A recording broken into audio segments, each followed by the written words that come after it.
The following is a production of Hometown and Home Country Radio Sports. Hardline drive by Garrigan, one hop to second base, and it gets through! It gets through into right field. Garrigan takes the lead. Trainer scores. Here comes Heliseth. 3-1 Golden Bears.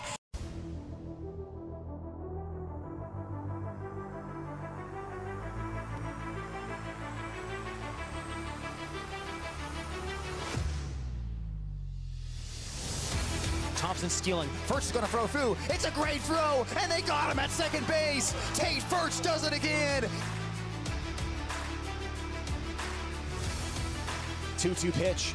Schwab ground ball up the middle, and that one's going to sneak through into center field for a base hit. Here comes Furch. 5-2 Bishop Garrigan. Bags are full. Lappy winds. 3-2 pitch. Swing and a miss for strike three. The Golden Bears hang on in Forest City. Video streaming on the Algona Radio YouTube channel is brought to you by Algona Municipal Utilities, community owned for community benefit. Kemna Auto Center, where it's not just about the car, it's about the care. Iowa State Bank, helping people succeed. PMC Advantage Insurance Services, having the advantage makes all the difference. And Algona Frame and Auto Body, we meet by accident. Now, here's Hometown and Home Country Radio Sports Director, Tyler Lance. After a season full of hard work and the day in, day out grind of the high school baseball season, we've arrived at some very high stakes games. As for the 5th season in a row, the Bishop Garrigan Golden Bears play for a district championship, but it won't be easy tonight. The step up in competition is huge as we take the next step in the postseason. The Golden Bears tonight visiting the number 6 ranked team in Class 1A, the St. Ansgar Saints, right here on Hometown Radio KLGA and the Algona Radio YouTube live stream. Going to be a great matchup tonight in St. Ansgar. Beautiful night for high school baseball action, district championship style in Class 1A. And boy, what a pitching matchup this has the potential to be. Two of the best pitching staffs in Class 1A going at it tonight, and both teams keeping their aces eligible for the district championship game.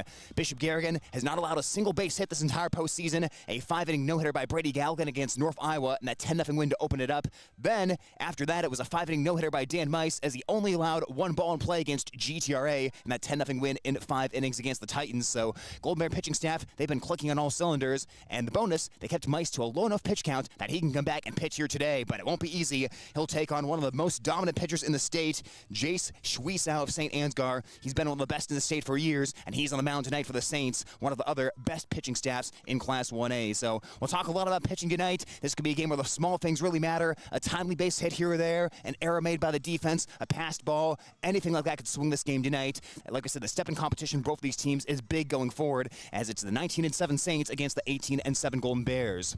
Like we mentioned for the Golden Bears, they started off the postseason with a 10-0 win over North Iowa in the first round. Then it beat GTRA 10-0 in their most recent contest. St. Ansgar had a first-round bye before beating West Bend Mallard 10-0 in their postseason opener, landing us tonight at the St. Ansgar Baseball Diamond. We will get to tonight's first pitch coming up right around 7 o'clock. First, we'll take a quick timeout and hear from Bishop Garrigan baseball coach Rob Meister. It's all coming up next on KLGA and the Algona Radio YouTube stream. Life's buzzing with energy, from the delightfully routine to the novel and exciting, to the truly uncharted. With all that life brings, it's easy to lose track of what powers all those moments, our health. At Mercy One, our caring doctors focus on just that, powering health, from the everyday to the extraordinary. So you're ready for what life brings next. Find care at mercyone.org/healthpowerslife. And postseason baseball is coming up here on Hometown Radio KLGA and at the Algona Radio YouTube stream as the Bishop Garrigan Golden Bears take on the St. Ansgar Saints. And we're joined right now by Bishop Garrigan head coach Rob Meister. Coach, first of all, good that the Golden Bears are still playing baseball here after a couple of impressive wins in the first 2 rounds of the postseason. And we'll get into previewing tonight's game and talking about the previous games next. But first, I want us to start here with some all-conference honors handed out by the top of Iowa West. You had a handful of guys honored earlier this week, and always good to see a bunch of guys on the team get recognized for that. For sure. When you can look down at your efforts and, in baseball, we have a lot of kids that will be two-way guys for us that will play a position and then obviously be one of our major pitchers. And unfortunately, we had some guys that didn't put up stats that would get them on an all-conference team, but we were recognized. We had Nick Lear, Brady Galligan, and Tate First all recognized as first-team players. Dan Meiss missed a vote off by 1 vote, unfortunately. Those things are sometimes hard to hear because you're like, oh, I could have been one of those. And then our second team members were Carter Schwab and Dan Meiss, and then honorable mention went to Drew Muller. So really proud of those guys. And when you set out team goals and personal goals, everybody does that, or if you don't, you should. You're always encouraged. The coaches on our staff at Bishop Garrigan is always sitting down talking to kids about that. What are your personal goals? But we also need to have team goals, because we need, what is the bigger picture here? So all these guys have aspirations, and, some of the guys we didn't say on this list are maybe that's motivation for next year. Unfortunately, if you're a senior, didn't get recognized, that's an opportunity that can't come around again. But, finishing second in the conference is a really good deal. We were, as I said to you last week when we talked, our goal is to always be in the hunt the last week or so, 2 weeks of the conference season. And then, you're playing meaningful games, and either you're knocking somebody out, or you're climbing that ladder, or somebody else is helping you out, bringing that team back to you. So unfortunately, we didn't quite play good enough at Forest City to get that win. And then Forest City, only beat Lake Mills by 1 or 2. So we're right there. 13-3 is a good conference record, and these 6 young men are very deserving of those awards. Well, Coach, after the regular season wrapped up, you guys moved on to the postseason, and it was a pair of 10-0 wins in 5 innings over North Iowa and GTRA. And, of course, the first thing that stands out is how you guys pitched in those 2 games. Brady Galligan, 5-inning no-hitter against North Iowa. Dan Meister, 5-inning no-hitter against GTRA. So can you take us through those 2 guys' outings and the way that they were able to really control those games? Well, the first thing is with Brady, we moved that game from Garrigan to Harlan Rogers because of the rain, which it seems like the rain's still not out of its system yet. But we were able to move down there, and then we kind of overhauled the kids' schedules a little bit. We weren't supposed to come in until 2:30 on Saturday. The minute we made that decision, I sent out a message and said, you need to get here as soon as you can. We need to try to leave town before 1 o'clock. And we got everybody here to get some hitting in here. And then we met one kid at Fairway, and then we got down to Fort Dodge. We did some extra hitting down there. Kids got ready to play. We played ball, and, the staple, I would say, of the last few years, but especially this year, has been kind of our pitchers really doing a good thing on the mound. We walk too many at times. I don't like that, but our team ERA, I think, is right up there with the best in school history, and batting average against, and just, competing in the zone. And Brady right off the bat, he had a few walks and hit batters, but he competed, and we made some plays behind him. So, and we got on the board right away. We scored 4, I believe, at the bottom of that first inning. So, then you can, as a pitcher, kind of relax into a routine a little bit. And then Danny in game 2, he hadn't thrown in a bit, and his stuff was on and played well. And he was in the zone a lot. I don't even know, 13 balls, I think, is what he threw. So, he had good stuff. And again, we got on the board early there and didn't have to extend him beyond, because with pitch counts, we're constantly looking at those numbers in the regular season, but in the postseason, are we hard stopping this guy here? We have to win to move on, but we know we need this guy to probably beat that next opponent. So, can we string some things together? And we kind of did that last year to get to that sub-state game versus Newman.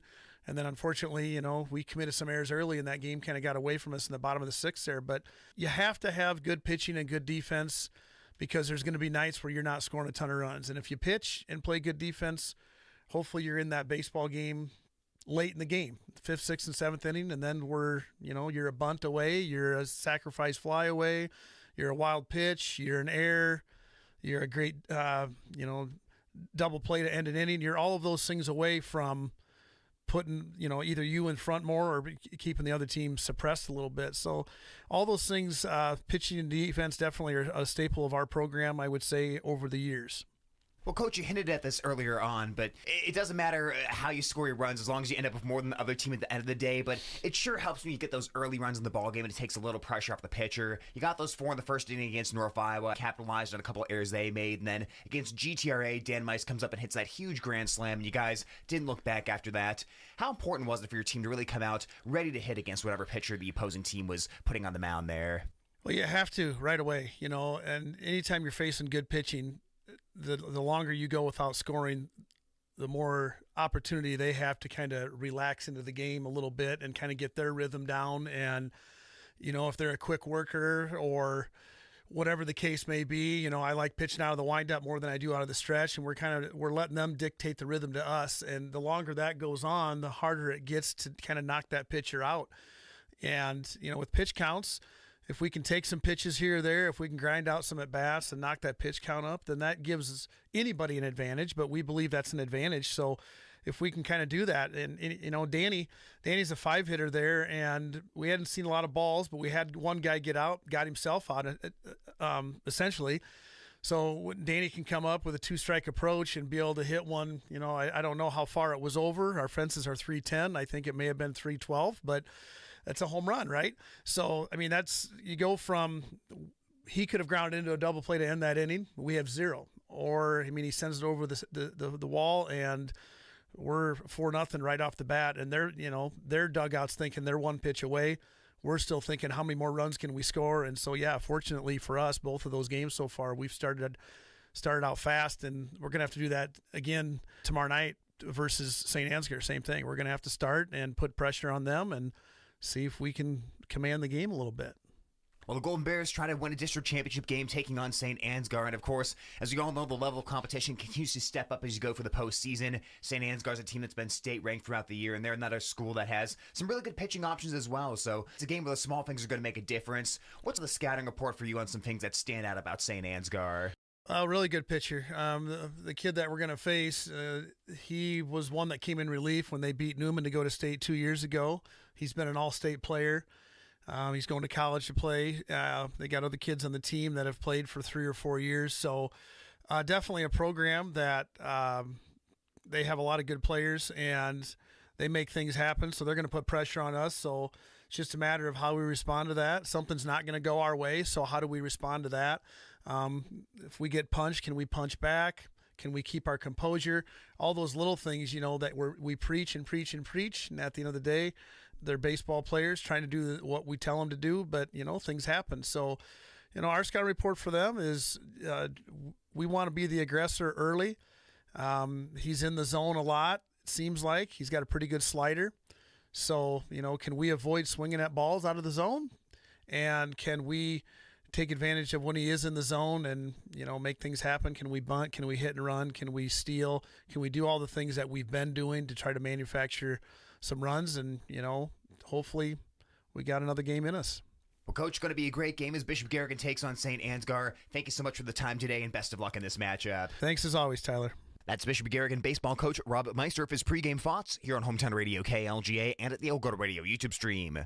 When we come back, it'll be first pitch, the Bishop Garrigan Golden Bears and the St. Ansgar Saints coming up next.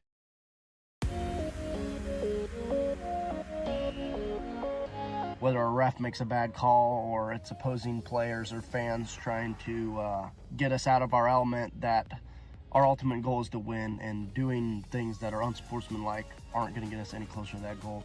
Because in life, many things will not go your way, and by learning now to hold your head up high when defeated and stay humble after a victory will better influence your life for the years to come.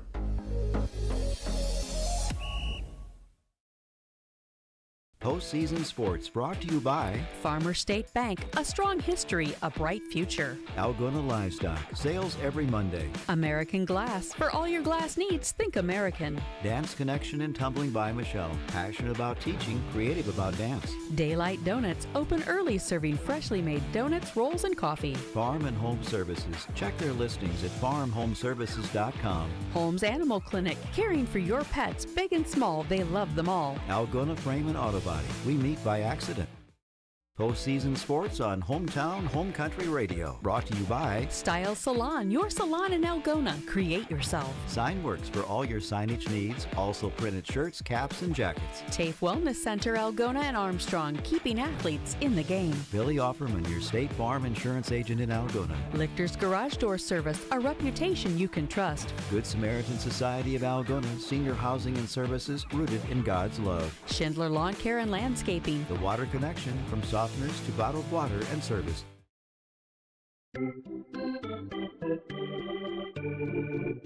Hey Golden Bear fans, this is Carter Schwab, and you're listening to Bishop Garrigan Baseball on KLGA. It is time for the Class 1A District 3 Championship game as the St. Ansgar Saints take on the Bishop Garrigan Golden Bears live here on a beautiful night in St. Ansgar, Iowa. The Golden Bears, the road team tonight, will get right out there and face one of the best pitchers in the state, an all-state player, Jace Schwiesaw of St. Ansgar. The senior has pitched in 9 games this season, all of them starts. His record, 5 wins and 1 loss, and his ERA, 1.69. He's thrown 45 2/3 innings, striking out 79 batters and walking 26 for the 19-7 St. Ansgar Saints. This year came in second place in the top of Iowa East behind Newman Catholic. Now these two teams 2 steps away from state. There's the game tonight, and then the winner of this game tonight plays against the winner of Wapsie Valley and West Fork. Now folks, our very own Beanie Bodie, he's been a busy man lately on all kinds of adventures, and tonight may be his most audacious adventure of them yet. Beanie's made a long and arduous journey here to St. Ansgar. He's here for tonight's game. Hello, Beanie. Oh, Tyler, I've been abducted from my life of luxury and refinement here to beautiful town of St. Ansgar. Tyler, we never come up this far. We're almost in the Minnesota border here, and the Cedar River goes through town. It's a beautiful setting here, beautiful field, trees in the background. Boy, it always happens this time in July. The corn is growing tall. Just picturesque baseball here in Americana. Well, it's going to be picturesque baseball on the field as well. 2 excellent pitchers going at it. Dan Meiss, as we referenced, starting for Bishop Garrigan, and Jace Schwiesaw for St. Ansgar. It's the first matchup between the Saints and the Golden Bears since the 2020 season. St. Ansgar 5-0 against Bishop Garrigan, dating back to 2016. But like we said, none of the players in that 2020 game are on the roster here tonight. But 2 very proud baseball programs. Bishop Garrigan, one of the best in the top of Iowa West, and St. Ansgar, one of the best in the top of Iowa East, meeting for the district championship game. There's been a lot of ups and downs over the years in district championship games for the Golden Bears. This is their 5th year in a row playing in a district title game. Last year they beat St. Ed's 2-1 in the district championship game, eventually qualifying for the sub-state game against Mason City Newman. And this year they'll take on another top of Iowa East team, St. Ansgar. With that, let's get it started. Brady Galligan into the right-handed box for the Golden Bears, the right-handed hitting shortstop. Galligan hitting .397 on the season, 1 homer and 14 RBIs. He'll be followed by Tate Furch, Carter Schwab, Nick Learer, Dan Meiss, Aiden Deitering, Drew Moeller, Caden Graves, and Fad Kolash, 1 through 9. Schwiesaw is going to step up the mound before making tonight's first pitch. He's a man who works entirely from the stretch. St. Ansgar wearing the white baseball uniforms, the script Saints on the front in red, and the red high socks with the lateral white stripes. Schwiesaw's first pitch, and he puts it over the zone for a called strike, and we are underway on a beautiful night here from St. Ansgar High School. Boy, Schwiesaw has a really strong delivery, big, strapping young man here, really solid frame. Really good power off the mound. Holds the hands chest high and misses downstairs with the fastball. He started Galligan with the off-speed pitch, then went low with the fastball to even the count 1-1. To left field, there's a little monster out there in left, 322 feet away is the pitch to Galligan. Wave and miss on the breaking ball, 1-2 count. Out to right field, it's 307 feet, and out to center field, it is 372 here at the St. Ansgar Baseball Diamond. Huge foul territory behind home plate, all natural grass. As the 1-2 pitch, Galligan a little dribbler towards the right side, moving over his shell. He gloves, he bobbles, and he can't make the play. Galligan safe at first base on the early error by St. Ansgar. Base runners at such a premium tonight, and Galligan gets on to start the game. Great hustle by Galligan down the line. Boy, he has been a hot hitter as of late.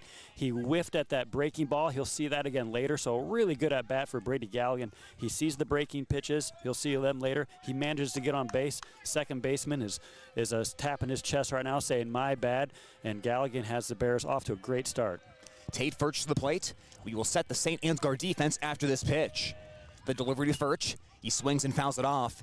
For St. Ansgar, it's shots behind home plate, walk at third, Schwiesaw at shortstop, Shell at second base, Winya at first, and Schwiesaw on the mound. Hoffman in left, Schnabel in center, and Clevenger in right field for the second place team this year in the top of Iowa East and the number 6 ranked team in the state. Jace Schwiesaw checks first base. Galligan modest lead, and Schwiesaw will step off. Going back to that at-bat by Galligan, Tyler, he got that high fastball at the letters, and Galligan with quick hands able to get that bat through the zone. Real impressive start. The third baseman, Walk, is playing about a third of the way down the line, thinking maybe Furch will bunt. He doesn't. He lines it past shortstop in left field for a base hit. That is towards left center where it's cut off by Hoffman. Galligan goes station to station, and the Golden Bears have something brewing early. 2 on, nobody out in the top of the first. And miscommunication there on the relay in from the outfield. The St. Ansgar Saints are not off to a great start defensively. Catcher's going to come out and talk to the pitcher right off the bat here and say, boy, we better start this thing again. You know, Schwiesau's not definitely overpowering with his velocity. Definitely a pitcher's pitcher. He's not just trying to go out guns blazing as far as I've seen so far. Well, now it's Carter Schwab for Bishop Garrigan, and this is the part of the lineup that has to come through. Schwab batting .308, 22 RBI in the season. As digging in is Schwab. St. Ansgar trying to return to state for the first time since 2023. They'd have to win today and Tuesday to do that. Ad was Bishop Garrigan as Schwab takes downstairs for a ball, 1-0 count. Well, it's exciting. Already pressure here at the top of the first inning. Pressure put on by the Bears on this good St. Ansgar team against a good pitcher. Great hitter at the plate. The scoreboard for St. Ansgar out in right center field. It's 3:07 down the line as Schwieson spins towards second base. He throws it into center, but the center fielder Schnabel there to back it up, and Garrigan has to stay put. Well, anything but crisp has the St. Ansgar defense been so far. Maybe a little lackadaisical coming in their home field. Kind of a lazy summer evening here, but it is district baseball, and the Bears are jumping on top right away. You have to lock in 1 through 7 as far as innings are concerned. Schwieson checks second base. High leg kick and the pitch. And he will put that over for a strike to Schwab, count even at 1-1. A little bit of a delay call by the umpire, Tyler. It's going to give you a nightmare all night. He takes his time before he says whether it's a ball or strike, and Schwieson gets the breaking pitch over for a strike. Tate Furch on first, Garrigan on second. Schwieson checks second base and delivers to Schwab. A little flare, foul territory, third base side, and that one will get out of play even in this cavernous foul territory. Speaking of that left field side, like I mentioned, there's a little monster in left field. There's very small sections from the foul pole to about part of the way through left field where the wall jumps up about twice as high. They've got a big red sign that says tradition above a sign of the conference championship, district championship, and state appearance banners for St. Ansgar. The rest of the wall, normal height. Schwieson spins towards second base. Nobody covering the bag, though, as Garrigan dances back in. Well, Schwieson, of course, does not like runners on the pond here because as an elite pitcher, he is not used to having a lot of runners on base. As you said, Tyler, golden opportunity for the Bears here. 1-2 to Schwab. He watches and it's a called strike 3. Schwab's jaws on the ground as he takes a fastball, and that's out number 1 for Schwieson. You know, sometimes, Tyler, announcers use euphemisms like that, jaw on the ground, but that was exactly, Schwab's mouth was wide open and agape after that pitch went over the plate. Wow, Tate Furch, great at bat. Brady Garrigan at bat. Carter Schwab will save that great at bat for later here. He's had some big ones as of late with that walk-off against Lake Mills. None huger than that one earlier. Well, now here's Nick Lear batting out of that wide right-handed stance as Schwieson goes off speed and misses for ball 1. He's been starting the Golden Bears with a lot of breakers, not putting that first pitch fastball over, and then he's going with the fastball later on during the at-bat. Speaking of big at-bats, it was another monster in left field over in Harlan Rogers that Nick Lear put one over the other day, isn't it? Final regular season game against St. Edmund, hit it over their green monster, as that one in there for a called strike. It's a little bigger green monster at St. Edmund that extends all the way to left center field, but Lear and Mice both put one over the green monster in that final regular season game. Nick Lear having some words with the umpire, wants to know where that one. He thought it was a little bit low. Umpire said it was in the zone. This is what Schwieson has been doing so far. He has been pitching, really finding that zone. Lear swing and a miss. Badly fooled on the off-speed pitches. He was out in front, and he's behind in the count, 1-2. And I'm not taking anything away from that young man, an all-state pitcher, but he doesn't have overpowering velocity. But what he does do is change speeds incredibly well, and boy, is he working that full strike zone. And the breaking ball's been in the zone so far as the 1-2 pitch. Fastball blew up by him for strike 3. There's that change of speeds as Schwieson battles back to strike out back-to-back hitters. Now 2 on, 2 out for the Golden Bears. Yeah, you saw his max velocity there. He had Lear set up with the breaking pitches, and that heater, he put a little 5-mile-per-hour extra on that one. So Bishop Garrigan in danger of letting a golden scoring opportunity go by the wayside as Dan Mice bats. It's Garrigan at second base, Furch at first. Mice 254, 2 homers, 16 runs knocked in, as he hit the grand slam against GTRA to start that scoring in the Bishop Garrigan 10-0 postseason win over the Titans as Mice takes strike 1. If you look at Dan Mice's stat line against GTRA, that is kind of video game cartoonish numbers. It certainly was, as he struck out 13 batters, only allowed 1 man to put the ball into play as Schwieson spins towards second base, but nothing doing. I mean, it was a pitch a no-hitter and hit a grand slam. I don't think it gets much better than that. Now that's when you turn the difficulty all the way down to rookie level and play video game baseballs. There's a roller towards shortstop, charged by Schwieson. He bobbles, he throws, and the throw is wide. It gets knocked down and deflects past the first base bag. Coming home is Garrigan. Head first slide, safe at the plate. 1-0 Golden Bears, and St. Ansgar's defensive lapses in the first inning have come back to bite them as Bishop Garrigan strikes first. Oh, exciting. And with 2 outs, the runners were off to the races on contact. So got a huge jump on that one. Turned the corner, running hard all the way. A great score by the Bears. St. Ansgar flustered, 2 errors in this inning. Wow, what a start. That run is unearned against Schwiesaw. That's not his fault. There were 2 ground balls that St. Ansgar should have turned into outs this inning that weren't outs. And like I said in the pregame, this is one of those games where 2 really good pitchers going. An inning like this, again, it's just the first inning, but this could be very important down the line if these 2 pitchers get locked in tonight. Oh, absolutely, absolutely. Garrigan's got their ace. Now he's got to be chomping at the bit. Can't wait to get out there. We're going to call time. Probably going to get Dan Meister off of first base and let him get ready to do a very important job now, which is to get to that hill and throw his best game he's got. But nope, looks like they're not going to courtesy run for him. They're going to leave both their pitcher and catcher on the base pass. Tate Furch is on third. Dan Meister is the runner on first. And we're having a big powwow for both teams. The Saints now say they're going to conference behind the hill. So they're going to do that. Bishop Garrigan's conference will break up down the third base line. Golden Bears, by the way, if you're watching on the video stream, they've got the black uniforms, the gold script Garrigan on the front, and gold numerals front and back outlined in white with the gray uniform pants and the gray baseball caps. St. Ansgar on the all-whites. Some old-school high socks, this red socks with the lateral white stripes on them. Some of the players with those little stirrup designs on the socks as well. Well, this is that situation, first and third. Everyone needs to know what's going on. No fault on the timeout there. Garrigan loves to do the takeoff play. I'm sure everyone's aware. You got Dan Meister out there. He might try to get into a rundown to try to get Tate Furch to score before the third out is made, give the Bears a 2-0 lead.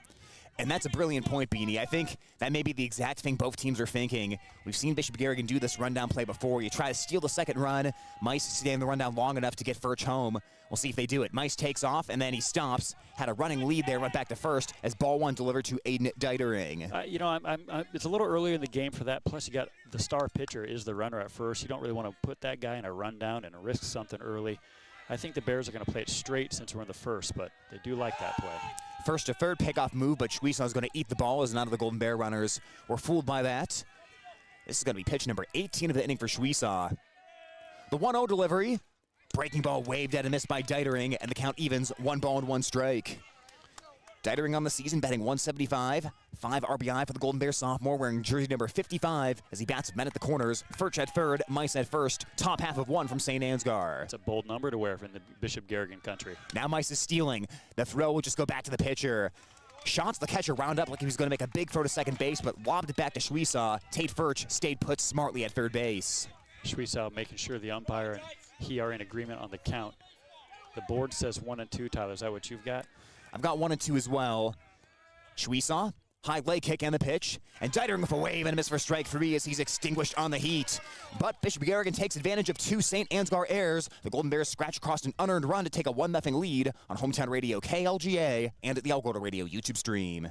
Postseason Sports brought to you by Greg Penning and Company, certified public accountants where everyone counts. Dump It, commercial and residential garbage service. Weichert Realtors, the 515 Agency. Neil Albert Electric, flip the switch to Albert Electric. Grassmasters, growing satisfied customers. Erpelding Boyd and Company CPAs, they're not just about taxes. Glenn's Green Thumb, from a small seed, something beautiful will grow. Tom Eischen Sales, Toro, Steel, and Green Mountain Grills, your store in the country on Highway 18 west of Algona.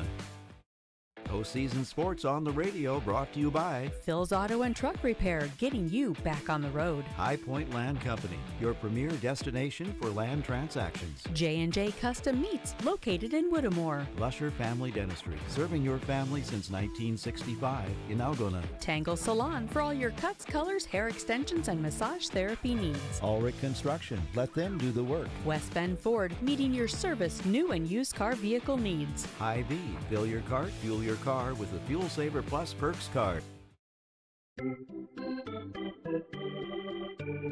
Hey Golden Bear fans, this is Dan Meister. You're listening to Bishop Garrigan Baseball on KLGA. Well, here comes Dan Meister and the Golden Bear defense in the bottom of the first inning. Bishop Garrigan puts an unearned run on the scoreboard in the first. They lead at 1-0 over the St. Ansgar Saints in this District 3 championship game.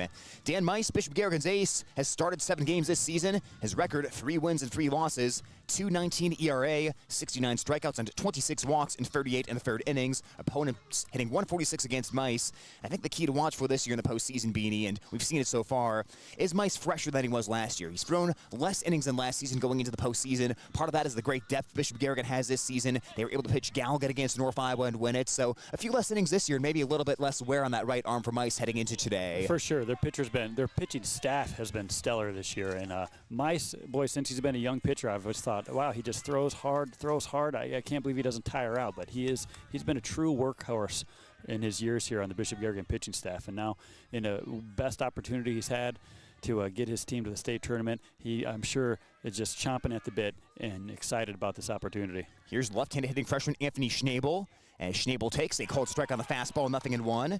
Schnabel batting .429 of a .542 on-base percentage, 10 RBI in the season. He's walked 16 times and only struck out 4 as Mice works quickly and fires in another fastball for a strike. No balls, 2 strikes. Right off the bat, 2 strikes. Mice is going after it, wasting no time as usual. The 0-2 to Schnabel. Fastball fouled back. It was a foul tip, but Furch couldn't squeeze it, and the count will stay. No balls, 2 strikes. And now I see the Bishop Garrigan batters and the St. Ansgar batters are both being a little bit puzzled by the umpire and his calls. They're checking to make sure what that call was, strike or ball. And Mice started to go into the motion, but Schnabel still had the backhand up, and that's a smart play, because if you don't put that hand up to call time, Mice has got a quick pitch you, so Schnabel trying to slow him down. The 0-2 pitch just missed on the fastball. Good take by Schnabel, and the count goes to 1-2. So Mice back aboard the pitching rubber. The senior stands high atop the rubber as he brings the 1-2 pitch. Cold strike 3. He got him on the heat. All fastballs early on, and Schnabel gone up just his 5th strikeout of the season. Oh, Tyler, we got some good pitchers going tonight. We should set the over-under on the number of strikeouts that are going to happen in this game between Schwiesau and Mice. It is going to be a pitching duel to the max. Now it's Gus Walk to the plate, the senior on the season, hitting .292 as that pitch in there for a strike. And a good example of nominative determinism, Gus Walk has walked 25 times this season and only struck out 10 times. As Walk takes that pitch for a called strike, and it's 0-2. Yeah, they are up there to look. They are not swinging that stick yet against Mice, trying to make him throw some pitches. The 0-2 by Mice. Just a bit down low for a ball. Tried the fastball again. He's going all heat early on the count. 1-2 on Gus Walk. He is trying to blow it by these St. Ansgar Saints, and they are calling time again. They do not like the way Dan Mice is working them real fast. Got to keep doing that throughout the game to slow down Mice and get him out of his rhythm. As the 1-2 pitch, breaking ball swung on a miss for strike 3, and Gus' strikeout will head back to the first base dugout. It's 2 up, 2 down for Dan Mice to start the bottom of the first inning. Well, control by Mice has been outstanding. Every ball is right in that zone so far. It's been fantastic breaking ball to get that last strikeout. Well, we've hardly had time to set the Garrigan defenses. Here's Jace Schwiesau, the pitcher. Schwiesau watching, and that one's in there for a called strike. It's the normal defense. Furch behind home plate. Deitering at third. Galgan at short. Alsh at second, and Schwab at first. Kolash in left. Lear in center, and Moeller in right. The 0-1 to Schwiesau. Breaking ball hit high in the air towards center field. Lear is cruising underneath it. He will settle right there in the shallow outfield grass and make the catch. And Mice with a stress-free first inning. 1-2-3 on 11 pitches for Dan Mice with a pair of strikeouts. And Bishop Garrigan leads it 1-0 on Hometown Radio KLGA and at the Algona Radio YouTube stream. Postseason Sports brought to you by Feed Mill Coffee Company, your locally owned coffee shop in downtown Algona. Cotton Grave Farm Management and Land Realty in downtown Algona. Trusted for farmland service needs since 1960. Redding Gravel and Excavating, serving Algona and the surrounding area since 1948. Steyr Ag Aviation, aerial and ground application agronomy service. Lance and Tracy Ludwig, your Channel seed dealer in Wesley. Lentz Funeral Home, someone who cares and understands. Nielsen Trucking, your project is their priority. JDRC to Wesley, your Whipple's seed dealer. More tournament sports sponsors. Vasky Sales and Service of Bancroft. Deitering Brothers Farm Equipment Sales and Service. State Line Cooperative. Real people, real pride. Goshi Custom Cabinets of Bancroft. They'll meet your kitchen, countertop, and cabinet needs. Iowa Lakes Community College. Your community, your college. PMC Advantage Insurance Services. Having the advantage makes all the difference. Sudal Tax and Accounting. Your certified public accountants. Algona Feed Store. Home of your feed needs. Algona Hearing Center. Better living through better hearing.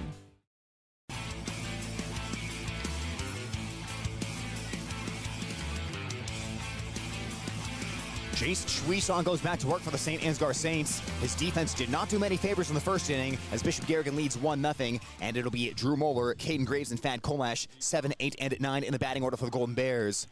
We thank everyone for tuning in here tonight. Of course, our colleague Brian Wilson's over on our other video stream tonight as the Algona softball team is taking on Sioux Center in regional semifinal action. Algona an early 2-0 lead in that game. Here, Bishop Garrigan on top of St. Ansgar in district baseball action.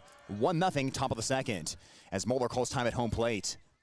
will be any difference in tempos between the two pitchers. Schwiesaw stepping out a lot. When there's runners on base, he's really stepping up the mound and checking the runners. Meanwhile, Meister in the first inning, he did a little speed run there and got through it quickly, 1-2-3, and kept the tempo sped up as the pitch to Moeller misses for ball one. Yeah, I'd say Meister is kind of a reactionary pitcher. Like, he is a competitor. He's a gamer. He wants to get up there and take control of that thing and play with a lot of energy, a lot of I would call it angst even. He throws that ball with some anger. Schwiesaw, on the other hand, just kind of definitely takes his time, just kind of manipulates the batter. Interesting contrast in pitchers. It's a really fun matchup. Schwiesaw evens the count 1-1 to Moeller and then badly fools Moeller on the breaking ball. Little half swing on the pitch that was about shoe top level, and the count 1 ball and 2 strikes on the Garrigan senior. Yeah, whereas Meister is just coming after him with fastballs and a strikeout pitch with the breaking ball. Schwiesaw has got a big repertoire of pitches. He's thrown 3 different pitches really well so far: changeup, slider, and then of course the fastball. Yeah, very fun pitching matchup, Tyler. And Ansgar, of course, the defense letdown. Is behind the 8 ball. A lot of pressure. 2-2 to Moeller. Inside corner, called strike 3. Schwiesaw gets Moeller on the 2-2 pitch, and that is 4 strikeouts already for the All-State pitcher for St. Ansgar. So the Saints get the first out of the inning, as it'll be Caden Graves, the designated hitter, the 182 hitter for the Golden Bears, right-handed junior, batting for the second baseman Teague Allish tonight, as Graves bats out of a squared stance. Schwiesaw works only from the stretch. The stretch and his first pitch to Graves. And he went fastball that time and got it over the plate for a called strike, 0-1. Graves, another competitor out there. A lot of gamers on this Bishop Garrigan team. Tate Furt showed it in the first inning, gets that base hit. He kind of guaranteed us there was going to be some hitting tonight. 0-1 pitch and a very late swing on this by Graves. Looked like he was guessing breaking ball there and got the fastball as the count goes 0-2. Yeah, I want to say that the St. Ansgar Saints have all the pressure on them now. The Bears are jumped out to that first lead, but none of these guys show signs of any pressure. 0-2 pitch, flied in the air, medium deep towards center field. Schnabel going back on it. He reaches up and makes the grab. Schnabel was playing very shallow for Graves and had to retreat into the medium deep outfield, but he flagged down that ball for the second out of the inning. And interesting note for later, that ball carried a lot more than I thought it would, and it caught Schnabel off guard too. He had to catch that backpedaling on his back foot. Graves put some pop on that thing, and it really carried out there. So 2 up, 2 down for the Golden Bears to start the second inning. Leading 1-0 is Fan Kolash, senior right-handed hitter bats. Kolash watches a fastball for a called strike 1. Kolash hitting 151 on the season, but does have a .384 on-base percentage, thanks to a team-leading 19 walks. The diminutive right-handed hitter for the Golden Bears awaits the 0-1 pitch. There's another fastball in there for a strike, and the count goes to 0-2. Outfield stays shallow for St. Ansgar. They are daring these bottom-of-the-order hitters to try to drive one over their heads. Yeah, that center fielder looks like he's just backing up the second baseman. Long look in by Schwiesaw. The St. Ansgar senior comes to the plate with the 0-2, and he powered it by him, eye level for strike 3. Kolash chased the high fastball, and Schwiesaw with an uneventful 1-2-3 second inning. Score 1-0 Bishop Garrigan, moving to the bottom of 2 on Hometown Radio KLGA and at the Algona Radio YouTube channel. Postseason sports coverage brought to you by Steyr Flooring, home of the Floorinator. Jake Ingalls Electric, shockingly good service. Thompson Sewer and Drain, septic service done right. Electronic Specialties, North Iowa's communication professionals. Prism Wealth Advisors, your roadmap to financial freedom. Heartland Mutual Insurance, your trusted property insurer. Murphy Realty and Management, serving Algona and the surrounding areas. Cook Scrap Iron and Metal, home for all your welding and steel needs. Tournament sports coverage on Hometown Home Country Radio, brought to you by Stroman Family Dental, giving you something to smile about. Fairway Meat and Grocery, everything's easier, fresher, and faster with Algona Fairway. Algona Manor Care Center, your home away from home with quality care. Rothler Electric, don't be left in the dark. From our homestead to yours, you'll find what you need at the Homestead Country Store. Smithfield Foods, good food responsibly. Linda K's Microwavable Meals, homemade dinners to go, and catering services. Miller Construction, proud supporter of student athletes.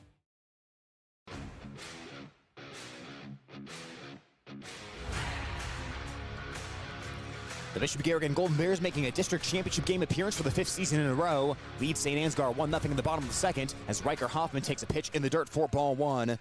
Hoffman, the right-handed hitting senior, batting .455 for the Saints, 15 RBI and a team-leading 26 walks compared to 7 strikeouts. Mice stands tall in the rubber. The future Buena Vista Beaver delivers, and that fastball out of the zone. 2 balls, no strikes. Just missing just low on those first 2 opening pitches by Meister. You know, this is an exciting pitching matchup. Meister definitely better velocity than his opponent on the other side. I don't think either of these pitchers are gonna break. 2-0 pitch, and Meister fires over the fastball to get back in the count. 2 balls, 1 strike. The point being, every run is gonna have to be earned, other than those ones in the first that Garrigan got that one. The 2-1 pitch. Meister went off speed that time, and he put it over to even the count 2-2. And that's a beautiful pitch right there by Meister. That breaker, no hitter wants to swing at that thing. Even if they make contact, it's not going to go very far. Here's the windup by Meister. He fires the 2-2 and skip the fastball in the dirt. Count runs full, 3 balls and 2 strikes as the Saints look for their first base runner of the game. Well, whether by design, coaching, or whatever, but the Saints are not swinging the bat at anything yet. The 3-2 pitch. Breaking ball just missed, and Riker Hoffman works the leadoff walk on the 3-2 count. Oh, Tyler, that had to be so close. Our vantage point here from the side, I wish we were behind the home plate. That couldn't have missed by much. Wow. The first runner aboard for the Saints. Yeah, for us, it's a little easier to see high and low versus inside-outside, so that must have been a little bit off the plate, but it's a runner at first base, Riker Hoffman, as Porter Schweisaw will be the batter. Colton Winya due up next for the Saints. We'll see how aggressive the base runners want to be against Tate Furch behind the plate. Got a history of throwing out big runners. Big secondary lead as Schweisaw squares to bunt but pulls it back. He takes ball 1. Ooh, that's a big secondary lead, Tyler. I don't think Mr. Furch behind the plate likes that big lead.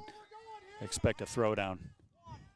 Yeah, you have to keep the runners honest. Sometimes the pitcher's throwing pickoffs, which is something that Meister does plenty. And sometimes it's the catcher. You've got to trust that your catcher is not going to throw the ball down the right field line. And Furch, a very trustworthy throw over the baseball.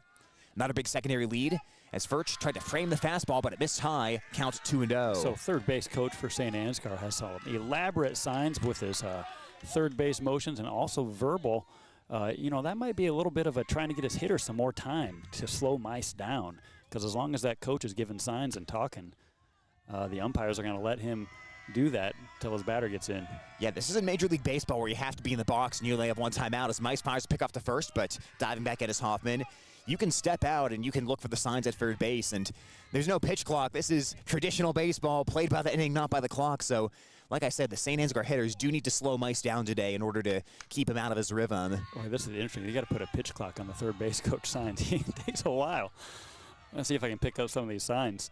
Schweisaw squaring to bunt. First to pick off the first base is Hoffman. Back into the head first dive. You know, I'd say one thing over the years, Tyler. I think the Garrigan pitchers and catchers have done a really good job of keeping runners close. Meister has a great move to first. So does Brady Galligan. Furch does as well. Like they do well with runners on first base. Meister, hands belt high, stretch and the pitch.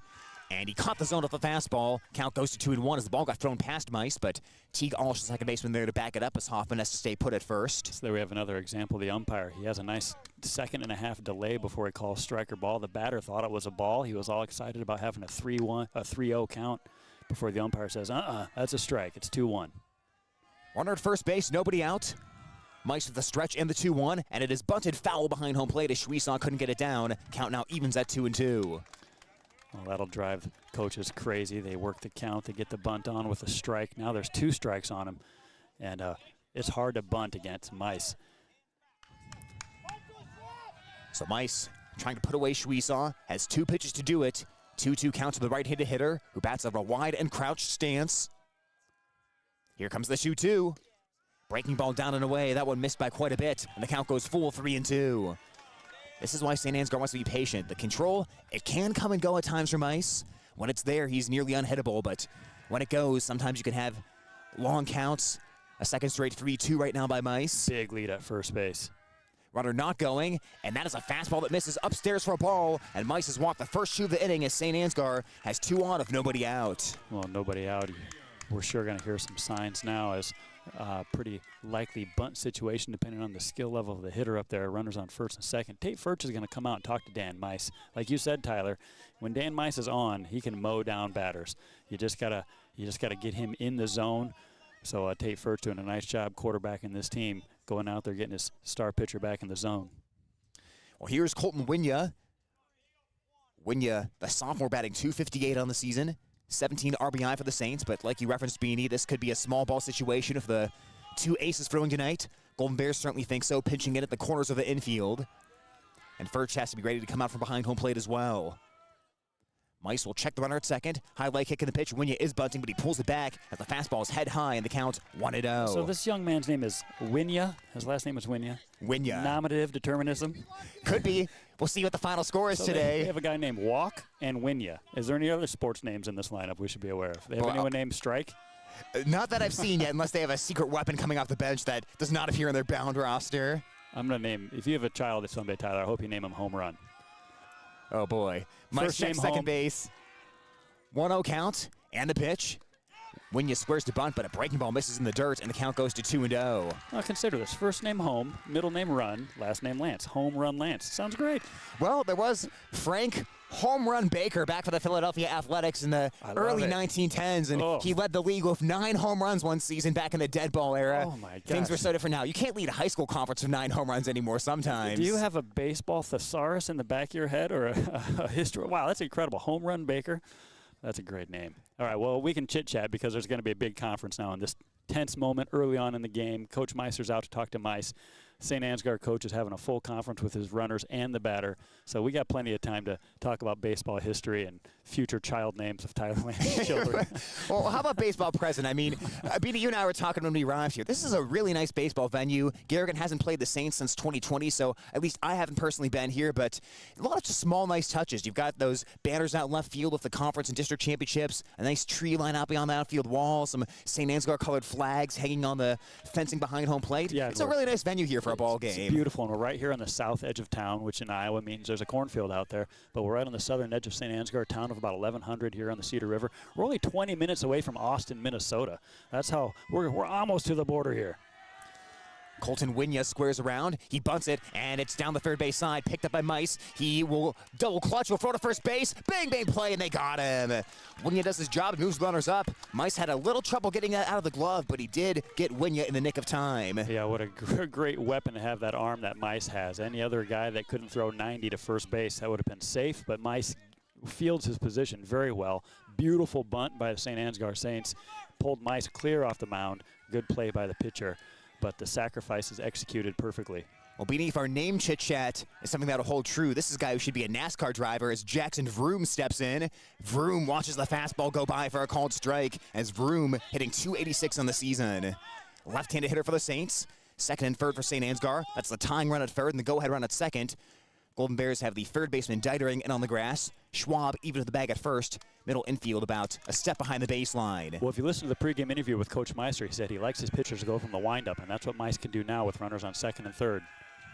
Big running secondary lead for the Saints again. Furch thought about throwing to third, but scampering back in there is Hoffman.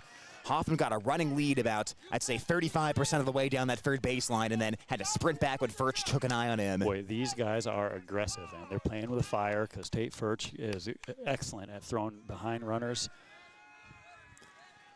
This is something that I'm sure Garrigan scouted out ahead of time as Mice will step off the mound. But these Saints players, especially Hoffman, he is taking some massive secondary leads, and like you referenced, he is just daring Bishop Garrigan to throw behind him. Yeah, if you're on third base and there's a right-hander like Mice, you can really get in his head because he sees you every time he comes set. He's back into the stretch now. He's going to try to control the runners with the stretch as the breaking ball's in there for a called strike, and Vroom is behind in the count, 1-2. That was a great pitch by Mice. Gathered himself, didn't try to overpower it, threw a really beautiful breaking ball. Looks like it caught the outside corner. Way to work ahead. Dan Mice has got him at 1-2. Here comes the strikeout pitch. Vroom hits near the back of the left-handed box. Mice offers up the 1-2. There's a ground ball towards shortstop at his glove by Garrigan. He's coming home with it. The throw is bobbled at home plate and sliding in safely is Hoffman.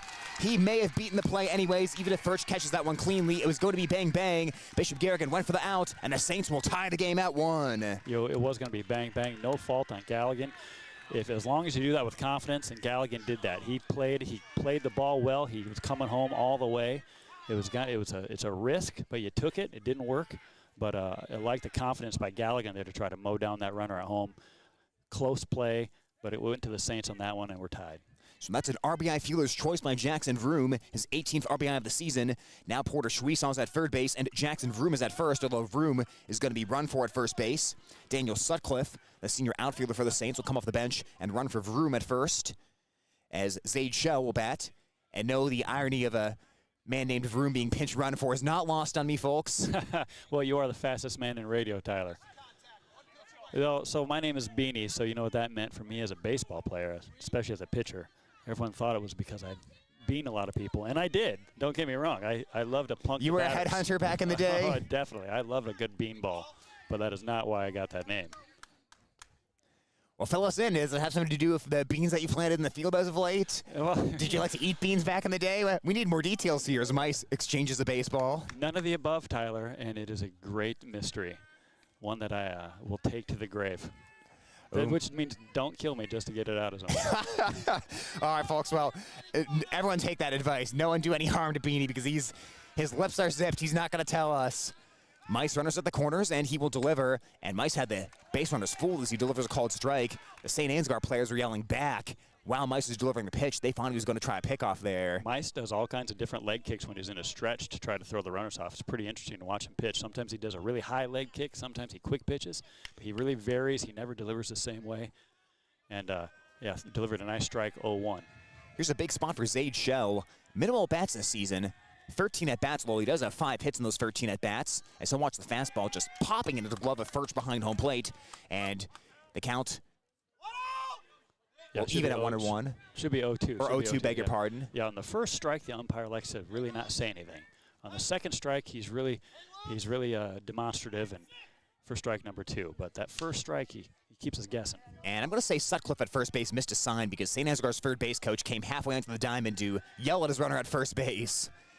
Now Sutcliffe is moving as Mice spins. He's going to throw towards second base, and now they're going to look towards third, and they'll just give up second base there. So Bishop Garrigan doesn't get an out on that play. St. Ansgar was going to try to get in a rundown and bring Schweisaw home from third, but Bishop Garrigan will play that conservatively, and now it's second and third of 1 out. You know, I think that's probably as pretty solid for the Bears and pretty solid for the Ansgar. It's kind of like a compromise. Neither team got exactly what they wanted, but both teams, you know, escaped without any damage done at this point. Infield's now going to come all the way into the cut of the grass for Bishop Garrigan to potentially try for a tag play at home plate. Mice will go from the stretch. He's going to try to minimize the secondary lead of Schweisaw at third base to give Bishop Garrigan's infielders a better chance to get an out at home on a ground ball. Yeah, right. Without a double play in order, Bears are going to try to come home if possible, like Brady Galgan did on the first part of this first hit of this inning. And Mice will take a quick stroll on the pitching mound. Counts 0-2 right now. Of course, the play at home plate's irrelevant if he can buckle down and get a strikeout here. Yeah, if you're Dan Mice, you got to be thinking strike 3 right now. The 0-2 pitch. Shell watching, and that one is a called strike 3 as the home plate umpire does a little jig and rings up Shell. Beautiful pitch by Mice, low and outside. He hits that corner very well all season, froze the batter. And, yeah, the umpire did do a little jig there. The umpire's got some moves. Well, now it's the number 9 hitter for the job to come through of second and third and 2 outs. Jax Clevenger. What a huge strikeout by Mice. Now 2 outs. He can relax and fire. The pitch to Clevenger. And Clevenger, a little ground ball towards third base. It's vacuumed in by Deitering. He pumps, he throws, in time for the out.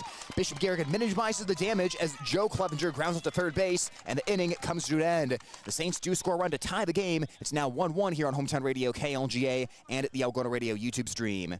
Well, folks, we're going to keep it here in between innings. I did want to mention something very important, as, of course, if you folks watched the Bishop Garrigan softball game earlier this week, you know the technical difficulties he had in that one.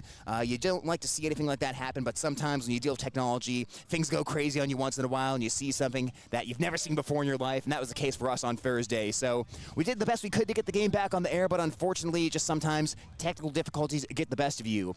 With that being said, though, Beanie, after the final regular season game, I always like to talk about seniors, and after the final postseason game, I like to talk about seniors as well. So Garrigan softball graduated 3 good seniors, and while we had a moment between innings, just wanted to say something real quick about them. Yeah, Hannah Marin graduating, the Garrigan softball third baseman. I don't think there's a more quiet, understated, underassuming superstar because she was one of the best players in the conference, but you never saw her showboating or flipping bats or anything like that. She was just a quiet star for Garrigan. You know, Zoe Montag, going to be weird next year to not see her in all these sports. Multi-talented, multi-sport athlete, and I felt that she got a little better each year of her softball career, changed her game a little bit each year, and really unlocked a new skill each year, so she graduates as well. And then Molly Peterson, their second baseman, there was nobody more consistent than Molly Peterson. Of all the players, you never questioned what you're going to get. You knew what she would provide day in, day out. So just a big congratulations to those Garrigan softball seniors as they wrap up their final campaign, and a lot of those players multi-sport athletes as well. Yeah, well said, Tyler. Yeah, it's always hard to see players graduate. It would be hard to imagine those teams next year without those players, Hannah, Zoe, and Molly. Back to the baseball action as Brady Garrigan attacks the first pitch and flies that one towards left field. Moving over is Hoffman, and Hoffman will call off the center fielder Schnabel to make the catch. Garrigan retired on the first pitch by Schwiesaw for out number 1 of the inning. Boy, it is a flyout, but Garrigan is just swinging a hot bat. He is seeing the ball so well. You want to get him to the plate as many times as possible, and that's why he's been moved up to the leadoff spot. We're up to the second time through the order here in the top of the third, and Garrigan showing signs of getting hot at the right time of the season. He's been great all year, but batting almost 400. Keep his season going. Now it's Tate Furch with a single his first time up as Furch watches that pitch for ball 1. The pitch count's now normalized a bit. Both pitchers have had one easy inning and one stressful inning. Meister with 34 pitches, Schwiesaw with 34 coming up next. His 1-0 pitch, that is down for a ball, and Furch works ahead 2-0. Now Tate Furch is batting in the second spot, but he is a leadoff hitter, if you ask me, by nature. He has a great grasp of the strike zone, does not chase any pitch that's not a strike. 2-0 pitch, Furch got after it, and he found the back over that screen behind home plate. Like we said, a vast area behind home plate. It should be pretty easy to advance on wild pitches or pass balls today as the count 2-1 on Furch. Not only is it huge behind home plate, but there's a big granite block backstop that's very rugged, all kinds of angles. If a ball hits that rock, who knows where it's going to bounce off. Yeah, we could see some theatrics if there's ever a runner at third base and a wild pitch or a passed ball. And with the velocity that these pitchers throw. You know, that's another thing. Both these guys throw with such good velocity. If anyone does make some good contact, it's going to exit the bat with some speed. Schwiesaw's 2-1. Furch watching, and that one is across the belt for a called strike to even the count. 2 balls, 2 strikes. Bishop Garrigan and St. Ansgar tied at 1 here in the district championship game. Top half of 3. 1 out, nobody on, as Schwiesaw is buckled down. His 2-2 delivery, and that one well outside. Count runs full against Furch. 3 balls, 2 strikes. Furch, such a calm batter, such a calm player. He's got so much experience on athletic fields, baseball, football, basketball, you name it. Just a really level-headed, calm, composed player. The 3-2 delivery, and he pops it up foul territory first base side. Coming in as the first baseman, sliding and making the grab is Winya. Boy, Winya was playing quite deep there for St. Ansgar, but he charged in, slid, and made the catch for out number 2 of the inning. Yeah, he had to run 60 feet to make that catch. First did a nice job not breaking the rule, but bending it a little bit, shall we say, to try to make it as difficult for Winya to catch that ball on his way to first. But Furch, another hot batter for the Bears, and here comes another hot batter as of late, Carter Schwab. Carter Schwab, that middle-of-the-order presence for the Golden Bears, watches the first pitch, a breaking ball missed for ball 1. Schwab struck out looking his first time up. Well, just 1 hit so far for the Golden Bears, 1 run. A couple of errors by St. Ansgar today is the 1-0 pitch. Downstairs to Schwab, 2-0 count. Schwiesaw has fallen behind, but he's shown his ability to even throw his breaking ball when he's behind in the count. We'll see what Schwab gets here. Hands letter high for Schwiesaw. His 2-0 pitch in the dirt. Falls behind Schwab, 3-0. Well, Schwab having a good at-bat, not chasing any of these offerings by Schwiesaw, who no doubt has got the scouting report that says Schwab can hit for power and doesn't want to give him anything close for him to launch over that right field fence. Even on 3-0, you wonder if Schwab would maybe swing here if he saw one right down the middle. That pitch was about knee-high. Schwab took it for a called strike, 3-1. Yeah, and that is classic time for the coach to say, that's not your pitch. That was kind of low and outside. Not much Schwab wants of that one, so 3-1, here it comes. Schwiesaw's 3-1, and Schwab watches that for ball 4 as he'll flip the bat majestically back to the on-deck circle, and Garrigan will have a 2-out base runner. Runner at first base for Nick Lear, a strikeout victim his first time up, as the senior Lear on the season batting .373, 3 homers, 19 runs knocked in.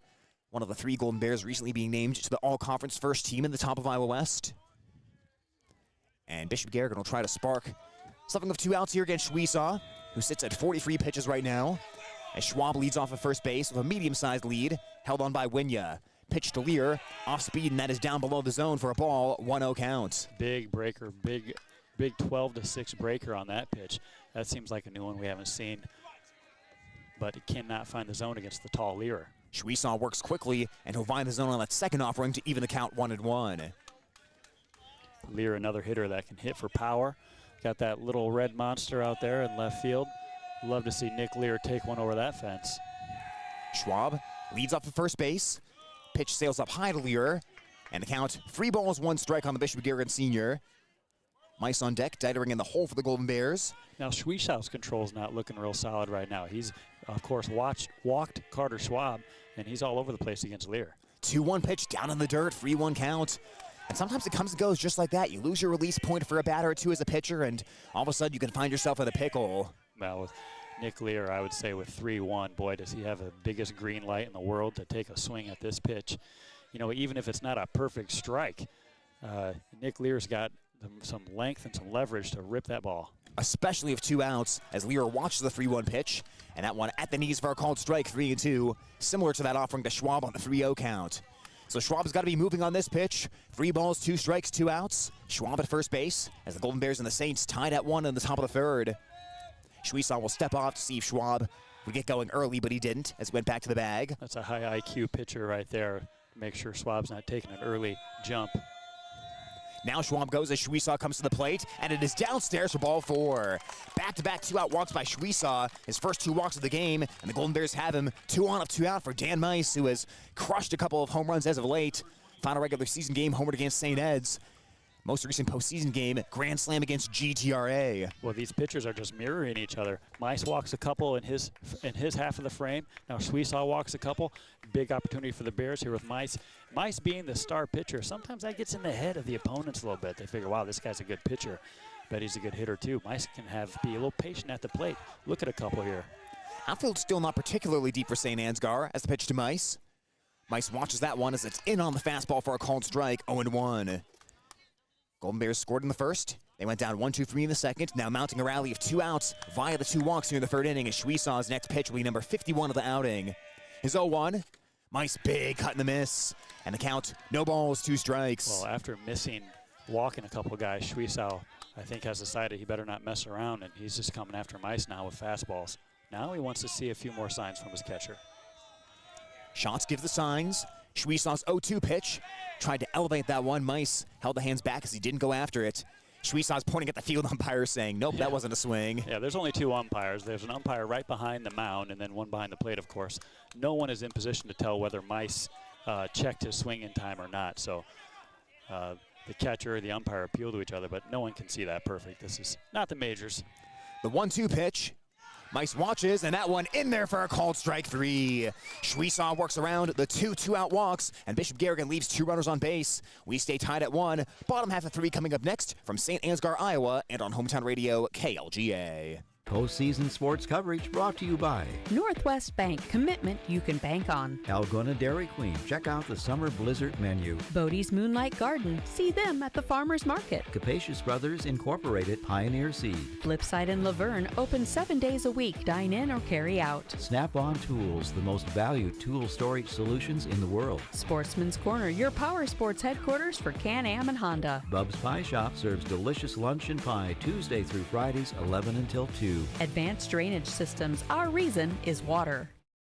Looking for your next vehicle? Drive home happy with Kemna Auto Center, your hometown dealer for new GM, Ford, Jeep, and Ram models. Need something pre-owned? Kemna's got you covered with a great selection, many Bravo certified, each with a multi-point inspection and limited warranty. From friendly sales and finance experts to world-class or master service technicians, Kemna's here to serve you. Stop by Highway 18 West in Algona or visit Kemna.com. Kemna Auto Center, an experience you deserve.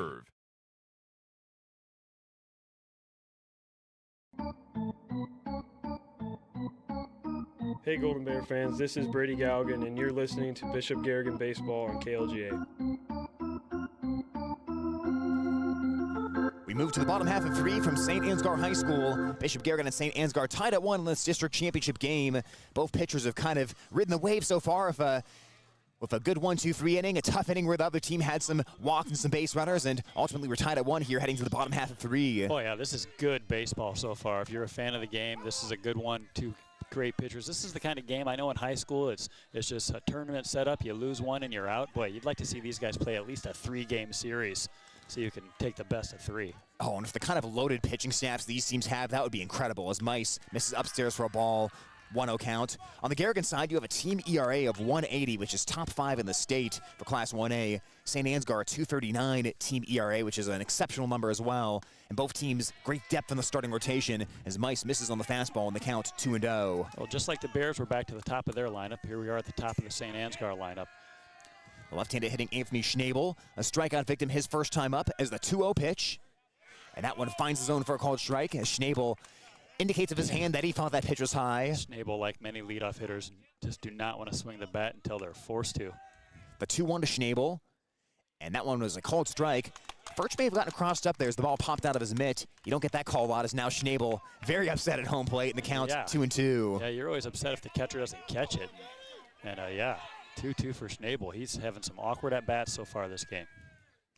The pitch to Schnabel, and he tips that foul at home plate as the count stays 2-2. Well, he was way ahead of that one. Mice took a lot of velocity off that changeup. Schnabel was way out on his front foot. Mice has him set up for the heater now. Schnabel batting out of that wide left-handed stance. The 2-2 sails upstairs for a ball when it's 3-2. Quick update from our colleague Brian Wilson doing the Algona softball game tonight against Sioux Center. It's 8-0 Bulldogs as Allison Trunkhill and Maya Lentz have both gone deep in that one. As the 3-2 pitch, line towards right center field. That one could be trouble, and that one is going to split into the gap. It'll roll towards the fences. Nick Lear is getting after it. Schnabel around second base, and he's going to stop there as Lear gets it back to the infield with a big arm.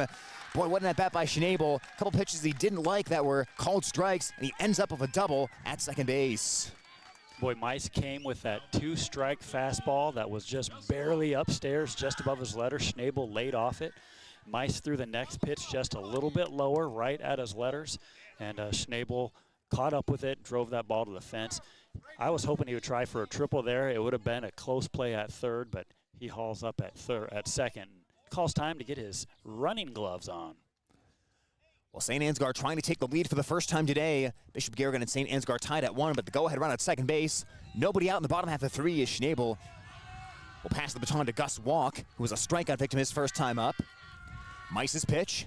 Walk squares to bunt, but he pulls it back, and the count 1 ball, no strikes. So Schnabel's on second base, calls timeout to get his base running mittens. What do we call it? I mean, sliding mitts how do you or feel sliding about gloves. The sliding mitts? They protect the fingers.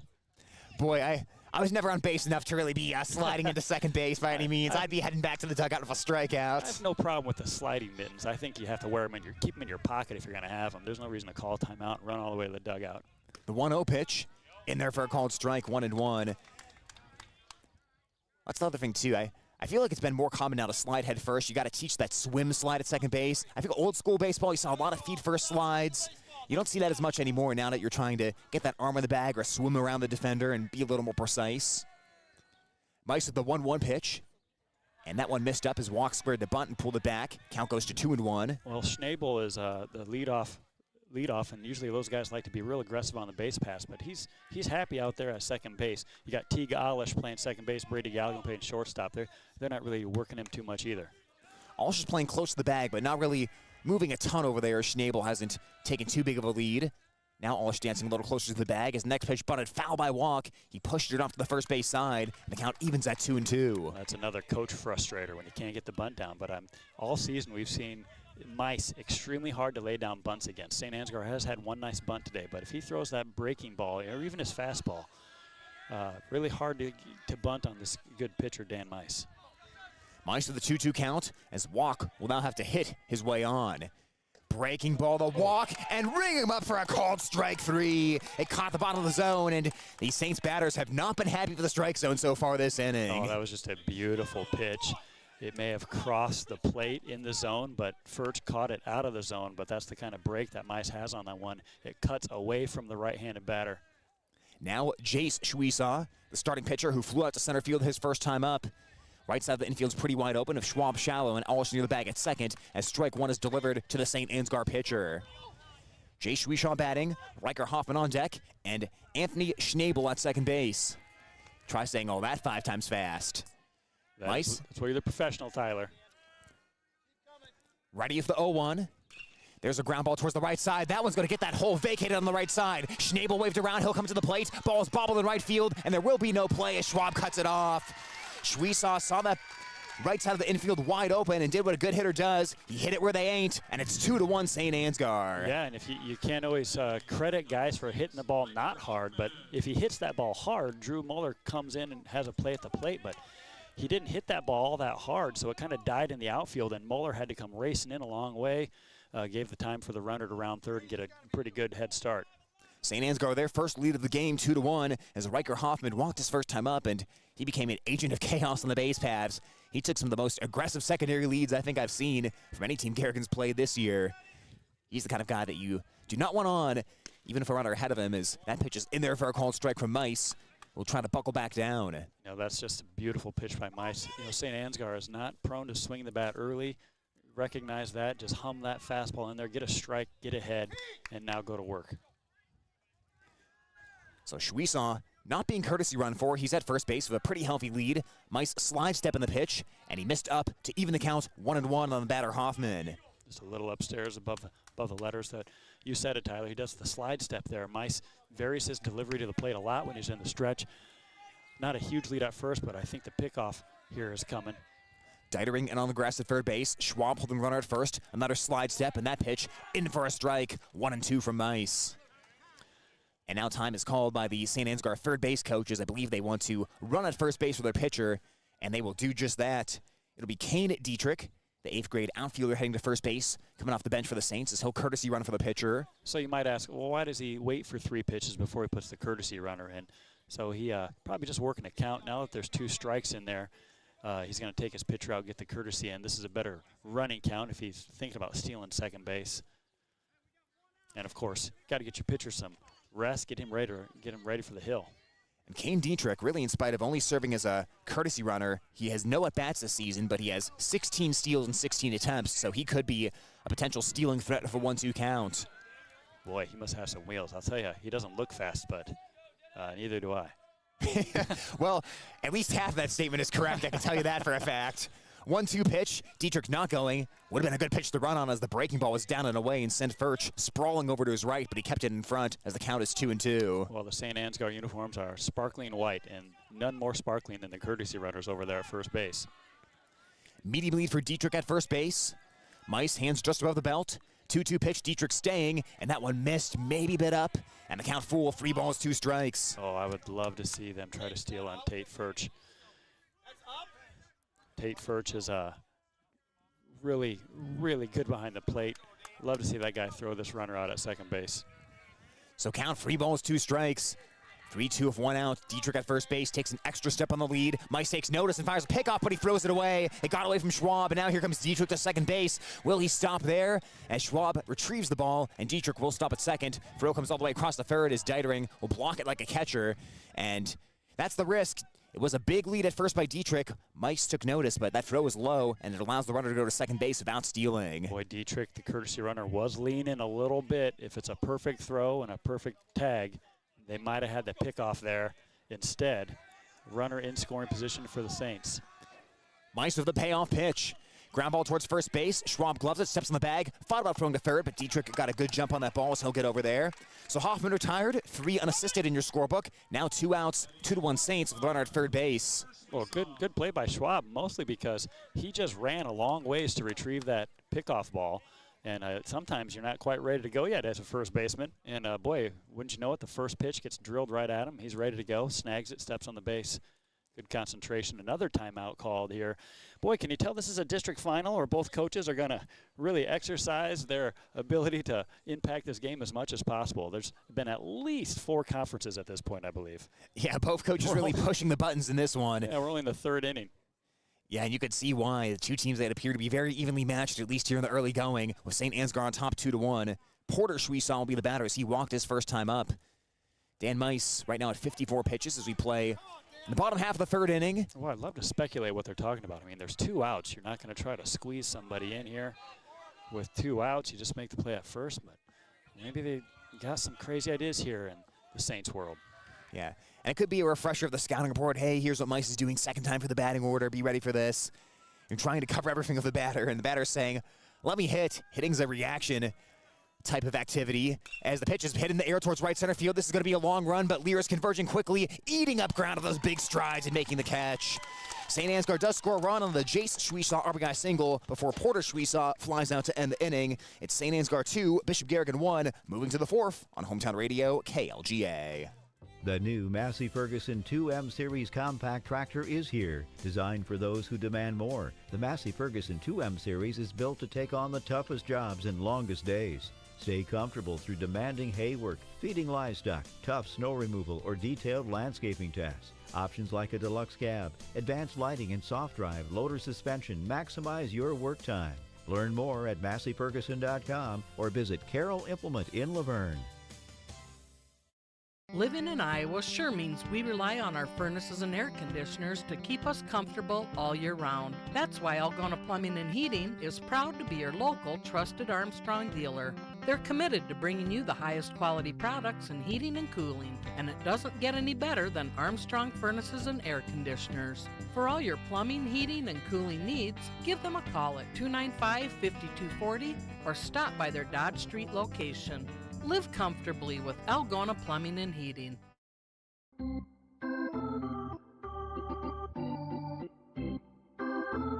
Hey Golden Bear fans, this is Tate Furch, and you're listening to Bishop Garrigan Baseball on KLGA.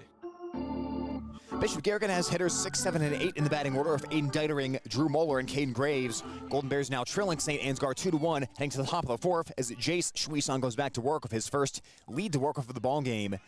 Bishop Garrigan got an unearned run on the top of the first, with the Saints committing 2 errors that inning, but Saints responding for 1 in the second and 1 in the third as Schwieson delivers, and Deitering watches that one down for a ball, and the count 1-0. Wow, what a matchup between the pitchers. You know, they've got the pitch count on the scoreboard here at the Saints baseball field. Mice at 55 pitches, Schwiesow at 54. Both pitchers mirroring each other so far this game. And both pitchers have had the control kind of go in and out at times this game as Schwieson misses down for a ball, 2-0 count. Schwieson just spent a lot of time not pitching. He was hitting, he was in the first base dugout. Even though the Saints only got 1 run, that was a long inning to work with. So after some control issues last inning, with those 2 2-out walks, we'll see if he can get it back this inning.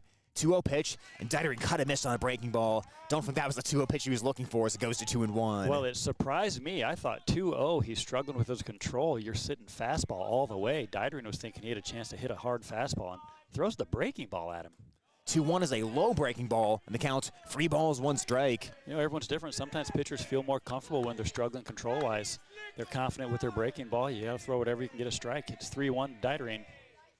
The 3-1 delivery. That one's in at the knees for a called strike. Count goes full on the Bishop Garrigan number 6 hitter.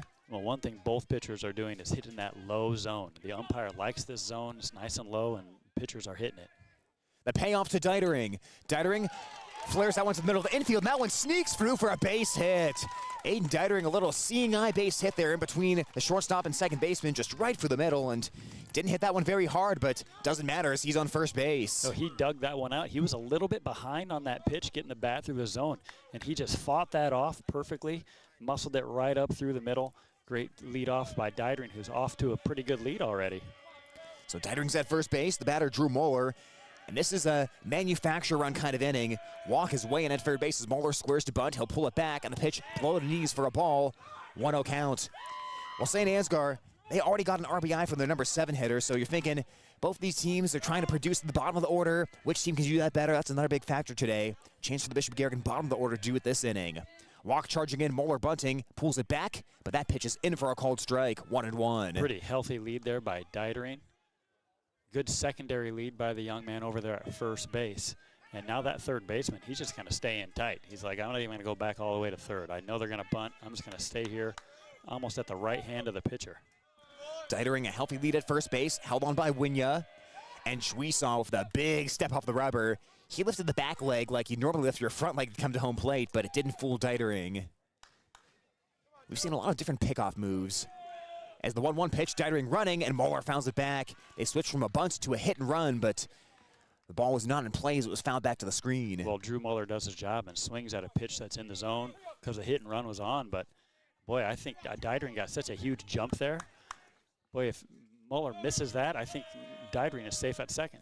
And Moeller bunting of 2 strikes. He pulls the bat back, and the count goes to 2-2. He was trying to surprise St. Ansgar with a walk, even with 2 strikes, has stayed about a third of the way down that third base baseline. Coach Meister going through the signs. Boy, the bunt with 2 strikes might still be on. 2-2 count. Schwieson spins towards first base, nothing doing. Beanie, you pointed something out interesting in the commercial break. The baselines up the first and third baseline are not dirt. They are a grass baseline with the paint on them. As Moeller bunting of 2 strikes, pulls it back. That's down 3-2. Normally, of course, you have the infield grass, but the entire baseline, first and third base, is dirt. But here, when you go down the first base line and down the third base line, it's grass most of the way down there. Yeah, except it turns to gravel right before the base path where you see the guys have worn it down. Boy, 3-2, big count to Muller. 3-2 pitch, Moeller swinging away, and he chased ball 4 down in the dirt. He went after it, and that is strike 3. First out of the inning as Dietering stays put at first, and now Caden Graves will bat after flying out to center his first time up. Boy, he got Muller with the breaking ball. I'm sure if you're Drew Muller, that looked like it was going to be right in there in the bottom of the zone, but then the bottom drops out on this pitch. He changes his swing and tries to golf at it, but big pitch there by the St. Ansgar ace to get an out here with Dietering still at first, and Caden Graves up to the plate and wants some time here already to focus. Well, the promising thing for the Bishop Garrigan offense is that Chuisa, he's worked around trouble, but he has not been as sharp as his usual self tonight. A lot of pitches out of the zone, as that pitch in the zone to Graves, low outside corner for a strike, 0-1. But we've seen a lot of 2-0, 3-1 counts for the Golden Bear batters. Yeah, he's working his pitch count up. Their Bears are having good at bats visually, and now Dietering doing a good job of getting to be a little fly in the ointment of the pitcher. He's getting good secondary leads. He's bothering the battery. He has clearly drawn Sreeshaw's attention as he's running. Graves swinging and missing. Throw to second base by Schatz, and it will hit the base runner and kick into center field. Dietering is safe. Ball backed up by Schnabel, so Dietering will stay put at second after the steal. He was going to beat that throw anyway. Great jump by Dietering. Boy, he lays out to Superman into second base, and the ball hit. It looked like it hit his right cleat, and then directed itself into center field. So Bishop Garrigan has the time run in scoring position of 1 out, but the problem is Graves behind in the count 0-2 against Chuisa. The St. Ansgar senior has the hands ladder high and delivers, and just missed on the fastball. Maybe a bit up as the count goes to 1-2. Well, good thing for Garrigan, they saw the catcher's pop time and his throw to second base. That should give him a little confidence to run a little bit later if they get the opportunity. 1-2 pitch, and Graves with a slice drop over the first base dugout. That caught the attention of the St. Ansgar Saints in that first base dugout as everyone perked up there as that ball looked like it was heading into the dugout at first. Graves alive for the 1-2 count. The Bishop Garrigan Jr. awaits the St. Ansgar Senior Chuisa for the 1-2 pitch.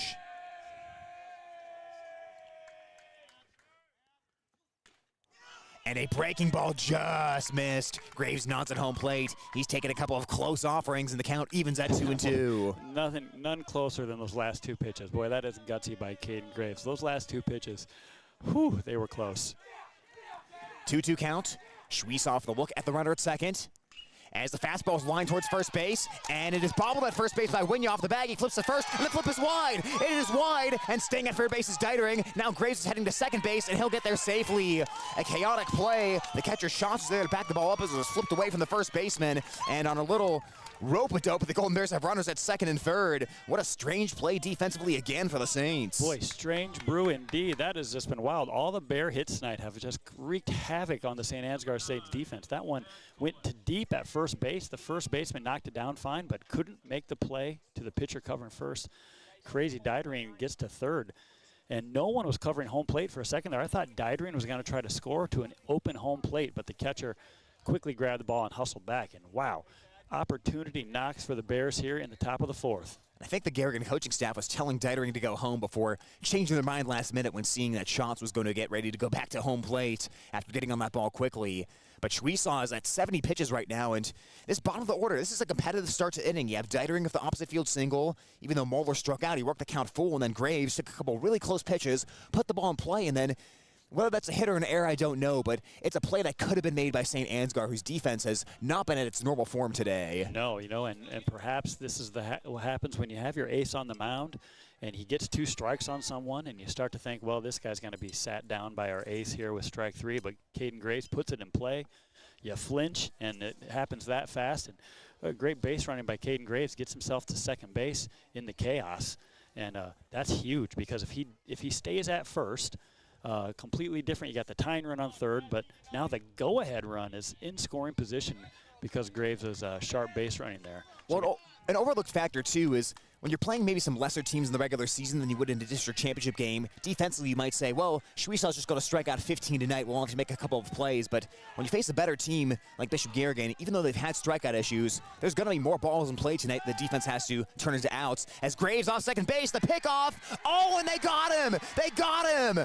Graves is picked off of second base. Wow. The ball beat him there, but it looked like he dove back in and got the hand there, but Oh, he is was called close. out at second. Just like his at-bat, that was as close as it can get. Bang, bang, play. The pitcher steps to third and fakes the throw to third, and then changes his mind and whips it over to second, and caught Graves off a little too far. Now it's going to take a base hit or a wild pitch. Kolash cutting and missing at the letter high fastball for strike one. Had that big stride to the front foot and trying to get after that first pitch heater. Well, Kolash, the senior, he is a confident young man. He is prone to draw walks. He's got a great knowledge of the strike zone. Schwiesaw's 0-1 pitch. Kolash late on the fastball, and the count, no balls, 2 strikes to the Garrigan number 9 hitter. And this is his second time through. He's taken some good cuts at that fastball, and he's getting real close to that thing. Get those hands through the zone a little faster, and he's going to send it out to the outfield, who is playing incredibly shallow in center field. Dietering at third base as the 0-2 pitch. Up high for a ball. Kolash fought about it, but he held back, and the count goes to 1-2. Boy, that's great discipline. His heart's got to be thumping in there. Runner in scoring position at third. And you know he wants to help his team out, but to watch that fastball go by at the eyes, that's tough to do. Schwiesaw reloads for the 1-2 pitch, skips it in the dirt, it goes to the backstop. Here comes Dietering for Bishop Garrigan. Friendly bounce, slide, stay for the plate. Stay for the plate is Dietering. The ball bounced off that granite behind home plate, back to the catcher's shots. He flipped to Schwiesaw covering, but Dietering got there ahead of the play. The Golden Bears catch a break, and this game is tied at 2. Oh, it was a perfect bounce off those rocks, came right to the catcher. Looks like Dietering was going to be dead meat, but he slides around the tag, somehow misses it. The pitcher stands there and talks to the umpire and says, how is he safe? We tagged him, and the umpire says, well, he got around it. Well, base is now empty. Garrigan has tied this game at 2 in the top of the 4th as the 2-2 by Schwiesaw pops foul behind home plate, and we'll do it again if a 2-2 count as Kolash hanging tough at the plate right now. Boy, is that a break for Bishop Garrigan. I think you could say a break went both ways. I think St. Ansgar may have got a break on the pickoff of Graves at second base, but Garrigan gets a big break on that wild pitch to bring home Dietering to tie this game at 2. 2-2 pitch. Breaking ball, a ball to Kolash, and the count full at 3-2. Huge break, and the pitcher was already going off the hill. He thinks that was a strike. He is definitely at odds with the umpire this half inning. Boy, the catcher just let that one go right through the wickets. The 3-2 pitch, and Kolash tried to check a swing, but he went around on the eye-high fastball, and the inning is over. But Aiden Dietering scores on a wild pitch. Bishop Garrigan ties this game at 2, heading to the bottom of 4 from St. Ansgar High School and on Hometown Radio, KLGA. AMU wishes our local teams good luck in postseason play. The hard work our ball players put in is reflected in their success on the field. AMU follows the same game plan when providing great services for our customers. AMU employees work as a team to provide reliable and affordable services to our community. When you need electric, water, cable TV, high-speed internet, or telephone services, hit a home run with Algona Municipal Utilities. Community-owned for community benefit. Kasuth Regional Health Center is your home for recovery care. I'm occupational therapist Ben Krause, ready to help you with recovery care. We work with a wide range of patients, helping them get back to the tasks of daily living and doing the things they want to do. Come home to recover with Kasuth Regional Health Center. Find us online at krhc.com or call 295-2451. Kasuth Regional Health Center, your home for health care.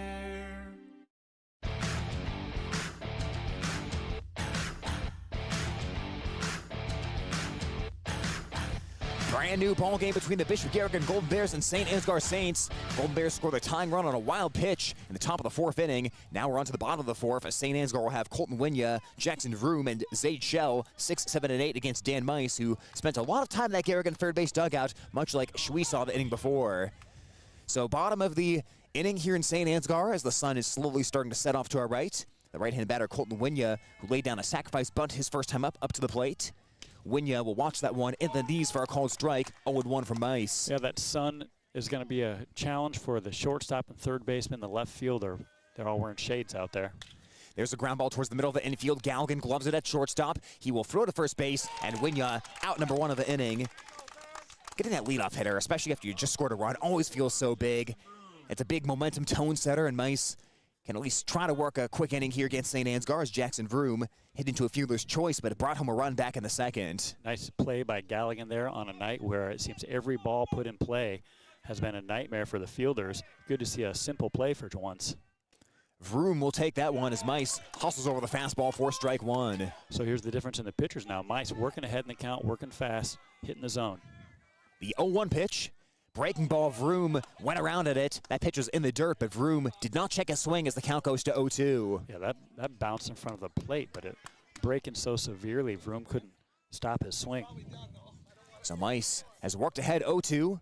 Dietering it on the grass at third base for Bishop Garrigan against the left-handed hitting Vroom. The 0-2 pitch. Fastball powered it by him. Good morning, good afternoon, and good night on the 3-pitch K, and it's out number 2 of the inning.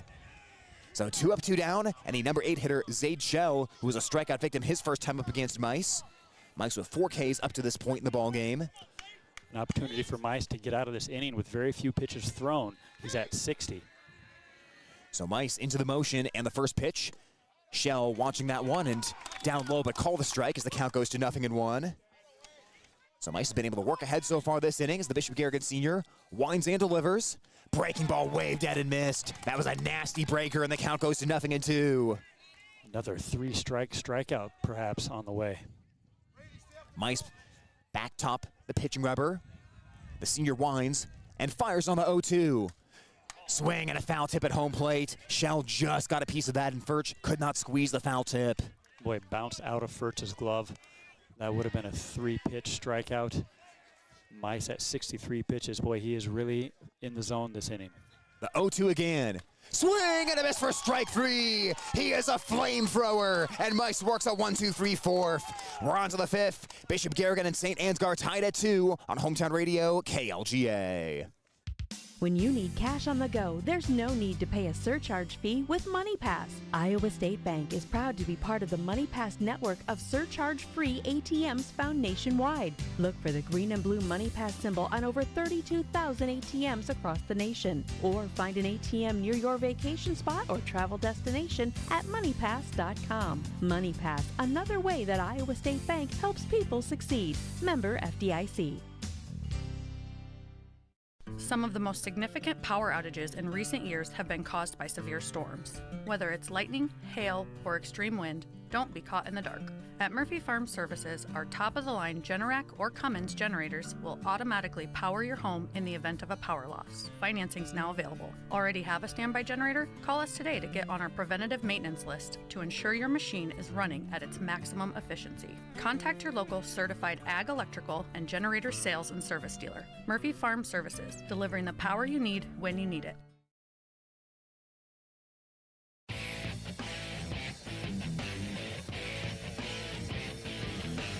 Bishop Garrigan back to the top of the order in the top of the 5th inning, as it'll be Brady Galligan, Tate Furch, and Carter Schwab against Jace Schwiesaw, who has bobbed and weaved, but he's kept the damage low. We're tied at 2 here between Bishop Garrigan and St. Ansgar, as runs have proved to be at a premium, but both pitchers have, like we said, they've had on and off control issues.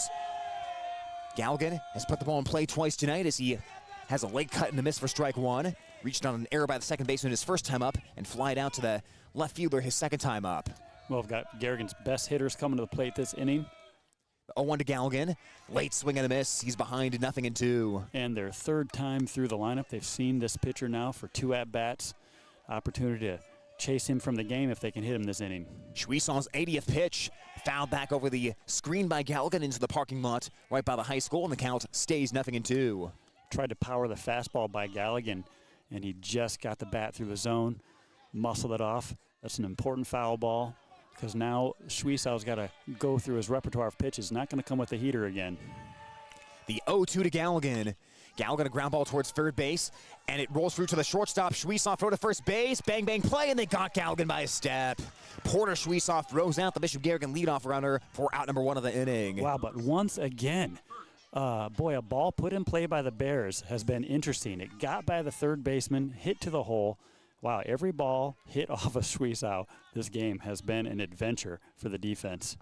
Yeah, unofficially, I have St. Ansgar down for 3 errors today. They made 2 errors in the first inning, and then that Graves little tweener ground ball last inning. I scored it as an error, but you could argue infield single as the pitch is in the dirt for a ball. 1-0 count to Tate Furch. Well, Furch not offering at that one in the dirt. It was a ball in the dirt that led to Garrigan's tying run. Aiden Dietering coming home, ball in the dirt, got past the catcher. And wow, Tate Furch, who's at bat right now, spoke to us in between innings. Schwiesaw's 1-2 pitch, flied in the air towards center field. Going to be a long run for Schnabel. Schnabel cruises into the gap, though, as the ball hangs up for him, and he will retire Furch for the second out of the inning. Well, Furch was noting how much that ball bounced off the backstop. So we've said it before, but this backstop is rock. It's built out of granite rock for the first 4 feet, and then it switches into chain link. So if that ball ricochets off that granite, it bounces back fast. And very noteworthy of Furch, the catcher, to notice that in case it happens to the Bears at some point this game. Tate Furch notices all the small details of a game as Schwab cuts and misses for a strike. 0-1 on the Bishop Garrigan first baseman. We had Tate do some color commentary with us in the final softball game of the season for Bishop Garrigan, and he's a very perceptive guy, and you kind of have to be as a catcher and a starting quarterback, but he notices all the intricacies of the game and the little small details that go unnoticed to a lot of the general public as the count evens at 1-1 to Schwab. 2 outs, nobody on base. 2-2 tie between Bishop Garrigan and St. Ansgar. Schwiesaw's 1-1 pitch, and he bends that one over the zone for a called strike. Schwab behind 1-2. Yeah, I heard Tate Furch on the radio the other day. I thought maybe Tate should be the color commentary during football season, but he will be busy quarterbacking the Bears this season. 1-2 pitch. Schwab a little roller towards the middle of the infield. Matt Bleeder gets through to center field for a base hit. Once again, a ball hit not very hard by the Golden Bears, just sneaks right through, and they have a 2-out base runner for Nick Learer. Oh, you can see the body language on the defense for St. Ansgar. Like, what is going on? They don't know how this is happening. All these bleeders by the Bears causing such problems and getting through, but Schwab, 2-strike hitting there. Fantastic, putting the ball in play. Well, this is big too, Beanie, because you're making Schwiesaw throw more pitches. He's at 87, so you're thinking at least 4 or 5 more pitches to Lear, and then if Lear gets on base, that pitch count really goes up. And remember, the limit is 110, as Lear fooled on the first pitch out in front of it for strike 1. Yeah, and boy, game's this tense. Anything can happen in playoff baseball. I've just seen crazy things happen in playoff baseball. There's so much time left in this game, relatively speaking. You know, we're in the top of the 5, and Coach Meister's going to talk to Nick Lear. You know, but this is a perfect example. You let your guard down for a second in playoff baseball, and something big can happen. You know, and Lear misses that pitch there, but you know, you try to throw a fastball by Nick Lear, and he's ready for it. He can break this game open here with a 1 launched over the center field fence. But we're talking a lot with Schwab there. 2 outs. Perhaps they're thinking about running a little bit with the Bishop Garrigan offensive guard. You could potentially see it happen. Schwab's not a guy who's stolen a ton of bases, but he has swiped 8 on the season. And again, this offense, you're thinking maybe manufacture mode. Now, Lear's a guy who can pop an extra base hit, but against a pitcher like Schwiesaw, you're thinking we've got to do everything we can to put pressure on the defense, and one way to do that is just steal a bag, as Schwab has a pretty good lead at first base. We'll see, though. 0-1 count right now on Lear. As shots ready behind home plate, Schwab had the big running secondary lead that time, but didn't take off as Lear takes a called strike, and he's behind 0-2. You know, and clearly with a couple errors under their belt and some really sketchy-looking defensive plays, it's clearly not a defensive night for the St. Ansgar Saints. Schwab running on the 0-2 pitch. Downstairs for a ball. Shots throwing to second base. Head for a slide. Schwab face plants, and he is going to be safe at second base. That ball kind of got tied up on the ground there. Schwab did a little face plant at second, but however he got there safely. Oh, he got a huge jump. Schwiesaw was not paying much attention to him. Huge jump by Schwab. Great swipe of second base. Catcher's got a great arm, but his pop time pretty slow, and Schwab beats it. The 1-2 by Schwiesaw. Swing and the miss for strike 3. Lear way out in front on the breaking ball as Schwiesaw mixes the pitches to perfection. And the 5th inning is over.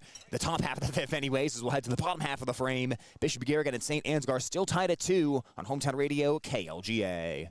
2 of the biggest investments most people will make in a lifetime are your home and vehicles. Rest easy knowing that they are well protected with proper insurance from Central Financial Group. We offer a comprehensive and specialized approach to protecting your belongings from everyday disaster.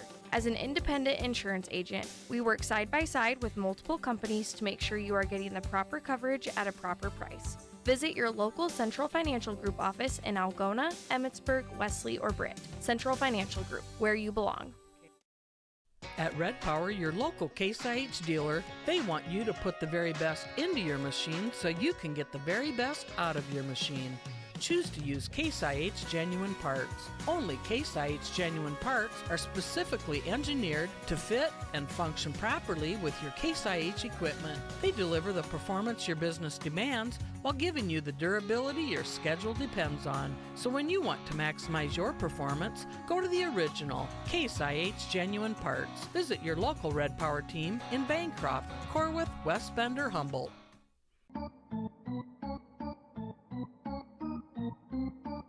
Hey Golden Bear fans, this is Dan Mice. You're listening to Bishop Garrigan Baseball on KLGA.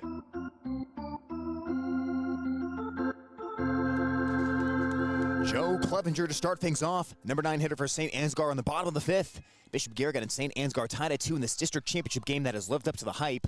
Unfortunately, the scoreboard went off there for a second, but it's gone back on here at the St. Ansgar Baseball Diamond. Mice delivers strike 1 to Clevenger on his 65th pitch of the night. Yeah, just 65 pitches, and Dan Mice continues to work ahead of batters, getting that first strike across. Schwiesaw has 91 pitches. That one is fouled off to the first base side by Clevenger, and Mice works ahead 0-2. Getting back in command, had that rocky control during the second inning. Those first 2 batters walked, and that resulted in a run, but he has dialed it in since.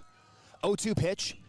Soft line drive towards second base. Allish got caught in between, but he slides and makes the catch. Allish wanted to wait back, then decided to come forward at the last second, and he was fortunate to make that grab for out number 1. Yeah, and the St. Ansgar hitters, whereas at the beginning of the game, were watching as many pitches as possible. With Mice in the zone, they have pulled the bats out and are swinging the sticks. And, boy, that just is gravy for Mice because he can really work that count to his advantage with just 67 pitches. He's really mixing as well. It's a good pitch. So Mice will now face the leadoff hitter Anthony Schnabel, who worked a long at bat and doubled his last time up. He's 1 for 2 today, as he's also struck out. 1 out, nobody on, as Schnabel fists that one foul third base side. And it'll be an 0-1 count on the leadoff hitter with Gus Walk up next. Jace Schwiesaw if anyone gets on base. And nobody has watched more pitches from Mice than Schnabel, but he's swinging at the first pitch there. Mice into the windup, the 0-1, and Schnabel fouled that one back to the screen. Got caught flat-footed on that swing, and the count, no balls, 2 strikes. You know, and despite it being a tie game, you can feel the pressure mounting on the St. Ansgar Saints. The way they've played defensively with Mice on the mound, you can see they're getting a little tension built up in their body language. The wind by Mice and the 0-2 pitch. There's a little dribbler towards Alsh at second base. He waits back. He better hurry. Throws to first base. And he just got Schnabel. Bang, bang play at first. Alsh has had a little adventure at second base, but to his credit, he's made both plays this inning, and that is out number 2. Well, Beanie, you talk about pressure, and there's a lot of pressure that comes from being state-ranked. St. Ansgar's been ranked in the state all season long. They ended the regular season with the number 6 ranking, so even though these teams have a similar record, there is that kind of pressure where you're a state-ranked team facing an unranked team. You have that weight of expectations. You play in that very tough top of Iowa East where you have to contend with Newman every year, so there's a certain sense of opportunity for both teams, really, when you're in a different bracket than Newman, first of all, but there's especially pressure on the Saints knowing that you're the ranked team coming in and playing on your home diamond tonight. Well, and they also know that they're seeing a good Garrigan pitcher here, but if you look at Dan Mice's stats over the season, as he misses up and in for a ball, 2-0. ERA, fantastic. Number of strikeouts off the charts. But his win-loss record is not what you would typically think because Mice has taken some losses on the chin here this season. So they probably came in with brimming confidence here. And now late in the game. 2-0 by Mice. And the fastball flies to the backstop. 3-0 count.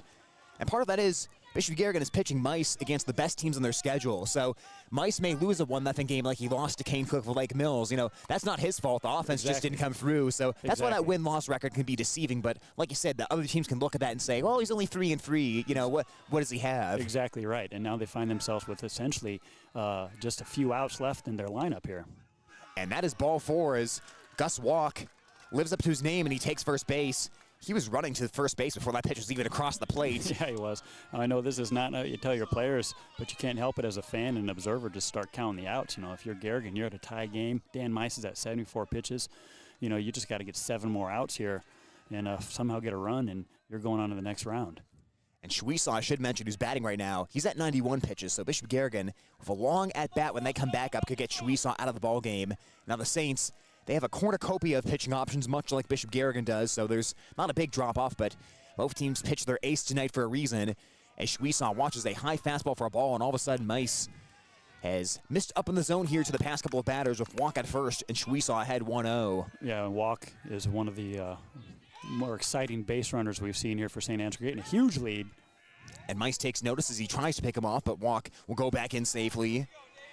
Gus Walk has not been caught stealing. 9 steals, 9 attempts this season. St. Ansgar has stolen 124 bags this year and 127 attempts coming into tonight. Has another pickoff. That one's a little low, but Schwab got his glove underneath, as Mice has definitely sent a message to Walk that he's going to be engaging in a little cat and mouse. And with 2 outs, you know he's going to want to swipe second base to give him a chance to get in scoring position for their good hitter at the plate. Massive lead by Walk. He doesn't go. Furch is going to try to pick him off, and the tag by Schwab is close, but Walk got back in safely. I think that was the right call there as he just got back in. Schwab took the throw in front of the bag and tried to reach back to tag him. So close, and a really tough angle by the umpire.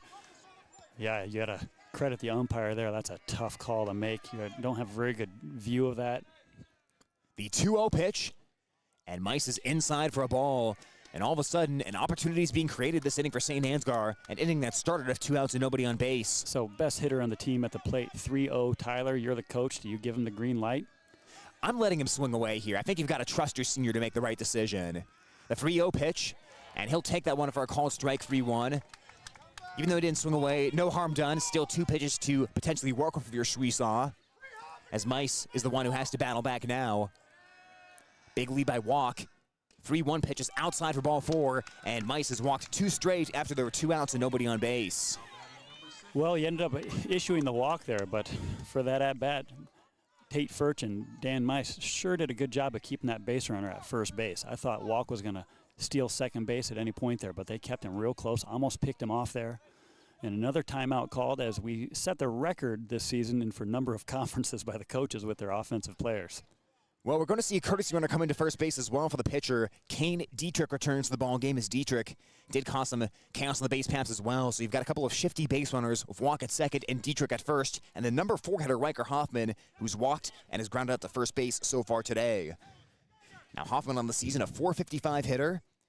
Not a ton of extra base hits. In fact, doesn't have any extra base hits, but .455, you take a single here, as a single to the outfield would likely score the man of 2 outs, as the Saints will now pull everyone into the third base side, both base runners, the batter, and the on-deck hitter as well.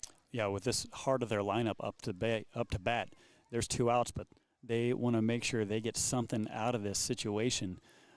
Mice he sat down 5 in a row, very few pitches, and then suddenly ducked out of the zone again. And we've seen that from Dan Mice throughout the season. He ebbs in and out of that strike zone. When he's in that zone, he's almost unhittable, like you said, Tyler, but sometimes he gets out of the strike zone. So I'm fine with this offensive conference as a Bear fan because this gives Dan Mice a chance to refocus and get ready to pound that zone with strikes again while we do all the situational changes here. But well, amongst the changes, there's also a new pinch runner at second base as Jaeger Triton will run at second base.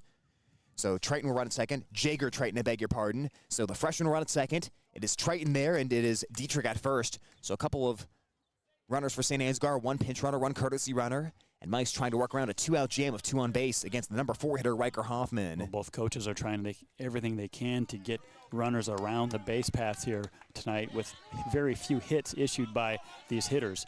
Been some interesting defensive plays tonight, but now runners on first and second with 2 outs. It's all on Dan Mice working the batter. And Bishop Garrigan has to be crisp defensively here with 2 outs. You've got to force at all bases besides home. As Mice will look towards second base. He'll spin and deliver. And he'll pour that one over for a called strike. Maybe that break for the timeout St. Ansgar called was everything Mice needed there. Yeah, I think it really benefited Dan Mice. He walked 2 in a row, and that extended break, I think he really got his mental focus back. The future Buena Vista Beaver checks second base. He spins and delivers again, and he pours strike 2 right over the plate. Riker Hoffman behind, 0-2, and now Mice in the driver's seat with 2 out and 2 on. And he did that by throwing 2 straight fastballs. Now he's got 2 strikes on the batter, has a whole repertoire of pitches he can try to get this last strikeout. Tate Furch twisting the dials behind home plate. Mice checks second. The 0-2 pitch. Fastball upstairs. He could not tempt Hoffman, the disciplined number 4 hitter, as the count goes to 1-2. Boy, I can't believe Hoffman was able to lay off that pitch a little high and outside, but with 2 strikes, runner in scoring position. Whoa, good batting by that young man. So Mice will try again. It's a 1-2 count of 2 runners on base and a 2-2 tie. The 1-2 pitch, and a breaking ball just missed. Oh, wow. Maybe a bit outside. Yeah, maybe. Coach Meister's asking the umpire, where was that? And the umpire says, outside. So now a 2-2 count as Hoffman has taken a couple of very close offerings from Mice. The 2-2 pitch, another high fastball. Furch flung back to second base, and the tag is applied, and they didn't get it on him. They missed the tag at second base as Triton went back in standing, and he somehow got back to the bag unscathed. Well, that caught me off guard. Tate Furch surprising everybody. Throws behind the runner. I said he was good at that. Coach Meister wants to talk to the umpire. Brady Galligan is swearing up and down that he tagged him, and I think he did. I just don't think the umpire was in position to see it. It went umpire, St. Ansgar, St. Body, and then Galligan, and I just don't think the umpire could see the tag there. Boy, I'll tell you what. I mean, Beanie, you and I are about 150 feet away from where that play was, but man, oh man, that was very close to number 3 of the inning. I'll put it that way without speaking definitively on that. They're going to talk to the home plate umpire. I'll say it very simply, and now the umpire is going to talk to the home plate umpire because he's just got to be honest. I don't think there's any way he could have seen that. Home plate ump is already shaking his head. He's saying, I didn't see it. Yeah, they just didn't see it. It's just one of those unfortunate things. But, yeah.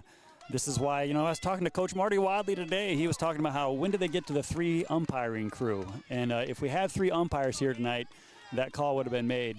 But with the 2-man crew, neither of these guys, no fault to them, could be in position to see Galligan make that tag there. Well, now as a result, the Riders are going to get a running start on this pitch. 3 balls and 2 strikes to the number 4 hitter Hoffman, who has battled back in with a great at-bat. Pitch to Hoffman, line drive towards the right side on one hop to second base. Allish bobbles, he recovers, he throws, and he got him at first base. Teague Allish makes the big play, and the call at second base will be erased in the sands of time. This game stays tied at 2 between Bishop Garrigan and St. Ansgar. We move to the 6th on Hometown Radio KLGA and the Algona Radio YouTube stream. Sure, you can shop the big box stores if you just want to be a number, but if you want knowledgeable staff with personalized customer service, you need to shop local at North Iowa Appliance Center. They go that extra mile to make sure prices are competitive, and they focus on stocking high-quality, reliable appliances from trusted brands. The roots of this family business began 47 years ago, and they're still going strong today. North Iowa Appliance Center, Highway 18 East in Algona, where they sell the best and service the rest, carrying Maytag, KitchenAid, Whirlpool, and Amana. Where you bank matters. Hi, I'm Sherry Bacon at Security State Bank, and we're relationship bankers. We get to know our customers and understand their financial needs. We're locally owned and operated, which means family, community, and service always comes first. So come to Security State Bank. We'll treat you like family. Security State Bank in Algona, Burt, and Laverne. Member FDIC, Equal Housing Lender. Security State Bank.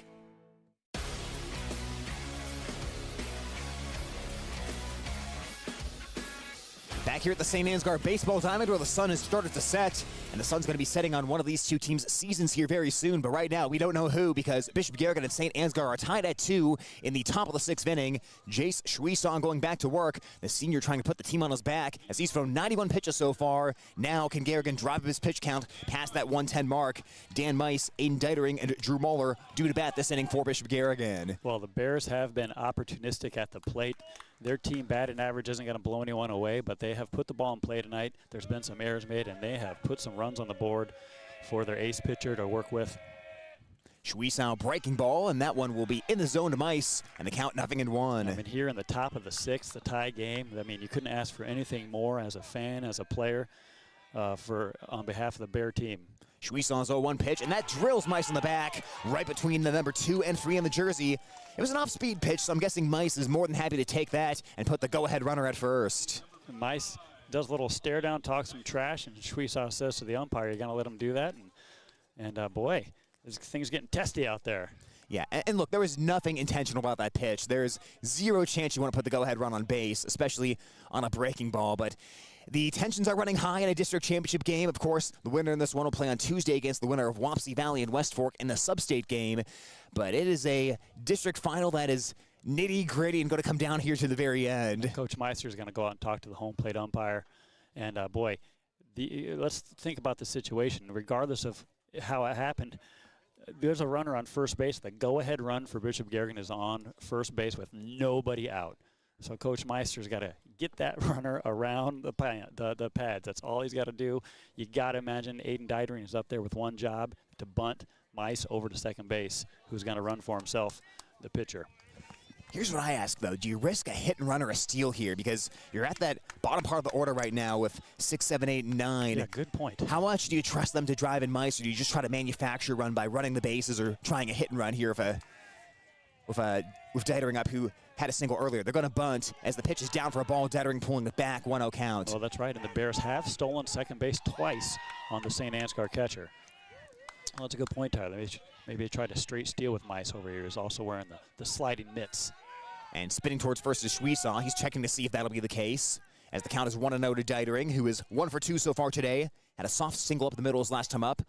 Walk is halfway down the third baseline. He's thinking Garrigan will bunt again, as this is going to be number 95 pitch-wise for Schwiesaw. Schwiesaw delivers. Dietering bunting. He pulls it back, but the pitch found the zone for a strike to even the count at 1-1. Well, they're charging the third baseman hard and the pitcher. It's kind of uncanny to look at. Walk is about the same distance away from home plate. Walk, the third baseman, as the pitcher Schwiesaw is. Walk is creeping in. Schwiesaw delivers, and it is bunted foul by Dietering. He couldn't get it down, and now he's down to the count with a 1-ball, 2-strike count. Well, we saw them bunt with Drew Muller with 2 strikes. They might do the same with Dietering here. I think Walk is playing so close because at this point in the game and that go-ahead run at first base, if they have an opportunity, they might try to throw that runner out, lead runner out at second base if Walk can charge hard enough and get the ball fast enough. But, boy, that is risky. And plus, you've got to turn your body towards second base if you do that. That's a big turn. Mice, he's running on the pitch. Dietering swing and a miss. Throw to second base. Not in time as Mice steals the bag.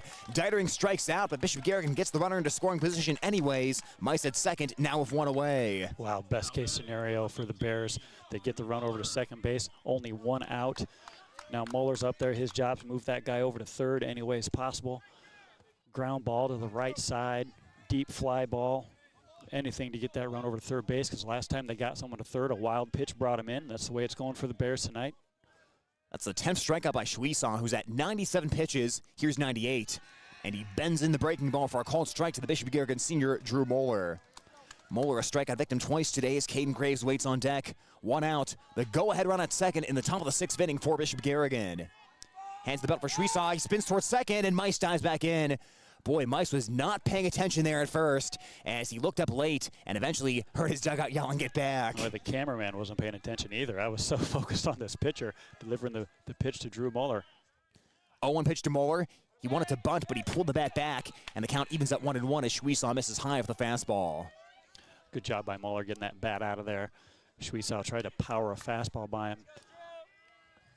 Well, the St. Ansgar outfield, exceptionally shallow again, just daring Bishop Garrigan to hit one over their heads if they swing away, but Muller will bunt. He pulls it back, but the breaking ball drops into the zone. Muller fooled on that one as the count goes to 1-2. And that's a good IQ by the pitcher. You know the guy's going to bunt, throw that breaking ball. Much harder to bunt the breaking ball, especially if he throws it for a strike like he just did.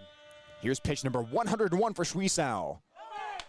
Upstairs on the fastball, Schwiesaw misses, and the count evens at 2-2. That's a good eye by Muller there. Muller, a tall guy, but that was above his letters, trying to tempt him with the high heater. So not a lot of leeway left for Schwiesaw. Schwiesaw looks at second base and brings the 2-2 offering. Muller watches, and he missed on the breaking ball. A good take by Muller, and the count goes full at 3-2. Great opportunity for Muller here. You got to figure the pitcher's going to come with a fastball, and with 102 pitches, might be a little heat off of that thing. Can Muller get the big hit? Before the payoff, Schwiesaw spins towards second base, but this time Mice was wise to it as he quickly got back to the bag. And that's a little sign that Schwiesaw's not quite ready to throw this pitch. He's just buying a little more time there, doing an errant move to second. Schwiesaw looks towards second and brings the 3-2 pitch. Muller, a ground ball towards shortstop. Mice has to stay put. It is gloved by Porter Schwiesaw, who throws low to first base, but it's fielded over there by Winya, and Muller is retired. The runner had to stay at second base the whole time. Oh, I thought that was going to be another adventure. That's the first ball I think the Bears have hit tonight that hasn't been an adventure for the St. Ansgar Saints. They played that textbook, check the runner back, and make the play at first. Good play by the shortstop. Well, now it's on Caden Graves with 2 outs and the runner still at second base. 2-2 tie between Bishop Garrigan and St. Ansgar. Graves reached on a borderline play. We'll call it an error his last time up. A ground ball in the infield. He also flied out to center field as that ball is a fastball, but it missed the zone. 1-0 count. Schwiesaw is now at 104 pitches. You know, Graves batting for Teague Alish, who's had a big game, getting 3 putouts here. The 1-0 pitch. Graves with a late swing and a miss on the fastball. Count 1-1. But they got a lot of confidence there in Graves. Karma at the plate.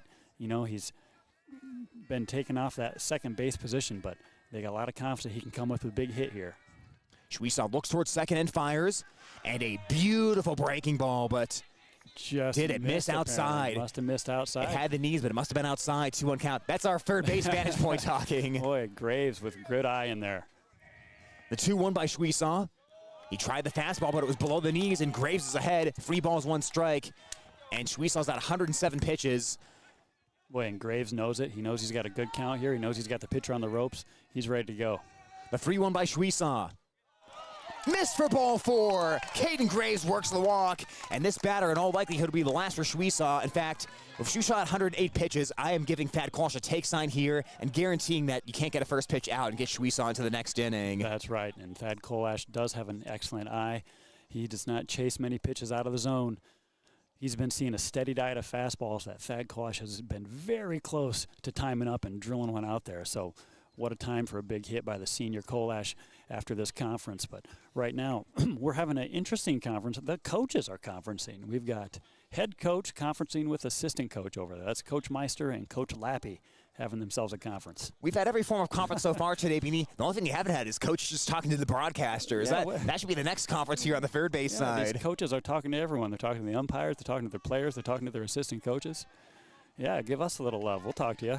Tate First talks to us. Tate First talks to everyone. That is I'm sure we're probably the last on his list, but he'll talk to anyone, so he'll talk to us as well. Here we go. Thad Kolash, big moment of the senior's career. Schwiesaw spins towards second base, but nothing doing for the Golden Bears as no one wants to get picked off to end this inning. Yeah, Mice is basically standing on second base, already in scoring position. What you need now is a big base hit. They're going to force Schwiesaw to throw these 2 pitches to Kolash as he delivers, and Kolash swung at the first pitch. That is strike 1, but he puts that in play, and Schwiesaw, if he gets it out there, could potentially start the next inning. Well, you know, I have no problem with that. You know, a fastball's coming, and boy, if you get the bat on that there, Bears take the lead. Well, now this guarantees that Kolash is the last batter Schwiesaw can face. That pitch was number 110, so he can finish this batter, but no matter what happens here, this is the final batter the ace of St. Ansgar can see tonight. It's a 1-1 count to Kolash. Top of the order of Brady Galligan up next. How many times this season has Kolash gotten on ahead of the lead hitters in the order as the pitch squeezes away? It's a breaking ball off the glove of the catcher shots, and Golden Bears move runners up to second and third base, and now the go-ahead run is 90 feet away. And St. Ansgar's got to be very sharp behind home plate for the catcher shots here to avoid any further pass balls or wild pitches. Yeah, he's had 2 pass balls tonight. Both have resulted in the Bears moving up 1 run, and this time a crucial one. That's 2 runners in scoring position. The base hit scores 2. At this point in the ball game, with Mice have plenty of pitches under his belt, boy, this is just the biggest opportunity for the Bears to advance towards the state tournament by getting through this round. Well, it's going to be a conference on the mound for St. Ansgar's. We'll have another one here, but Kolash has gotten ahead 2 balls, 1 strike, and boy, Beanie, I just think back to that Lake Mills game. Kolash worked such a long at-bat. He walked, he got on base in that final inning, and eventually that let Bishop Garrigan get through to the middle of their order. Yeah. You're thinking here, obviously you want a base hit, but if you walk, if you get on via an air, anything works for the Golden Bears. You just want to keep passing the baton. Don't be the one who is batting when the inning ends, is basically the mindset. That's right. Thad Kolash, he can draw a walk, boy. I've seen him draw some big walks this season. And on deck, Brady Galligan, I think the hottest Garrigan Bear hitter right now. Schwiesaw the 2-1 pitch to Kolash. Kolash watching, and that one missed the zone. It's a small zone to Kolash, and it's a 3-ball, 1-strike count of runners at second and third. Game tied at 2. I don't think Kolash is swinging here for any reason. 3-1 count. Schwiesaw with pitch number 113 of the night. Kolash, big cut and a miss. He's proved both you and I wrong today, Beanie. Oh, man, I don't know. That could have been low for ball 4, but Thad thought he could take it. Good job by the senior. He's going to get another crack at it. 3-2, 2 outs. Here we go. Schwiesaw with his final pitch of the night. And it's a called strike 3. Kolash slipped the bat and started running to first base. He will instead run back to the third base dugout. Bishop Garrigan strands a pair of runners on base, and Schwiesaw, with his 114th pitch of the night, strikes out Kolash looking his 11th K of the game. We go to the bottom of the 6th, still tied at 2 on Hometown Radio KLGA and the El Gordo Radio YouTube channel.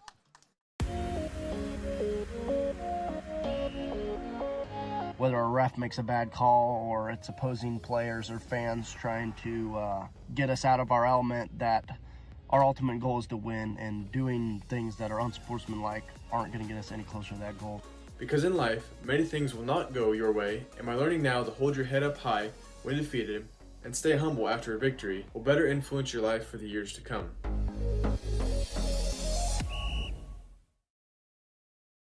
Is your student athlete on the injured list? We can help. This is Wendy Wagner, Physical Therapy Assistant at Kasuth Regional Health Center.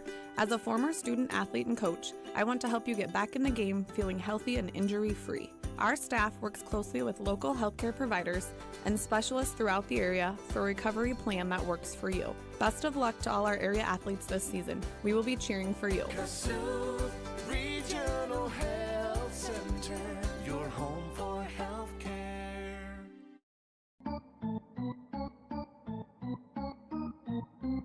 Hey Golden Bear fans, this is Carter Schwab, and you're listening to Bishop Garrigan Baseball on KLGA.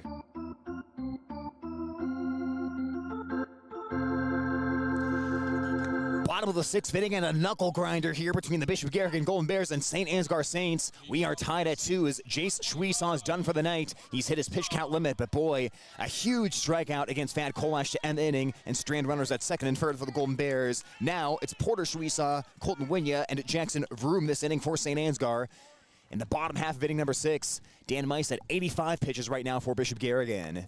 Well, you see the new battery for St. Ansgar running down to the bullpen now that their ace is out of the game. We'll see who gets a throw. It looks like Walk is down there getting loose. Gus Walk is warming up. As you referenced there, Beanies, the pitch down for a ball. Count 1-0. Well, Meister's velocity is fresh as a daisy. He's humming that heater in there, and he is on the mound ready to go. And the St. Ansgar Saints stepping out to try to slow him down a little bit, but he is looking fresh here in the 6th. Porter Schwesaw a walk and a fly out today as that one caught the inside corner. Schwesaw didn't agree as the count evens at 1-1. Porter Schwesaw batting right now, but the starting pitcher, Jace Schwesaw, he goes 6 innings tonight, allowed 3 hits, 2 runs, both unearned, struck out 11 and walked 3. 1-1 pitch in the dirt, 2-1 from Mice as he tried the breaker that time. The sky painted different hues of purple and orange here at St. Ansgar as the sun starting to set on the ball diamond. Mice turns to look at the scoreboard. No doubt he was thinking about how's he doing on his pitch count. He's got plenty of pitches left. He's at 88. And at this point, with the pressure on the batters, he can hum that fastball in there. Mice winds it up and brings the 2-1 pitch. And that one caught the inside corner again. Schwesaw was backing away from both of those inside pitches, but they both grazed the corner as the count evens at 2-2. Mice working the zone. Schwesaw must be crowding the plate. He says that almost hit his elbow. Mice into the windup. The 2-2 pitch. Down low for a ball. He missed on the fastball, and it's full at 3-2. Well, I'm very impressed with the patience of these St. Ansgar batters for the most part. They swung at some balls in the 5th and 6th, but other than that, they do not chase. The wind down the 3-2, and a swing and a dribble or foul. Next pitch will be number 7, as we'll do it again with a full count on Porter Schwesaw. Well, the Saints on the season, they have walked 132 times with only 67 strikeouts. That was coming into tonight. So they're definitely a team that they know a pitch when it's a ball and they know when it's a strike. As the 3-2 by Mice. Swing and a miss for strike 3. Schwesaw chased ball 4 right on cue, and that is out number 1 of the inning. Big strikeout. That one was down around his ankles, but he pulled the trigger, and Mice blows it by him. No reason to mess around with the breaking pitches. His fastball's still good, and the pressure's on the batter. 1 out, nobody on. Colton Winya with a sacrifice bunt and a ground at the shortstop so far today. Winya, the right-handed hitter, watches the fastball go by for strike 1. Mice now past the 90 pitch mark as the Bishop Garrigan senior winds and brings pitch number 93 of the night. And he buzzes the fastball up and away for a ball to even it at 1-1. On deck is Vroom, who we've seen struggle against Mice so far tonight. If Mice can get through this batter, things are looking good. 1-1 pitch and a late swing and a miss. Mice is elevating the high cheese, and the count goes to 1-2. Yeah, the where the sun is really hard to see the ball right now if you're a batter. This fastball by Mice looks like a BB. His 1-2 offering rolled towards third base. It'll be backhanded by the shortstop Galligan. He fires to first base in time for the out. A nice play by Galligan as that ball's out of the reach of Aiden Dering, the third baseman, but Galligan with a tougher backhanded play and long throw to get the out. Nice play by Galligan. Plants his feet and makes a strong throw. Galligan, of course, if the Bears can win this game, probably going to be the next pitcher on the hill. If they advance to the next round, got a very strong arm over there at shortstop. So now 2 outs, nobody on, and Jackson Vroom, who struck out his last time up. Vroom takes that pitch for a called strike. He drove in 1 of the 2 runs tonight with a ground ball in the infield. Bishop Garrigan tried to get that out at home, but could not in Vroom's first plate appearance. Mice puts one at the knees for a called strike. Vroom shakes his head disgustedly at home plate. He can't believe the home plate ump had the audacity to call that one as the 0-2 pitch by Mice. Ground ball towards the middle of the infield. Galligan converges. He vacuums it in. He throws high to first base. Schwab holds the bag, though, and it's a 1-2-3 inning. Mice gets through the 6th inning. He's under 100 pitches, and we stay tied at 2. The top of the 7th coming up next on Hometown Radio KLGA and at the Algona Radio YouTube channel. Postseason Sports brought to you by Farmer State Bank, a strong history, a bright future. Algona Livestock, sales every Monday. American Glass, for all your glass needs, think American. Dance Connection and Tumbling by Michelle, passionate about teaching, creative about dance. Daylight Donuts, open early, serving freshly made donuts, rolls, and coffee. Farm and Home Services, check their listings at farmhomeservices.com. Holmes Animal Clinic, caring for your pets, big and small, they love them all. Algona Frame and Auto Body, we meet by accident. Postseason Sports brought to you by Greg Penning and Company, certified public accountants where everyone counts. Dump It, commercial and residential garbage service. Weichert Realtors, the 515 Agency. Neil Albert Electric, flip the switch to Albert Electric. Grassmasters, growing satisfied customers. Erpelding Boyd and Company CPAs, they're not just about taxes. Glenn's Green Thumb, from a small seed, something beautiful will grow. Tom Eischen Sales, Toro, Steel, and Green Mountain Grills, your store in the country on Highway 18 west of Algona.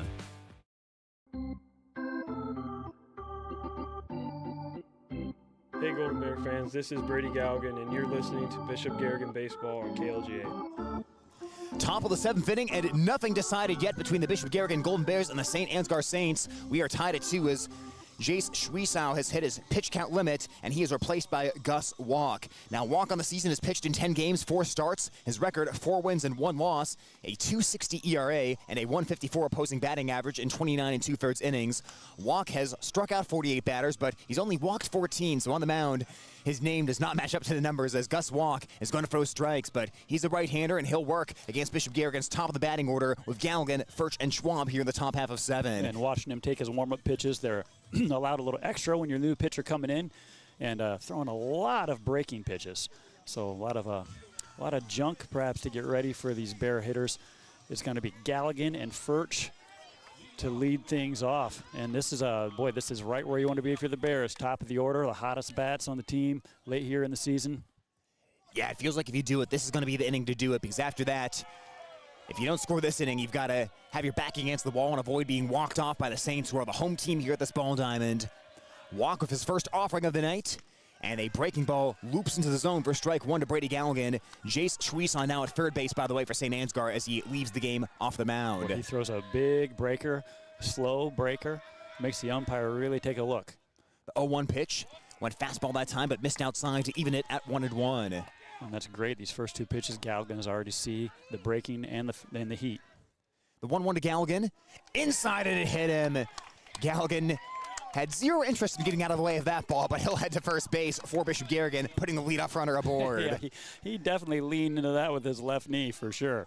Way to take one for the team. Leadoff runner aboard. Boy, perfect situation for Tate Furch. Move him over. You know, frankly, Beanie, I'll be honest, I'm very surprised the umpire didn't call him back to home plate on that one. He very easily could have been said, nope, come back to hit after that pitch. Yeah, he thought about it. He thought about it. When he called the dead ball, he kind of did a hand motion like he was gonna call him back, but no, he didn't. Now Tate Furch, who's 1 for 3 so far today. Modest lead for Galligan as Walk holds the hands neck high. He'll spin towards first base, but won't make a throw as Galligan goes scampering back in. Bears with 2 stolen bases already tonight. That is the go-ahead run right there as Walk will throw the pickoff. Galligan goes back in standing as he's there safely. When you try to put the tag on his back, but Galligan was there well ahead of the play. The third baseman, Jace Schwiesow, is very shallow. He's thinking maybe Furch will bunt here. Well, I know Tate Furch is going to put the ball in play here. Excellent batter, a real experienced batter. The pitch to Furch, he's not bunting, and he swings and misses. Tardy on the fastball as he's behind Walk right now. Took a big cut at that one, planted his back foot.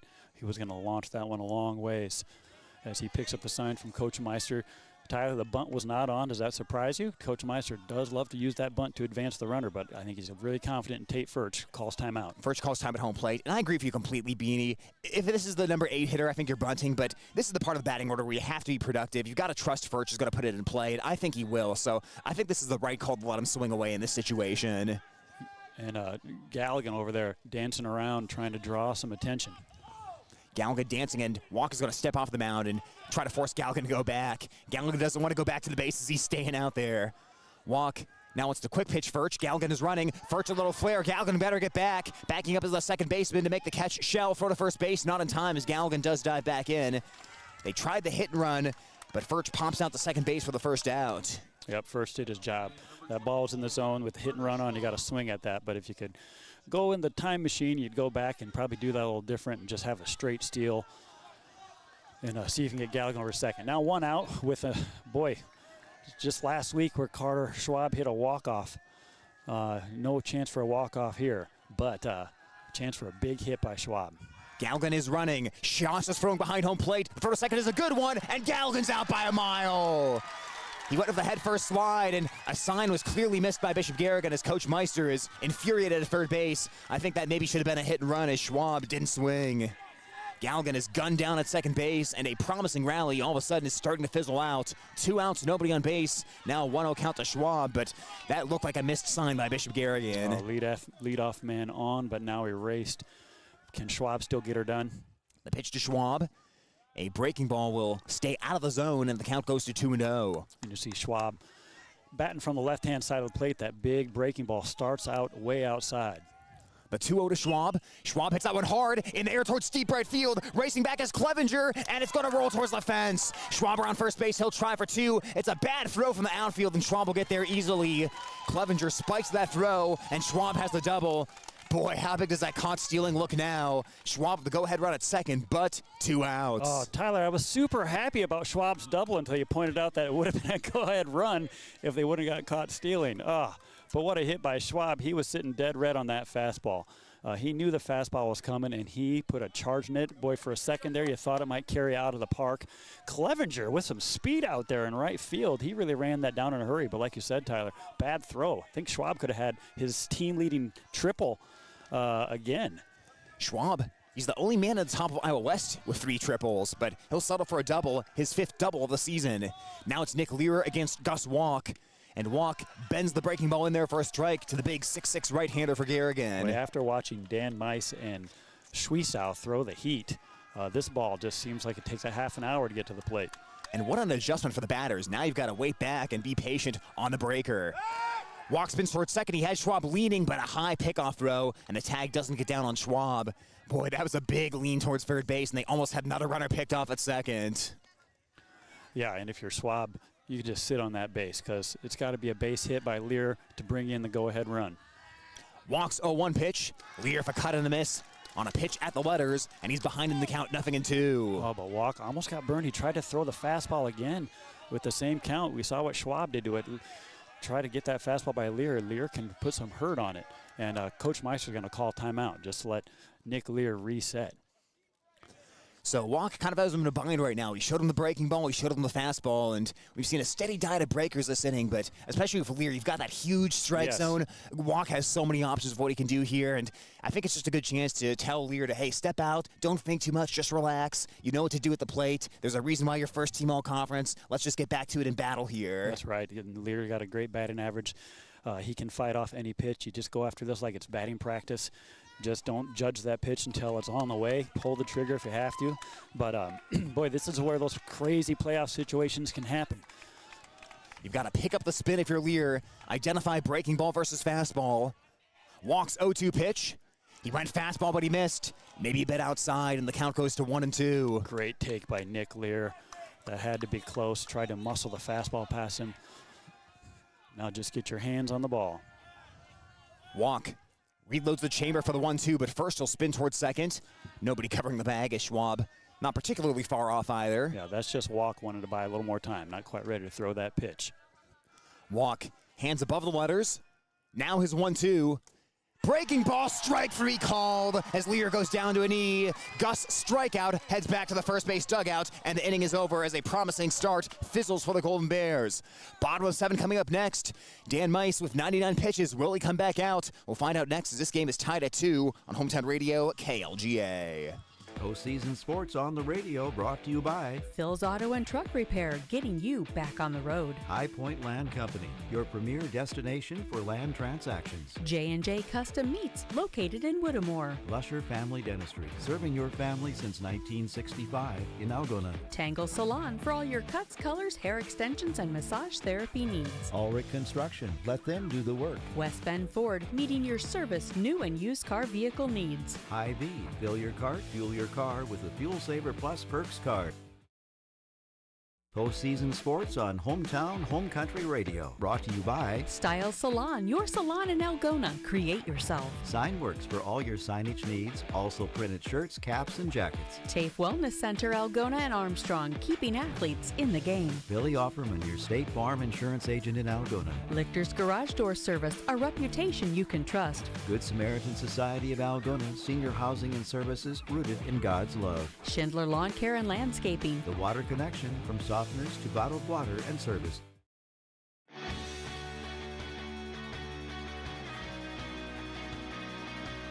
Dan Meiss back out with a 99 pitch count right now for the Golden Bears. The Saints of St. Ansgar will bat in the bottom of the 7th for this game, tied at 2. Now remember, the limit is 110, so once you hit 110, you cannot begin a new batter, and we'll see how far Meiss can get. He'll face hitters number 8, 9, and 1, Zaid Shell, Joe Clevenger, and Anthony Schnabel due to bat this inning. Well, Meiss has been fantastic tonight. Every time he's gotten out of the zone and thrown a couple walks, he's gotten it right back into zone focus. He's worked ahead of batters, and that's why he's limited his pitch count, sitting at 99 on the game here in the 7th inning. Not a lot of high school kids make it through a full 7 innings here.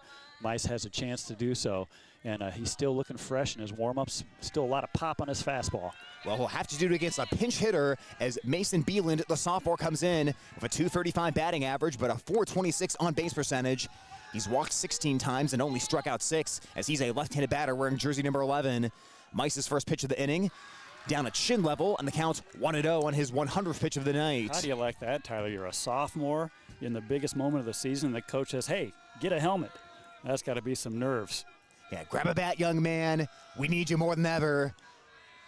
As Beeland has a 1-0 count. We'll see how patient he is here. Obviously, the other hitters have seen Meiss 3 times tonight, but Beeland has only been able to watch from the dugout. As the 1-0 pitch sails up high on the fastball for a ball, 2-0, and well, I would be stunned if Beeland swung here. He looks relaxed. He's taken 2 balls without even offering, not flinching. He's chomping on his gum. Meiss 2-0 pitch. And fastball misses inside. Beeland ahead 3-0, and now he will definitely not be swinging here. Otherwise, I would be stunned more than anything else I've seen in this game. Meiss quickly for the 3-0 pitch. And it misses for ball 4 down low. Furch finally framed that behind home plate, but Beeland draws the 4-pitch walk. Tyler, I've watched a fair amount of baseball. I've never seen a more casual pinch hitter than that sophomore that just came off the bench and takes a 4-pitch walk from Meiss without even breaking a sweat. He just as casual run as possible. And now they're going to run for him too. Shell's coming back in to run at first base. Put the sophomore in to draw a walk, and it's, that's incredible. My guess would be he came up to the plate saying, I'm going to make Meiss throw me a strike. And when Meiss never did, he said, well, all right, works for me. I'll take first base. Yeah, boy, that's an interesting start to the inning. So just like the Bears got their leadoff runner on board in the top of the 7th, the Saints have their leadoff runner aboard here in the bottom. Well, now this is a huge batter with Joe Clevenger, the number 9 hitter. Meiss is at 103 pitches, so if you get a long at bat here, if you're Clevenger, you work the count full, you foul off some pitches, that could potentially drive Meiss out of the game. Even if you don't get him out of the game, you could force it to where the next batter will be the final one Meiss can face. Because Meiss isn't going to get a 1-2-3 inning here, barring a double play, it seems that at some point Bishop Garrigan will have to choose who the next pitcher will be. Yes, Clevenger was the right fielder who ran down that double that Carter Schwab launched to right field in the top half of the 7th. He's got good speed at the plate, but his run matters not. The winning run is at first base in the form of a pinch runner. Shell's at first base. Joe Clevenger 0 for 2 today with a ground out to third base and a line out to second base on a nice play by Teague Allish. Bishop Garrigan thinking bunt as Dietering comes in at third base. That would be the other good option for St. Ansgar to move that winning run to second with the top of the order coming back up next.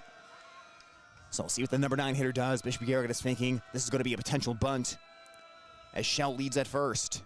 Pick off to first base, diving back in on a fairly close play with Shell, but he got back in there. Nice quick move by Mice. And the St. Ansgar coach from third base says, hey, head up over there.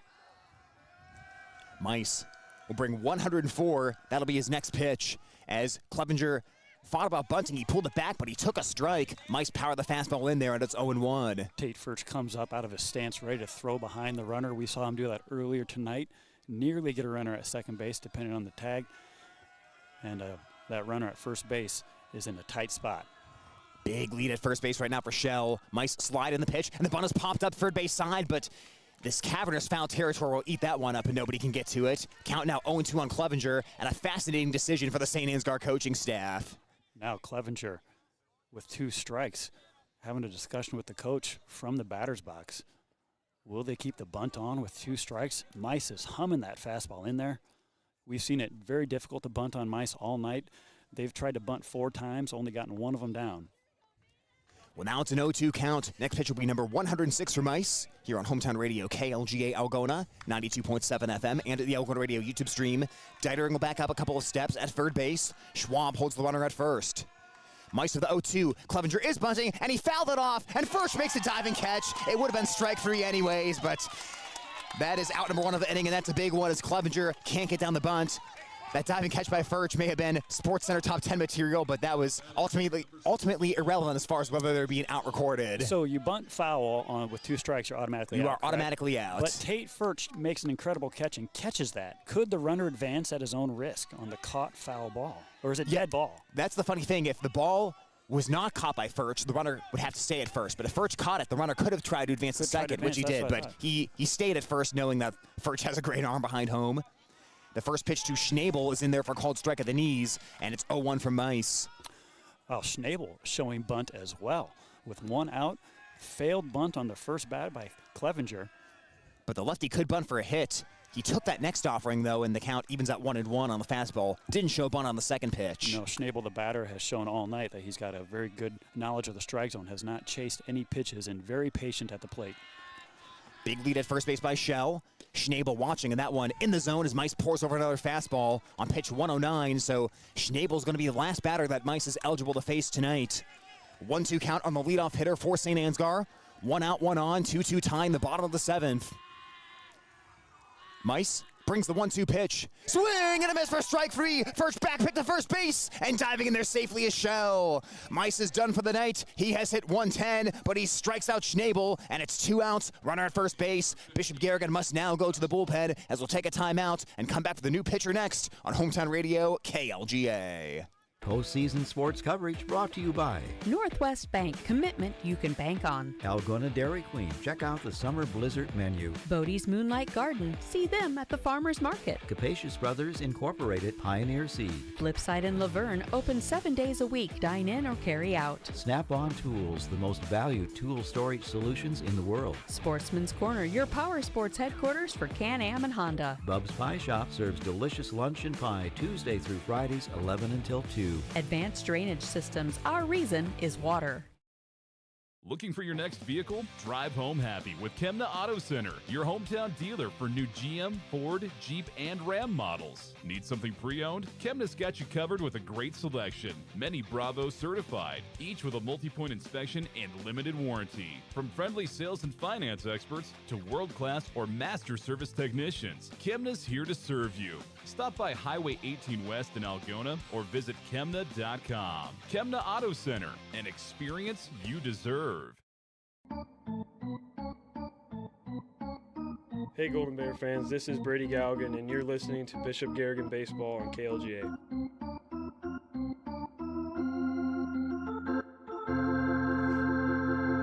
Well, ladies and gentlemen, when you watch Dan Mice pitch, you are watching a master at work, but he's hit his pitch count limit for tonight, and the fellow senior Brady Galligan takes over after a gem by Dan Mice. He leaves with 2 outs in the 7th inning, and a runner at first base for St. Ansgar's Mice strikes out the final 2 batters he faces, including the center fielder, Anthony Schnabel. Now it's Brady Galligan onto the mound, the senior making his 11th appearance. 7 of those were starts, his record 5-3, and his ERA 1.89. Galligan of 40 strikeouts and 27 walks, and a 148 opposing batting average for the Bishop Garrigan right-hander. Mice tonight goes 6 2/3 innings, gives up 2 runs, although he is responsible for the runner at first base. Mice walked 5 batters and struck out 8, and only allowed 2 base hits. The first 2 hits of the postseason allowed by the Golden Bears after pitching hitless baseball for the first 10. Now here's the man who no-hit North Iowa in 5 innings, Brady Garrigan, but he's coming in from the shortstop position. He's got to be fresh. He's switching spots with Mice, and he's in a massive spot. Runner at first base, and the number 2 hitter, Gus Walk, coming to the plate. Well, Garrigan has been great at shortstop tonight. We'll see if that transfers to the hill. Mice was outstanding. Made us a little nervous there, walking the guy to lead off this inning, but comes back and gets a huge 2 strikeouts to put Garrigan in a great position here coming into relief. Gus Walk trying to play hero for St. Ansgar as Garrigan misses downstairs, nicely scooped out by Furch, and the count 1-0. The thing to watch with Garrigan is some outings he started out with poor control before getting it back under control late. Here, you can't afford to have poor control early in this outing, as Garrigan misses on the fastball and he's behind 2-0 on Gus Walk. Well, and with elite pitching in this game, that strike zone has been pretty small because the umpire can have it that way. 2-0 pitch, and a nasty breaker finds the zone. Count goes to 2-1. It was a big lead at first base by Shell, who had Garrigan timed up but didn't want to risk taking off. Garrigan's 2-1 pitch, another breaker, and that one is sliced foul over the first base dugout, and the count even at 2-2 as Bishop Garrigan 1 strike away from getting out of the inning. Well, look at the respect that St. Ansgar has for Tate Furch behind the plate. Not even an attempt to steal second base when they really need that guy over there. The 2-2 pitch, a swing and a foul ball at home plate. He just got a piece of that one. And boy, Walk staying alive there. Furch almost caught it. Boy, that would have been a foul tip, strike 3, but we play for another pitch. 2-2 count.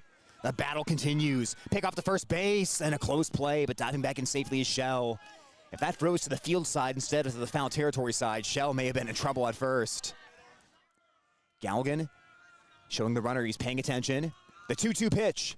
Steals the fastball upstairs. The runner's caught in the pickle. The throw to second base goes into center field, though, and retreating to first base is Shell. Garrigan misses a golden opportunity to get the final out on a base-running miscue by Shell, who thought the count was 3-2. Oh, that's what happened. I thought, what in the world? Yeah, he thought it was a full count, and he was just walking over. Tate Furch had him dead meat, but threw it into center field. Wow. Garrigan's 3-2 pitch. And a swing and a pop-up. First base side, foul territory. Will it stay in? Schwab sprinting over, and he makes the grab right in front of the St. Ansgar dugout. And Bishop Garrigan is out of the inning. We have bonus baseball, ladies and gentlemen. 7 innings, not enough to decide the district champion. 8th inning is coming up next on Hometown Radio KLGA and at the El Gordo Radio YouTube live stream. AMU wishes our local teams good luck in postseason play. The hard work our ball players put in is reflected in their success on the field. AMU follows the same game plan when providing great services for our customers. AMU employees work as a team to provide reliable and affordable services to our community. When you need electric, water, cable TV, high-speed internet, or telephone services, hit a home run with Algona Municipal Utilities. Community-owned for community benefit.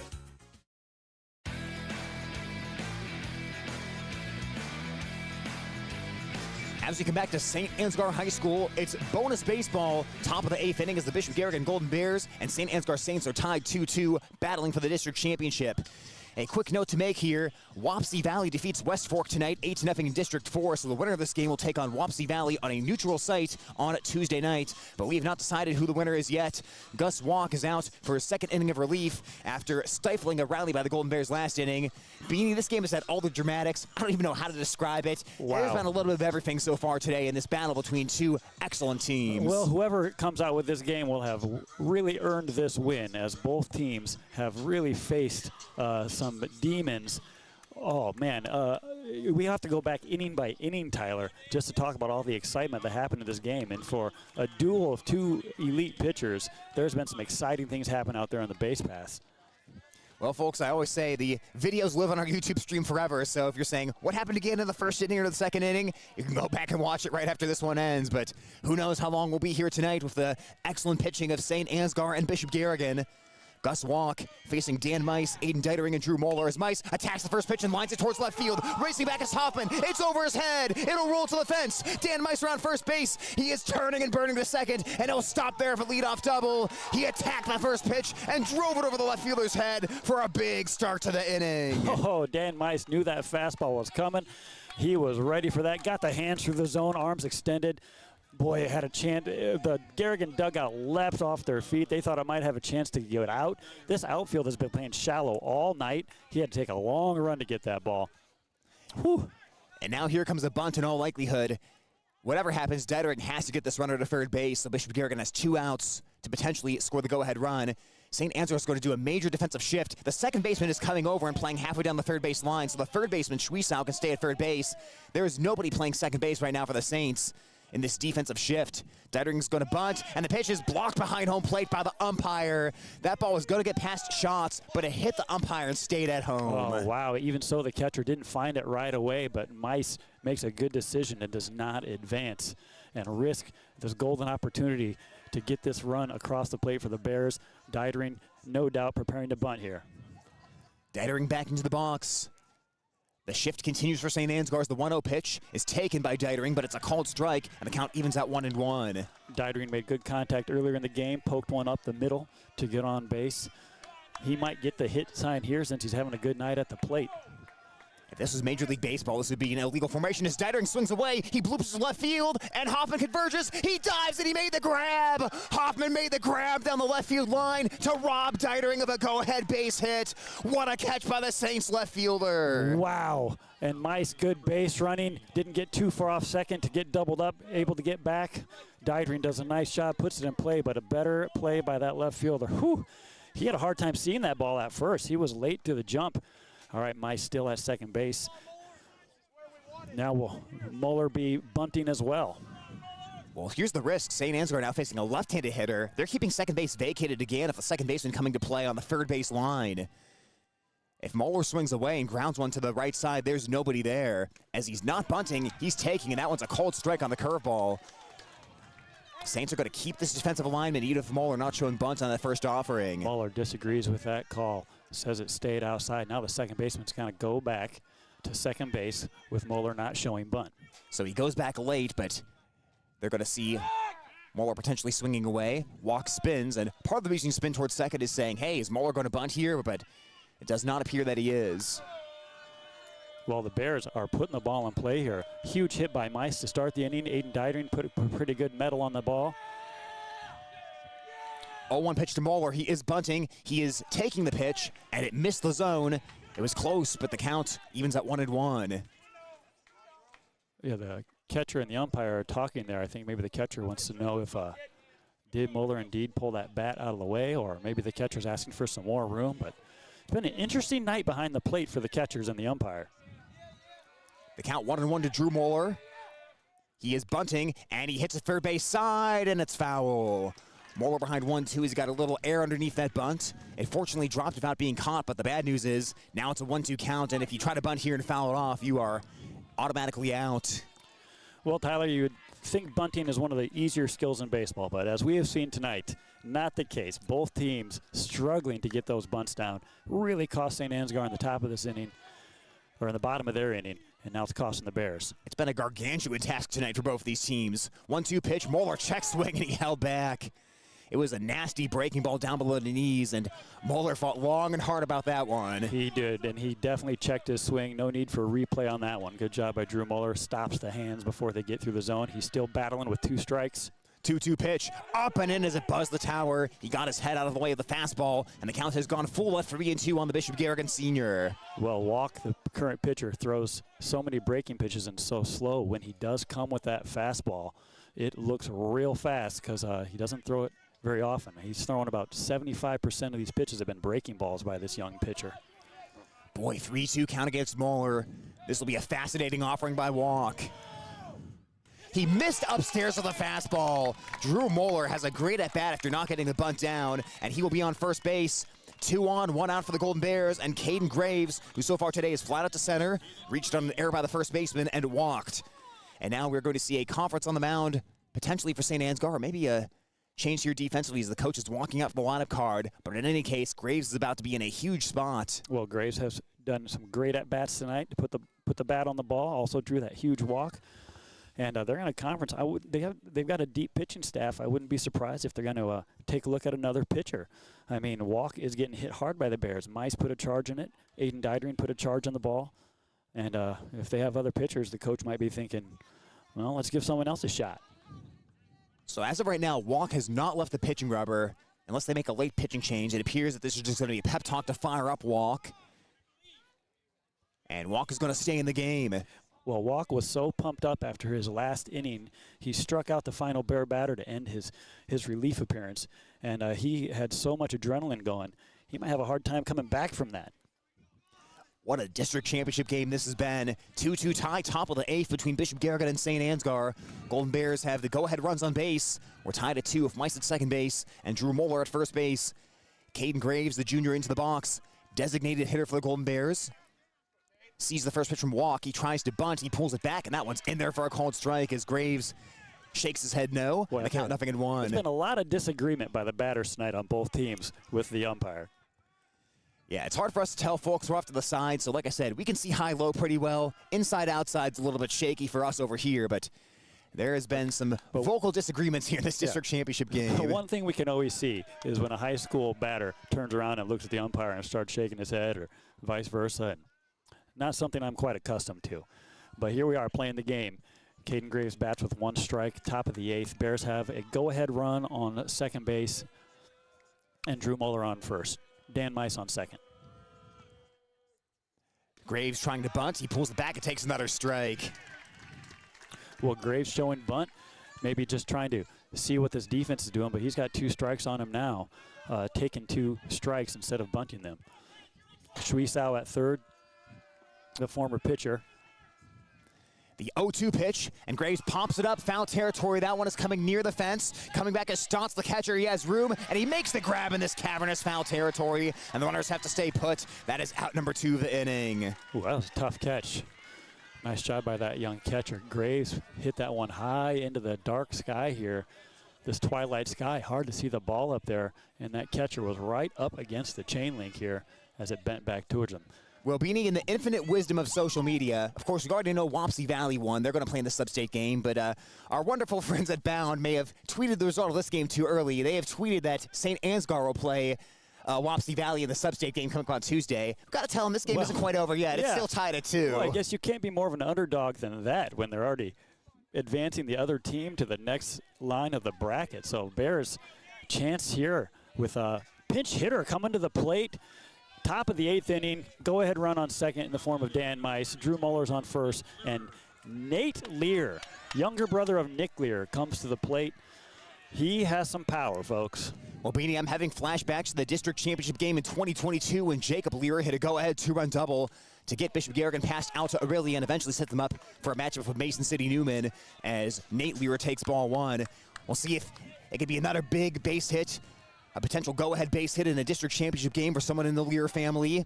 As the 1-0 pitch is cut on and missed. Tardy on the fastball was Lear in the count 1-1. Well, if you haven't been keeping track on your scorebook at home, this is Nate Lear batting for Thad Kolash. Thad Kolash is masterful at drawing walks, but right now they need a hit to the gap. 1-1 pitch. Breaking ball, and that one, it hits Lear. It hits Lear, and the Golden Bears are going to have the bases loaded, and the important thing is Brady Galgan gets the bat this inning of runners on base. At one point leading the top of Iowa Conference in batting average, Brady Galgan, the hottest bat on the Bears and the current pitcher for the Golden Bears, has a chance to help himself out. He can go back on that mound with a nice lead to protect if he can put the ball on play, get a base hit here. Brady Galgan, a .397 hitter on the season, does not have any base hits today, although he's been on twice in his 4 appearances, 1 on an error by the defense and 1 on a hit by pitch in the 7th. Golden Bears will take it anyway. Bases are loaded, 2 outs. If Galgan gets on base, that obviously means Golden Bears will take the lead here. And, of course, behind home plate, Shots has to be sharp. A wild pitch that doesn't bounce back to him could score the go-ahead run. This is playoff baseball. It always gets interesting when these teams are evenly matched. The pitch to Galgan. At the knees for a called strike. 0-1. Walk will work from the stretch, even if the base is loaded. Force play at every base for St. Ansgar. Mice, the go-ahead run is at third. Walks 0-1, Galgan a cut and a miss, and he's in an 0-2 hole. Oh, I'm as shocked as Galgan is. He was thinking breaking ball all the way, and so was I. Walk started him out with a fastball, which Galgan took. I thought for sure he'd see the breaker.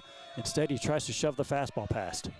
The 0-2 pitch, and Galgan pops it foul. He will stay live on the 0-2 count as Shots gives it a look, but that one is over the screen, even in this big foul territory behind home plate. big foul ball gives Brady Galligan a chance to step out, do a little circle, walk around, reset himself. Now it's just one pitch at a time. It's a batting practice. You got to see the ball, hit the ball. And here we go. Walk with the 0-2 pitch. Outside on the fastball. 1 ball and 2 strikes as Walk has gone to the heat after an early diet of breaking pitches. Yeah, Galligan tempted but not falling for it. Nothing but fastball so far from Walk. You got to think that breaker's coming at some point. Galligan wants to call time at home plate and think it over. I think Galligan's thinking the same thing as I. He's going through those pitches in his head like, all right, what am I going to see here? But you can't predict at this point. You just got to see it. The 1-2 pitch. And Galligan fights it off again. Walk came right at him and will stay for 1-2 count. Now, we saw Walk end that last inning with a wicked inside corner breaking ball that looked like it was going to hit the batter but catch the corner. But I don't know if he wants to throw that with a go-ahead run on third base. That would be a big risk. Garrigan's already scored 1 run tonight on a wild pitch out of their 2. Walks going to spin towards the base paths, but everyone goes back to their bases on the 1-2 count. Buying himself a little time and giving Brady Galligan some time to reset. Here we go again. The 1-2 pitch. Galligan a little flare towards left field, foul territory. Moving over is Hoffman, and Hoffman can't get to it. Galligan stays alive as he spoiled several 1-2 offerings from Walk. That one just gets out of play.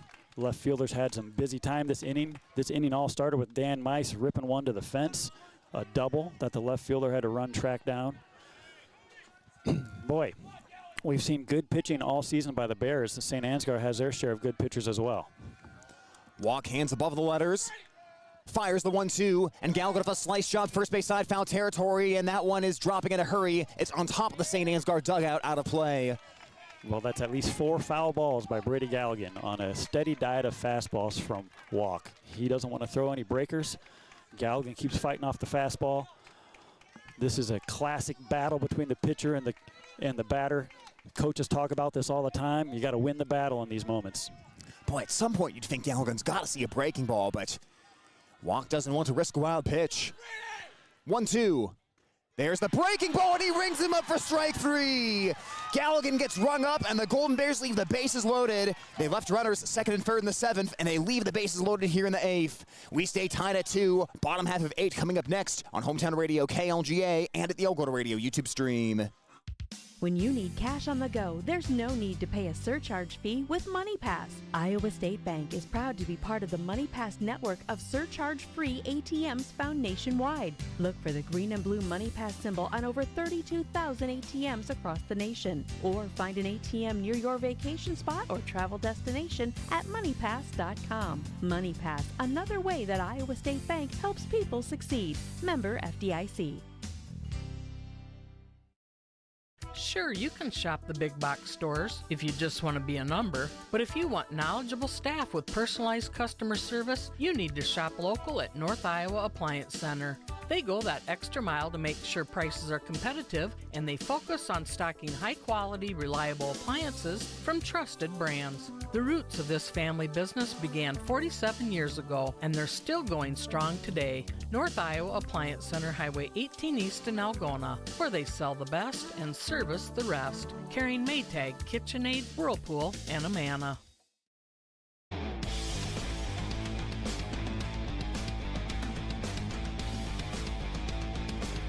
Back here at St. Ansgar High School, we are tied at 2 as Brady Galligan goes back to work, and this is the dangerous part of the order as the Saints try to walk off the Golden Bears. 3, 4, and 5, Jace Schwiesaw, Riker Hoffman, and Porter Schwiesaw. Jace Schwiesaw so far today has been on twice, had an RBI single back in the 3rd inning.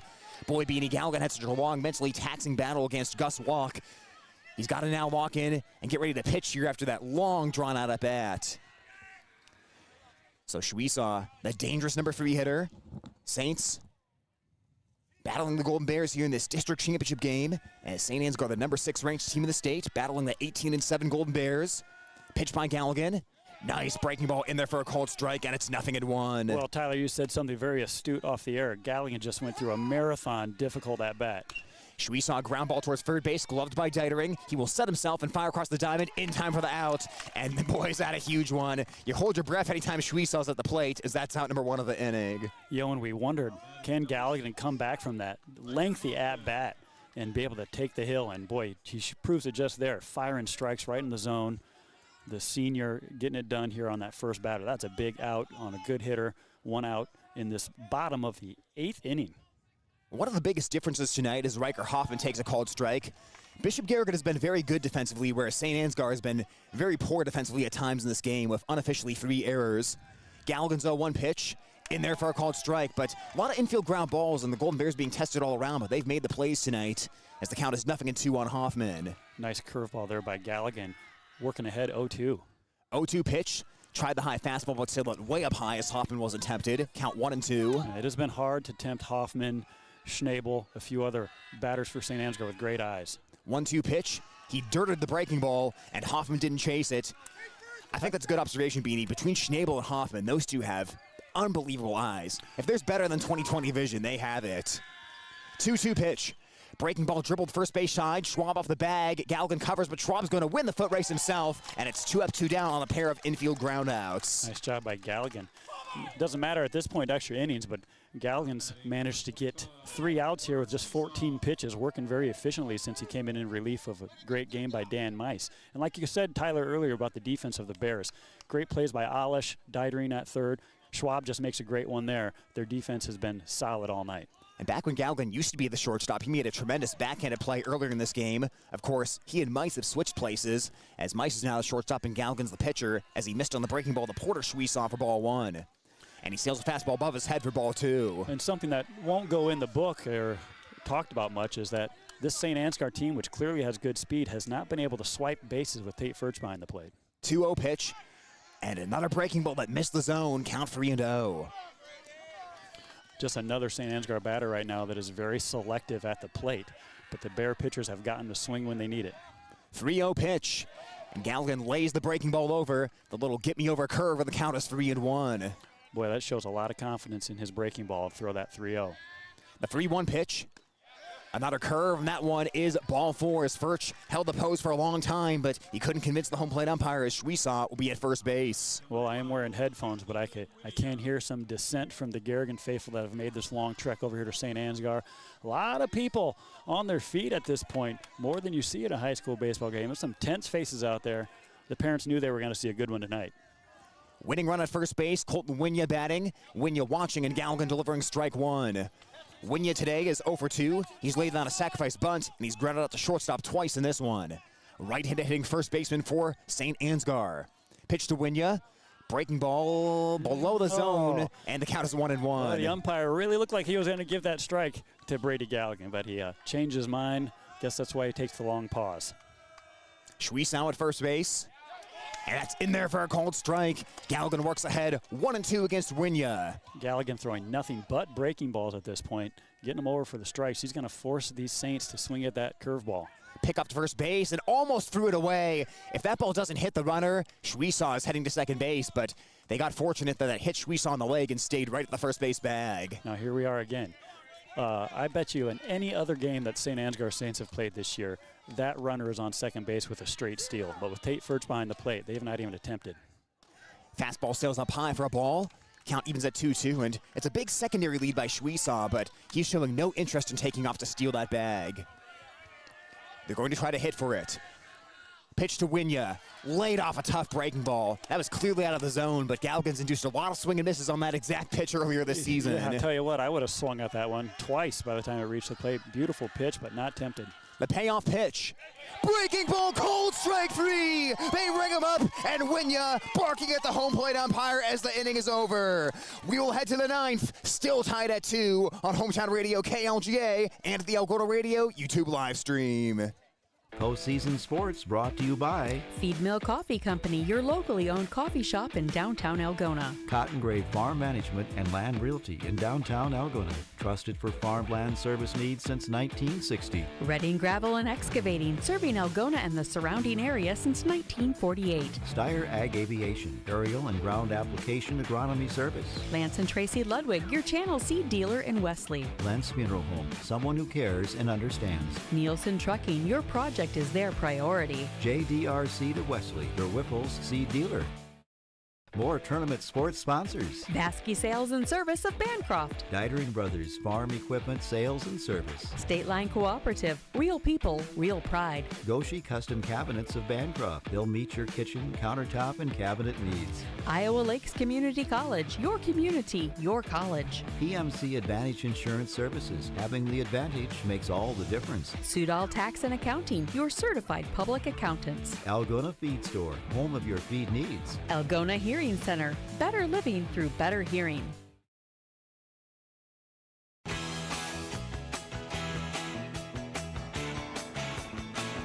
We go to the 9th inning from St. Ansgar High School. Yes, folks, this is a high school baseball game. Those are supposed to be 7 innings, but when you're tied 2-2 like we are right now in this classic pitching duel, the game continues into the 9th. Tate Furch, Carter Schwab, Nick Lear this inning for Bishop Garrigan as the windup of the pitch by Gus Walk. Furch attacks the first offering and fouled it back to the screen for strike 1. Gus Walk in relief during the 7th inning, so this will be his 3rd inning of work on the mound. He's up to 38 pitches already. Walk bearing down on the hitter at home plate. Furch, his 0-1 pitch. Oh, fooled him on the breaking ball as he pulled the string. Count 0-2. Well, we do not see that very often. Tate Furch does not get fooled by many pitches, but boy, he pulled the string. You got that right. 0-2 pitch, drilled him on the back. Boy, Walk did not want to do that. He got ahead of Furch, 0-2 of 2 beautiful offerings, and then loses him on a hit by pitch. It'll be runner at first with nobody out for the Golden Bears. Flunks him in the number 7 with the fastball. That makes the 3rd batter hit tonight by the St. Ansgar pitching staff. And all at, well, there's never an opportune time to hit somebody, but he had Tate Furch 0-2, drills him in the back. And Furch calls timeout, wants to redo the laces on his Nikes or whatever he's wearing out there, as he is going to, for sure, be on his horse to second base with Carter Schwab. Well, the St. Ansgar coaching staff was screaming at Clevenger in right field to get deeper after Schwab boomed a double over his head the last time up. So Clevenger has gotten deep. The rest of the outfield, center field and left, medium deep, but they know Schwab is a pretty dead pull hitter at the plate. Third baseman is in. That is Schwiesau. Pickoff back to first base, but diving in is Furch. Yeah, Carter Schwab loves the big moment in all the sports, football, basketball. He loves to be the guy in this big look at me situation because everyone's looking at him right now with the big bat. Pitch to Schwab. They went off speed on the first offering, and Schwab watches it for strike 1. So Furch at first base. Middle of the order here for the Golden Bears. This is the window of opportunity right now. As Walk delivers, Furch slipped as he was running, and Schwab loops that one into shallow left field, but right there is Hoffman to reel it in, and Furch will have to retreat to first base. They tried the hit and run, but Schwab hit it in the air, and that is out number 1 of the inning. Well, Coach Meister opting for a couple hit and runs tonight. Haven't always worked out for him, but I like that risk taking. You know, you get that guy on the horse running around second base. If Schwab can get that to fall in the gap, Tate Furch might be able to score all the way from first base. So it's a high risk, high reward call by the coaching staff there. But like you said, Tyler, this is the heart of the order. These are the best bats on the Bishop Garrigan team. Nick Lear to the plate. Nick Lear's had a tough night. 3 strikeouts. He's walked once, but most of that was against the original starting pitcher for tonight, Schwiesau. Now Gus Walk. He delivers to Lear and pitches down and away for a ball. 1-0 count on the Bishop Garrigan senior. Well, I would say way back at 7 p.m., this St. Ansgar team was a little lackadaisical starting the game, and it bit them right off the bat. But now if you look at them, boy, they are clued in now. They are fine-tuned. They are attentive. None more than the catcher. He's really watching this field, trying to control things with Nick Lear, the big man at the plate. Walk delivers, and Lear cutting and foul tipping that one into the glove for a strike. Count 1-1. It was, of course, the catcher back in the 4th inning that had a pass ball get past him that allowed Aiden Didering to score on a pass ball and a bang-bang play at the plate. Otherwise, we wouldn't even be here in the 9th. Runner at first as Furch leaned a bit towards second base. Walk stepped off and didn't make the throw as he wants to tell Furch, hey, I'm looking over at you here. Don't think about getting too far away. This time a real throw to first base, and Furch almost got caught in between as he goes stumbling back into the bag. There's a lot of gamesmanship going on out there. Furch, of course, is a gamer. He's a competitor. He's spunky out there. These St. Ansgar guys love it. They're spunky, too. Winner of this game plays against Wapsie Valley in the sub-state game. Furch leaning and going back to first base. Boy, Walk has taken notice. You know, Furch was leaning, trying to draw a throw. He wasn't trying to steal. He was leaning to try to get that pitcher to throw, and he's trying to get the pitcher to throw one away. That's a good point. As the pitch to Lear is outside for a ball. And remember, it's a huge foul territory, so there's a possibility if it gets far enough away, you could go all the way to third. Yeah, but certainly they take a runner at second. And as you noted, that right fielder got moved deep for Schwab, and he's way off the line now. 2-1 to Lear. And that one is over the plate for a called strike, and the count evens at 2-2. So I love the way Furch is trying to draw a throw over there. That could get him all the way around to third, and then a sac fly brings him in. But all it is, pick off to first base again, and Furch jitterbugs back into the bag as the count is 2-2. Got to hand it to Walk. He's calm and casual out there. All good throws to first. The 2-2 again. Breaking ball, and it's a called strike 3 as they ring up Nick Lear. He held back his swing, but the pitch was called on the strike. It was across the knees, and now it's 2 outs of runner at first base. Well, Dan Mice took the first offering from Walk in his last at-bat and deposited it at the left field fence. Will he be looking dead red fastball again? Mice pitched a whale of a game all the way through the 7th, and how is a chance to help his team out at the plate? Top half of the 9th inning, go-ahead run at first for the Golden Bears as Mice ducks away from a curveball for ball 1. He boomed a double over the left fielder's head his last time up as Mice has been on 3 times, once on an error, once on a hit by pitch, and once on a double. He also struck out earlier in the ballgame as Walk checks on Furch again at first base. Furch doing a great job over there getting in the pitcher's head, really making that pitcher sweat. Mice looking for a fastball here. Walk. Long hold in the 1-0 pitch. And that time he bends the pitch over the plate on the curveball as Mice is in disagreement. Count evens at 1-1. Walk clearly remembers that double that Mice pounded off him a couple innings ago and is a steady diet of breaking balls to the senior. 1-1 pitch. Tried to sneak a fastball by him, but he missed down low, and the count goes to 2 balls and 1 strike.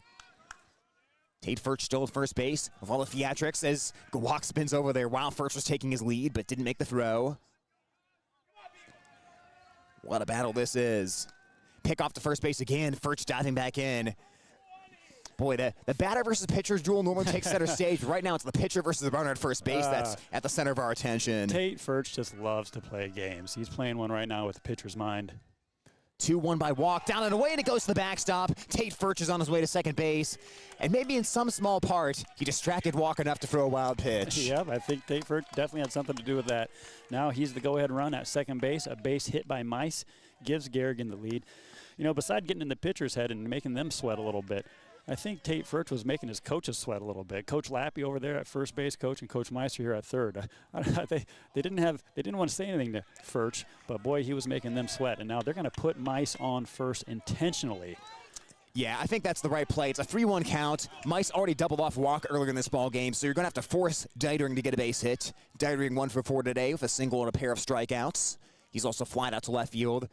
So yeah, I think you take the bat out of the dangerous Mice's hands, and this is what you say for St. Ansgar. You say, hey, if someone's going to beat us, it's got to be the 6 through 9 hitters in the Garrigan batting order. We're not letting someone in the top 5 beat us tonight. Yeah, you're right. I think that's a good move by the coaching staff. Dan Mice, the senior, let's opt to pitch to the sophomore, who does have a hit on the night. He dug out a fastball and muscled it out to the outfield, up the middle. St. Ansgar's in a conference on the mound to talk about how they're going to play this. But tell you what, Aiden Dietering, he's a good player. That's why he's in the lineup. We talked on the way here last year. It was Keaton Helliseth locking down third base for the Bears, but Keaton graduated early, and so Aiden Dietering has stepped in and played third base for the Bears this year and done a really nice job doing that. And right now, he's a cornered animal, Tyler. You've been on my farm. You don't want to corner Remington, do you? You do not want to corner Remington, ladies and gents. No, he is a hungry pig, Remington is. A cornered animal can strike, and here comes Dietering. First offering to Dietering, off-speed pitch over the zone for a called strike, 0-1. It's first and second of 2 outs for the Golden Bears, tied at 2 in the top of the 9th. Bishop Garrigan trying to shock the world, including Bound, which already thinks St. Ansgar advanced, not realizing the game is still going on as Dietering rips the line drive foul off the light pole. A little upright shot there by Dietering. Could do that again if he tried 100 times, as the count is 0-2. Coach Lappy over there at first fields it off the ricochet off the light pole. They're not going to get a new ball. You got to at least check that ball out. Walk is in a zone, and he'll spin towards second base. Everyone goes back for the Golden Bears. Walk wasn't ready to throw the pitch there. Every time he's done that tonight, he's come back with his big breaking ball. Walk, the 0-2 pitch, and breaking ball missed the zone. The whole St. Ansgar dugout started cheering because they thought it was strike 3, but the home plate umpire did not agree. Oh, their coach was already out on the field. He is not happy with the umpire. 1-2 count. Walk again. And he missed on the fastballs again. The St. Ansgar dugout was ready to jump over the railing and greet walk. Instead, they'll have to wait at least one more pitch with a 2-2 count. Aiden Didering taking pitches that are so close. That's guts. 2-2 count, 2 on, 2 outs. Game tied at 2. Furch is running, everyone else is running, but Didering swings and misses for strike 3, and Walk survives the jam. Bishop Garrigan, for the 3rd inning in a row, leaves at least 1 runner in scoring position. They left 2 in the 7th, left the bases loaded in the 8th, and leave them on 1st and 2nd in the 9th. We stay tied at 2. St. Ansgar tries to walk it off next on KLGA 92.7. Postseason sports coverage brought to you by Steyr Flooring, home of the Floorinator. Jake Ingalls Electric, shockingly good service. Thompson Sewer and Drain, septic service done right. Electronic Specialties, North Iowa's communication professionals. Prism Wealth Advisors, your roadmap to financial freedom. Heartland Mutual Insurance, your trusted property insurer. Murphy Realty and Management, serving Algona and the surrounding areas. Cook Scrap Iron and Metal, home for all your welding and steel needs. Tournament sports coverage on Hometown Home Country Radio, brought to you by Stroman Family Dental, giving you something to smile about. Fairway Meat and Grocery, everything's easier, fresher, and faster with Algona Fairway. Algona Manor Care Center, your home away from home with quality care. Rothler Electric, don't be left in the dark. From our homestead to yours, you'll find what you need at the Homestead Country Store. Smithfield Foods, good food responsibly. Linda K's Microwavable Meals, homemade dinners to go and catering services. Miller Construction, proud supporter of student athletes.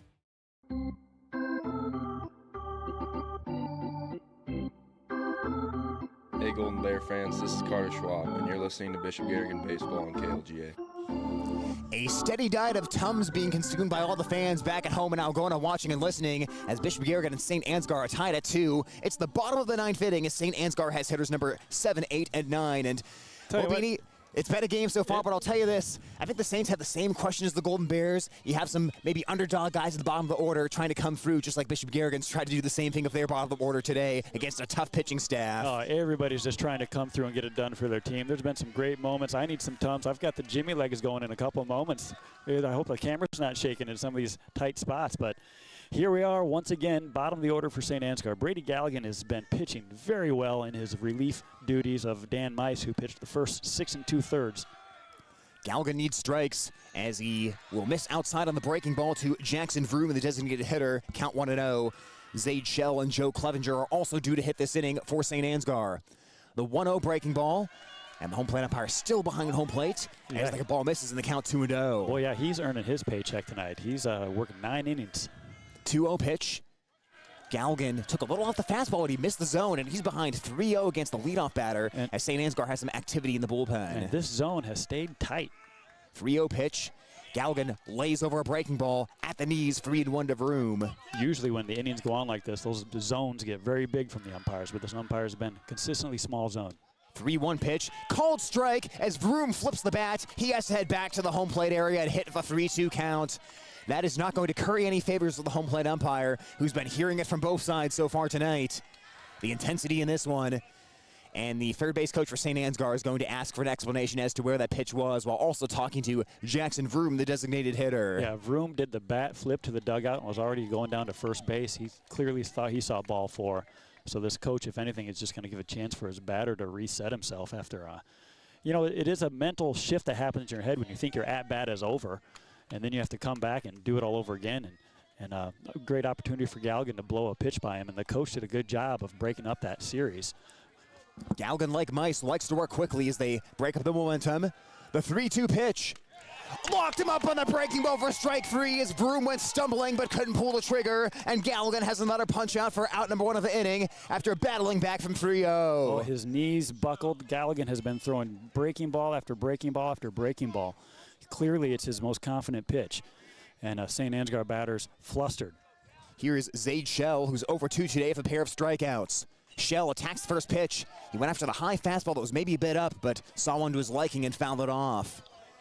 Well, Beanie, we're in danger of running out of room on the scoreboard. There are 9 innings on this St. Ansgar scoreboard out in right center field, and there are 9 innings in my scorebook as well. We're in the 9th right now as St. Ansgar's trying to walk it off, but right now, nobody on base with 1 out. We're playing 10 here, Tyler. Galligan is on, bottom of the order. He's working through this. I'm already looking forward to see how they remedy this situation. 0-1 pitch, and another nasty breaking ball as it freezes Shell for strike 2. Boy, the off-speed pitch has been working for both Walk and Garrigan. The Bishop Garrigan Sr. with the 0-2 pitch. And a breaking ball in the dirt. Shell took that big stride to the front leg, but he held the hands back and did not offer at the pitch. Yeah, that was a great pitch by Garrigan, whether by design or accident. You throw that one down in the dirt, you know these hitters are intense. They're going to swing at that. 1-2 pitch, swing and a miss on the fastball. Shell chased one that was head high, but after a steady dive to breakers, Garrigan went to the heat for strike 3. Now it's Joe Clevenger with 2 outs. Nobody on base as Clevenger 0 for 3 tonight. Clevenger, a strikeout victim his last time up as he tried to bunt with 2 strikes but fouled off the pitch. Now he has to hit if the base is empty. Garrigan trying to work a 1-2-3 as he lays in a breaking ball for strike 1. Garrigan throws that breaking ball. It comes at the hips of a right-handed batter and then ducks into that stride zone. 0-1 by Clevenger, out on his front foot as he misses on the changeup, and the count is 0-2. Clevenger nodded on that first pitch breaking ball. I think that's the first batter I've seen nod tonight at the home plate umpire. As Garrigan's 0-2, upstairs with the fastball as he buzzed the tower of Clevenger, count 1-2. Brady Garrigan, the Bishop Garrigan Sr., reloads the chamber. His 1-2 delivery. Ground ball towards shortstop, backhanded by Mice. He settles himself, guns low across the diamond. It's scooped out by Carter Schwab. He dug it out of the dirt, and Bishop Garrigan works a 1-2-3 9th inning. More bonus baseball coming up. We move to the 10th in St. Ansgar, and on Hometown Radio, KLGA. Where you bank matters. Hi, I'm Sherry Bacon at Security State Bank, and we're relationship bankers. We get to know our customers and understand their financial needs. We're locally owned and operated, which means family, community, and service always comes first. So come to Security State Bank. We'll treat you like family. Security State Bank in Algona, Burt, and Laverne. Member FDIC, Equal Housing Lender. Security State Bank. Some of the most significant power outages in recent years have been caused by severe storms. Whether it's lightning, hail, or extreme wind, don't be caught in the dark. At Murphy Farm Services, our top-of-the-line Generac or Cummins generators will automatically power your home in the event of a power loss. Financing's now available. Already have a standby generator? Call us today to get on our preventative maintenance list to ensure your machine is running at its maximum efficiency. Contact your local certified ag electrical and generator sales and service dealer. Murphy Farm Services, delivering the power you need when you need it.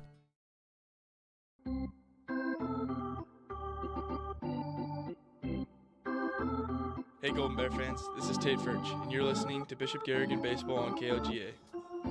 As we come back here on Hometown Radio KLGA and the Algona Radio YouTube stream, it's the 10th inning as Bishop Garrigan and St. Ansgar are tied. The 19-7 Saints and the 18-7 Golden Bears. Drew Moeller, Caden Graves, and Thad Kolash 7-8-9 due to hit as Gus Walk is back to work, but first he will step off of the pitching rubber. Well, this is a grinded out, use your pitchers, do anything you can to win this game type of ball game, as that one is in there for strike 1. These teams will have Sunday and Monday off, and then they will play on Tuesday, whichever one wins tonight. And that's an important thing to note because in order to come back to pitches, that's tapped foul by Moeller, you have to throw 65 pitches or less today in order to be eligible Tuesday. So if Walk goes over 65, not only is Schwiesaw burned, but so would be Walk. Wow, he's at 58 right now. That's a dilemma for the coaches, but it's all meaningless if you don't win this game. And Moeller, who drew a walk his last at-bat, has got 2 strikes on him, looks at a breaking ball in the dirt.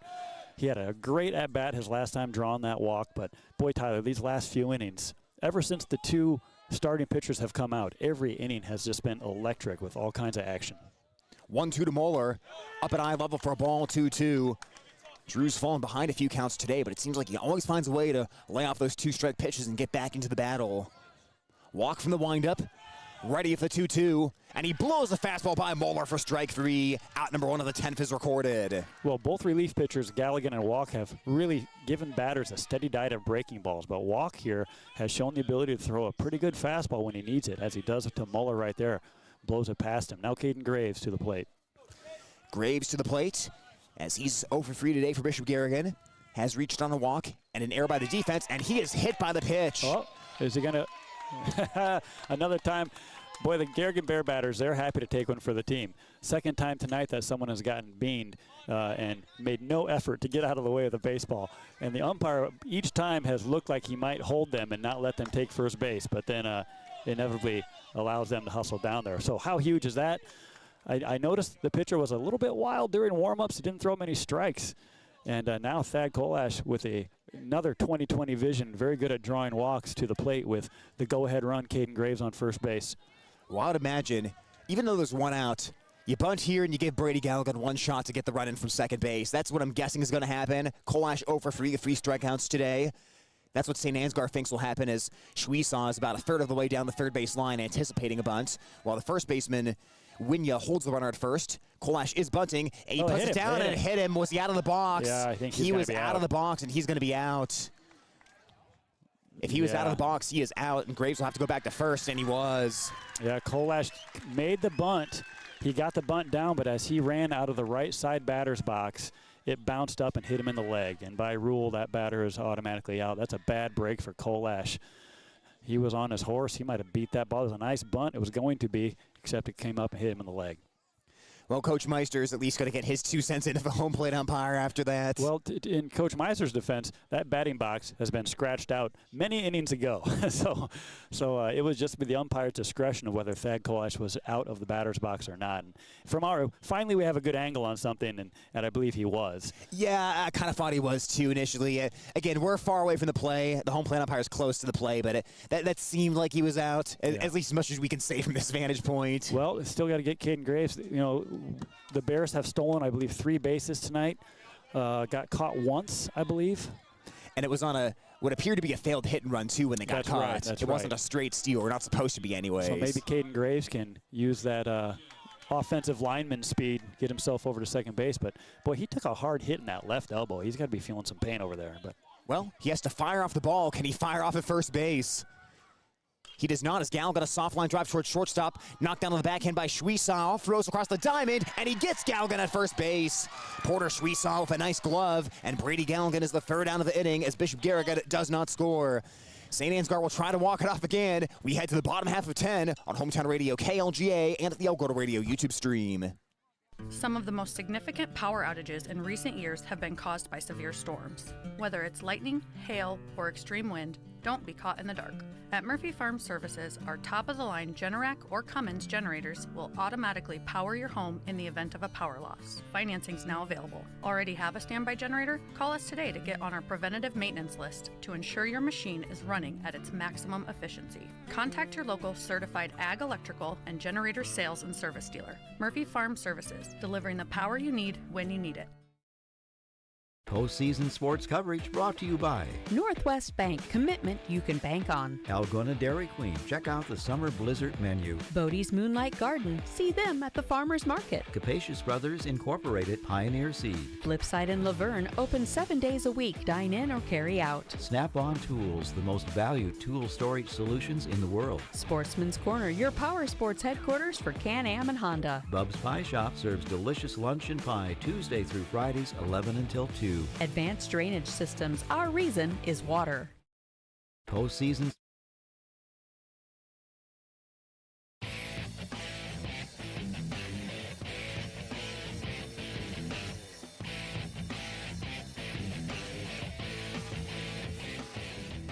As we come back here on Hometown Radio KLGA and the Alberta Radio YouTube stream, Brady Galgan with another inning of relief for the Golden Bears. It's the bottom of the 10th. Bishop Garrigan and St. Ansgar tied at 10. This time, though, Galgan has to face 1, 2, and 3 in the batting order. It's Schnabel, Walk, and Schwiesaw this inning for St. Ansgar.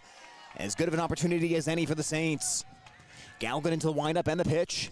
And he will miss for ball 1 as he falls behind Schnabel 1-0. Well, Tyler, we're in the 10th inning. We've seen these batters quite a bit. We can assess them pretty well. Schnabel does not chase anything. Schnabel watching that one just below the knees right on cue, Beanie. Yeah, he's not going to swing at anything until he has 2 strikes on him.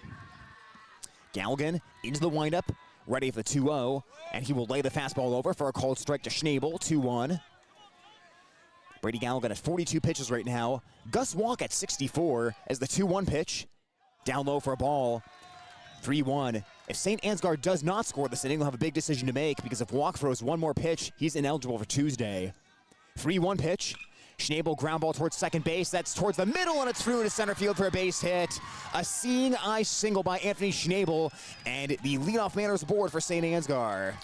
just had enough on that. Teague Alish ranging to his right, Mice going to his left, but neither of them could get there in time. Boy, just a bleeder up the middle. A slow, I'm not a slow roller, but kind of a slow chopper. But Schnabel pumped up over there, putting on his mittens, and now they got to try to keep him at first base. Tate Furch has been outstanding tonight, keeping runners close. Same with Garrigan as the third base coach goes through a whole repertoire of signs. Well, if St. Ansgar scores this inning, it's not relevant what they would do pitching next inning. Gus Walk trying to make that decision a moot point. Pick off to first base, but diving back into Schnabel as Walk 0 for 3. He has walked once, he has struck out twice, and he's fouled out to first base. Winning run at first for St. Ansgar.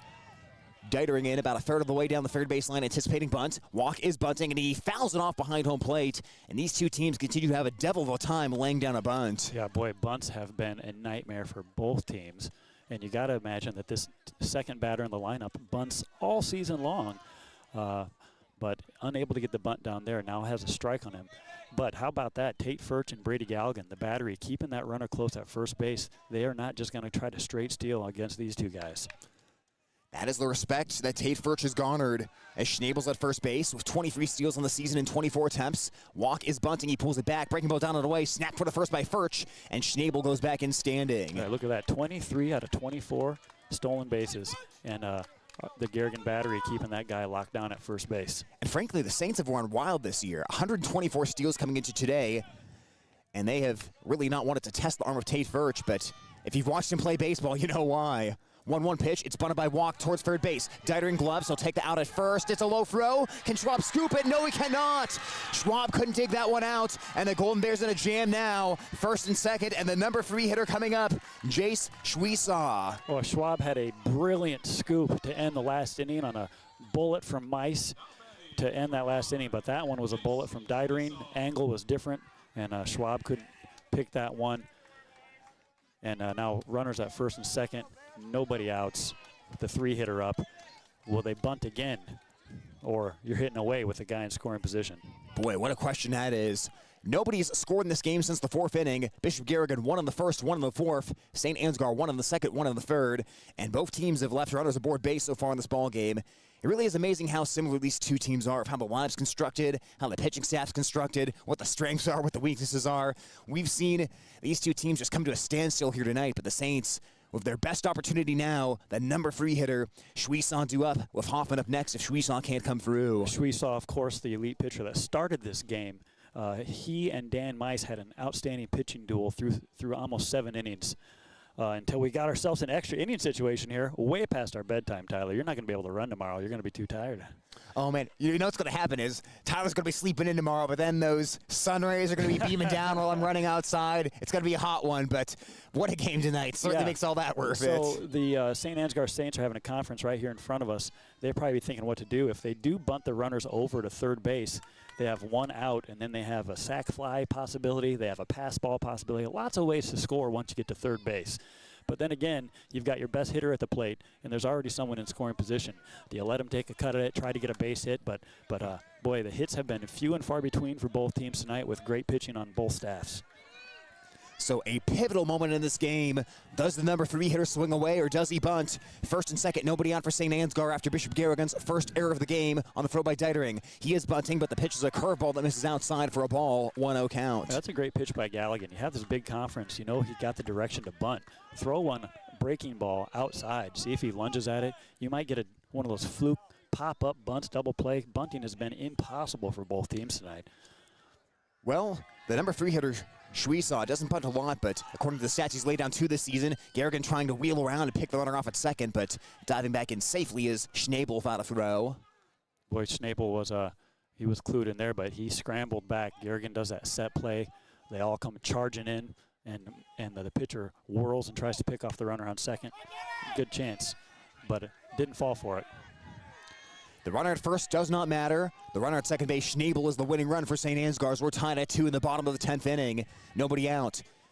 Schwiesaw squares to bunt, and he puts it down. It's a beauty. Third base side. It's hugging the line, and that's going to be a base hit. The bags are full of St. Ansgar Saints as the number 3 hitter, Jay Schwiesaw, lays down an absolutely perfect bunt in that third base grass. Wow. Unbelievable. We talked about it earlier. There's no gravel on the base pass here. It's all grass. and he put it right on the line. Garrigan ran all over to that line. He's the one that has to cover all bunts there, and the ball just stuck right against it. No chance for anyone to make a play. What a perfect bunt. Everyone's going to come in, infield at the edge of the grass, the outfield coming in very shallow to try to throw out the potential game-winning run at home plate.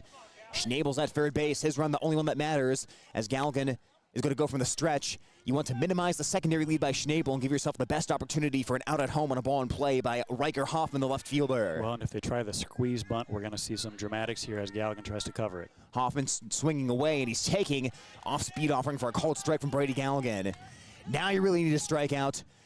As we know, with how things have gone tonight, things can get goofy when a ball gets put into play. Coach has given the signs. All kinds of action there. I should have been stealing signs this whole game. I should have been able to figure them out by now in the 10th inning. What are you, the Houston Astros? No garbage cans here. 0-1 pitch, fouled off. Boy, did Hoffman have a good cut at that as Garrigan kept the fastball low and the count 0-2. But if the Bears are clinging to some hope, that's some great hope there. He's 0-2 now. They're not going to try to squeeze bunt here. He's going to be swinging away. There's a good opportunity for a double play ball. Yeah, if you can get the out at home and the out at first, that'd be big. But the 0-2 pitch, there's a ground ball towards shortstop. Meister has it. He's got to come home. Throws to the plate in time for the out. And a hard sliding to first by Schnabel. But he is out at home, and Garrigan gets the out they needed. 1 out, bases stay loaded as Schnabel is erased. There we go. And now a double play gets them out of this inning, Tyler. There's light at the end of this tunnel. They can make it happen. Now the St. Ansgar coach has really got to be thinking, geez, shall we try to squeeze this guy in, take the risk? Bunting has been a nightmare because he's just burning through the top of his order. Porter Schwiesow now to the plate. Porter Schwiesow walked a couple of times tonight. He's flat out to right, and he has struck out. Garrigan stays in the same defensive alignment. Whole infield in. The play's at home as the outfield shallow as well. Garrigan for the stretch on the pitch. It is a squeeze bunt, and it is fouled off. The runner is coming from third. That was a suicide squeeze. That was not a safety squeeze, Beanie. That's right. If that batter does not foul off that pitch, that runner is dead meat at home plate. Tate Furch would just catch it and tag him. So nothing more exciting than a suicide squeeze. The batter did not get the bunt down. He did make contact, foul ball. Garrigan infielders are way in. They're going to have to try to cut down something at the plate if it happens. Well, 2 years ago in the sub-state final, St. Ansgar beat Newman Catholic 2-0, and part of that was they laid down a suicide squeeze that game to get a run across. That was big in that win over heated conference rival Newman. I don't know how this 17-year-old, or however old he is, in the box doesn't have his legs shaking, because this is about as exciting as baseball gets. Schwiesow hitting out of the right-handed crouch. Garrigan's 0-1.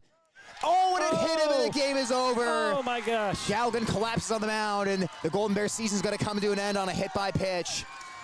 Schwiesow hit the bases loaded, and that's how it's going to end here in St. Ansgar. Final score, Saints 3, Golden Bears 2. We'll be back to wrap it up next after this on Hometown Radio KLGA and the Algona Radio YouTube stream. Looking for your next vehicle? Drive home happy with Chemna Auto Center, your hometown dealer for new GM, Ford, Jeep, and Ram models. Need something pre-owned? Chemna's got you covered with a great selection, many Bravo certified, each with a multi-point inspection and limited warranty. From friendly sales and finance experts to world-class or master service technicians, Chemna's here to serve you. Stop by Highway 18 West in Algona or visit Chemna.com. Chemna Auto Center, an experience you deserve.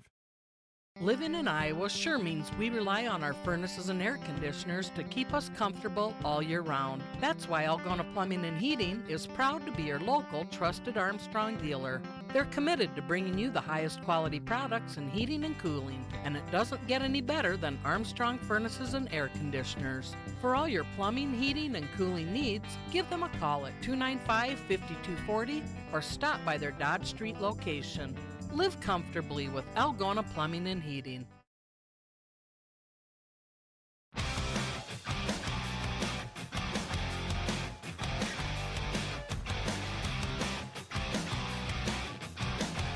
And the season's going to end in extra inning heartbreak for the Bishop Garrigan Golden Bears. They come up 1 run short against the St. Ansgar Saints. Final score 3-2 is the hit by pitch. Porter Schwiesow hit by the Brady Garrigan offering with the bases loaded. That's going to bring an end to this one in the bottom of the 10th. With the win, St. Ansgar moves to 20-7 as they are onto the sub-state final against Wapsie Valley. Bishop Garrigan ends the campaign with a record of 18 wins and 8 losses. Well, folks, we could keep here for an hour after the game recapping this one and talking about everything that happened, but boy, what a game this was, honestly. Two very evenly matched teams. It was a pitcher's duel just like we expected, Beanie, and ultimately the Golden Bears are going to regret this. In the 7th inning, they had runners at second and third. They didn't score. 8th inning, bases loaded, didn't score. 9th inning, first and second, didn't score. And then in the 10th, they were not able to score either after they got the runner on first base. So they had plenty of opportunities, but never got that big hit. I knew you had that scorebook ready to go. I knew you were going to start listing off all of the missed opportunities of the Golden Bears, as I have heard you on the radio before, Tyler Lance. Always quick to point out the missed opportunities. But, yes, that is true. They missed some opportunities there to put the go-ahead run and really put the pressure on the Saints. And they just needed one run to put the pressure on that team because, boy, once that postseason pressure mounts in baseball, it gets harder and harder to swing the bat when you're behind at the end of a playoff game. And that would really put the pressure on them. And the biggest opportunity was Garrigan had two great hits tonight. One was a double by Carter Schwab that he drilled to the fence, and another one by Dan Mice he drilled to the fence. But just before Carter Schwab tagged his double, Garrigan had a runner picked off that would have scored on the double. But that's gonna hurt in the memory bank. It is, but boy, what a pitching duel this was tonight. We can't really talk about this game without saying how well Dan Mice started things off. 2-run ball over 6 2/3 innings. The senior left it all out there tonight against a very good St. Ansgar team in this one, as Mice gets the no decision, and then Garrigan pitched well in relief for the first few innings. Things obviously got away from him there in the 10th, but boy, what a battle this was pitching-wise. Of course, we saw Jace Schwiesow on the other side, as Schwiesow went 6 innings tonight, left at the game tied 2-2, and Gus Walk, boy, it seemed like Garrigan was going to break through against Walk, but he was gutty. The senior got through a few jams tonight. We saw 4 really good pitchers on the hill in this game. Yeah, we did. I'm sure both teams were thinking if we can just get this first pitcher out of the game, pitch count, chase him, however, but it didn't matter. Both these pitching staffs are deep. Garrigan comes in for Mice, does a fantastic job, throws 54 pitches. The only one that wasn't good was that very last one. I did not see the game ending that way, but the Bears were in a tight spot with the bases loaded. But, yeah, Mice and Garrigan pitched very well. The Bear defense was stout tonight, very calm and relaxed, made all the plays they needed to make. Boy, it was just a war of attrition here, and eventually someone had to bend and break and allow someone to cross the plate. Happened to the Bears, but yeah, great pitching on both teams. Both pitchers worked out a jam after jam after jam.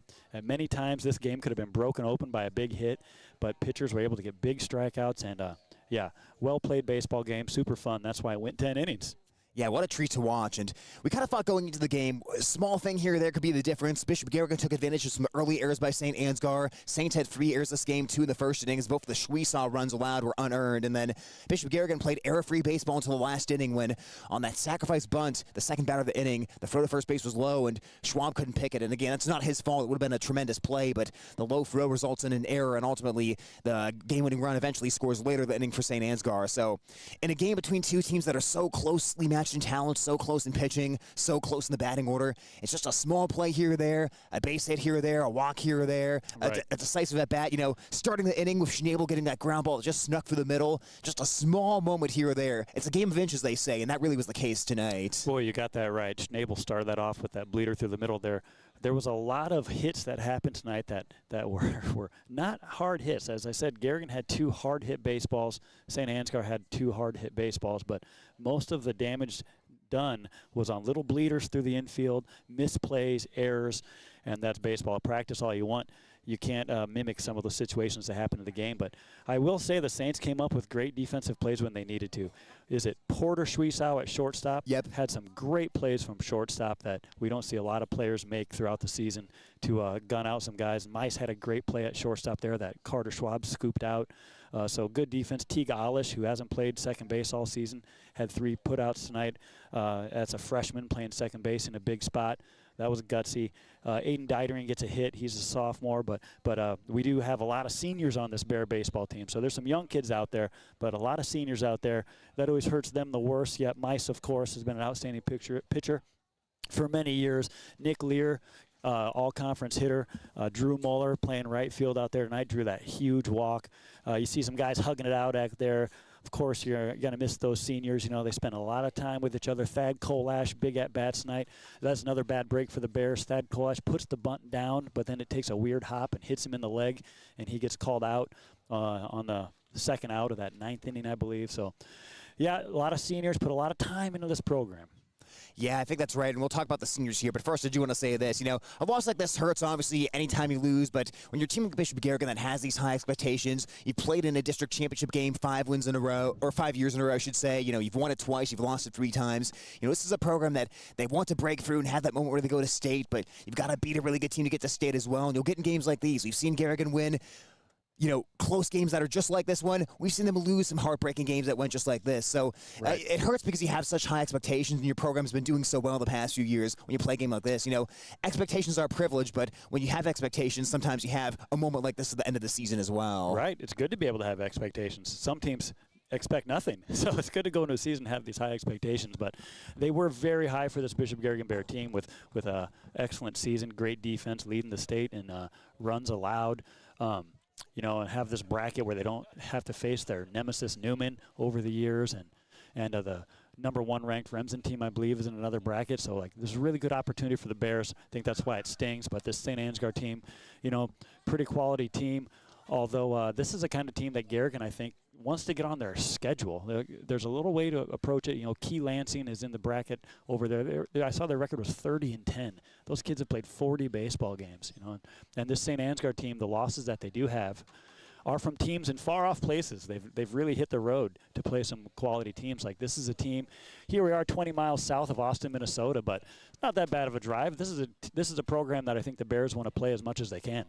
Yeah, I would love to see another game between these 2 teams next year. And like you mentioned, the Saints, they played some far-off non-conference games. You play Newman Catholic twice. Those are 2 of their losses, which we know that Newman is going to be a really good team just about every year. So, like you said, iron kind of sharpens iron. So you want to see good games going forward, especially in the regular season, to sort of build that confidence and build that resilience. Right, well, Tyler, now that we said at the beginning of the broadcast, I said I'd love to see these teams play at least a 3-game series, right? We can always wishful thinking, but now that we've seen the game, a 10-inning nail-biter, maybe the most epic game I've ever got to watch at the high school level. I'll have to think that one out, but I think if these teams play 3 times, every single game is a good one. I think so, too, the kind of starting rotation these teams have. Well, folks, we could talk all night, but the final thing I wanted to do is talk a bit about the Garrigan seniors like you did earlier, Beanie. I'm going to throw Thad Colash and Drew Moeller into the same bucket. Those are guys that didn't start for a very long time, but their senior year, they moved into the starting lineup. I use the phrase paid your dues a lot, and those 2 guys did. Would have been easy to say, I'm not starting as a junior, I'm done with baseball, but they're back out here for the senior year, so it was great to see those guys in the starting lineup and just sticking it out throughout the years, because it's, you're giving up a summer, essentially, to play high school baseball. There's a lot of socializing. There's a lot of messing around you could do as a teenager. So for them to stick it out for all this time and wait their turn, I think really said something. And we certainly saw a lot of big at-bats throughout the years from them. I'll mention Dan Meister as well. Boy, the ace of the Garrigan staff. It's great to see the fact that he's playing baseball again next year at Buena Vista, but you threw him in any big game. You trust in a game like this, and it seems like he rises to the occasion. He did that tonight, but he's the guy you just trust whenever there's a big spot to get the ball in your hand. It pitch against the 4 cities of the world, pitch in a sub-state game against Newman, pitch today against St. Ansgar. He's the guy who wants the ball when things are getting tough. And then, you mentioned Brady Garrigan as well, a versatile guy for the Golden Bears. He went from a bottom-of-the-order hitter in the past to now he's your leadoff hitter this year. Now he's your number 4 hitter this year. He's a guy who just constantly took his game to the next level each progressive season in his career. And then, of course, Nick Lear as well. It's been fun to watch him develop as a power hitter.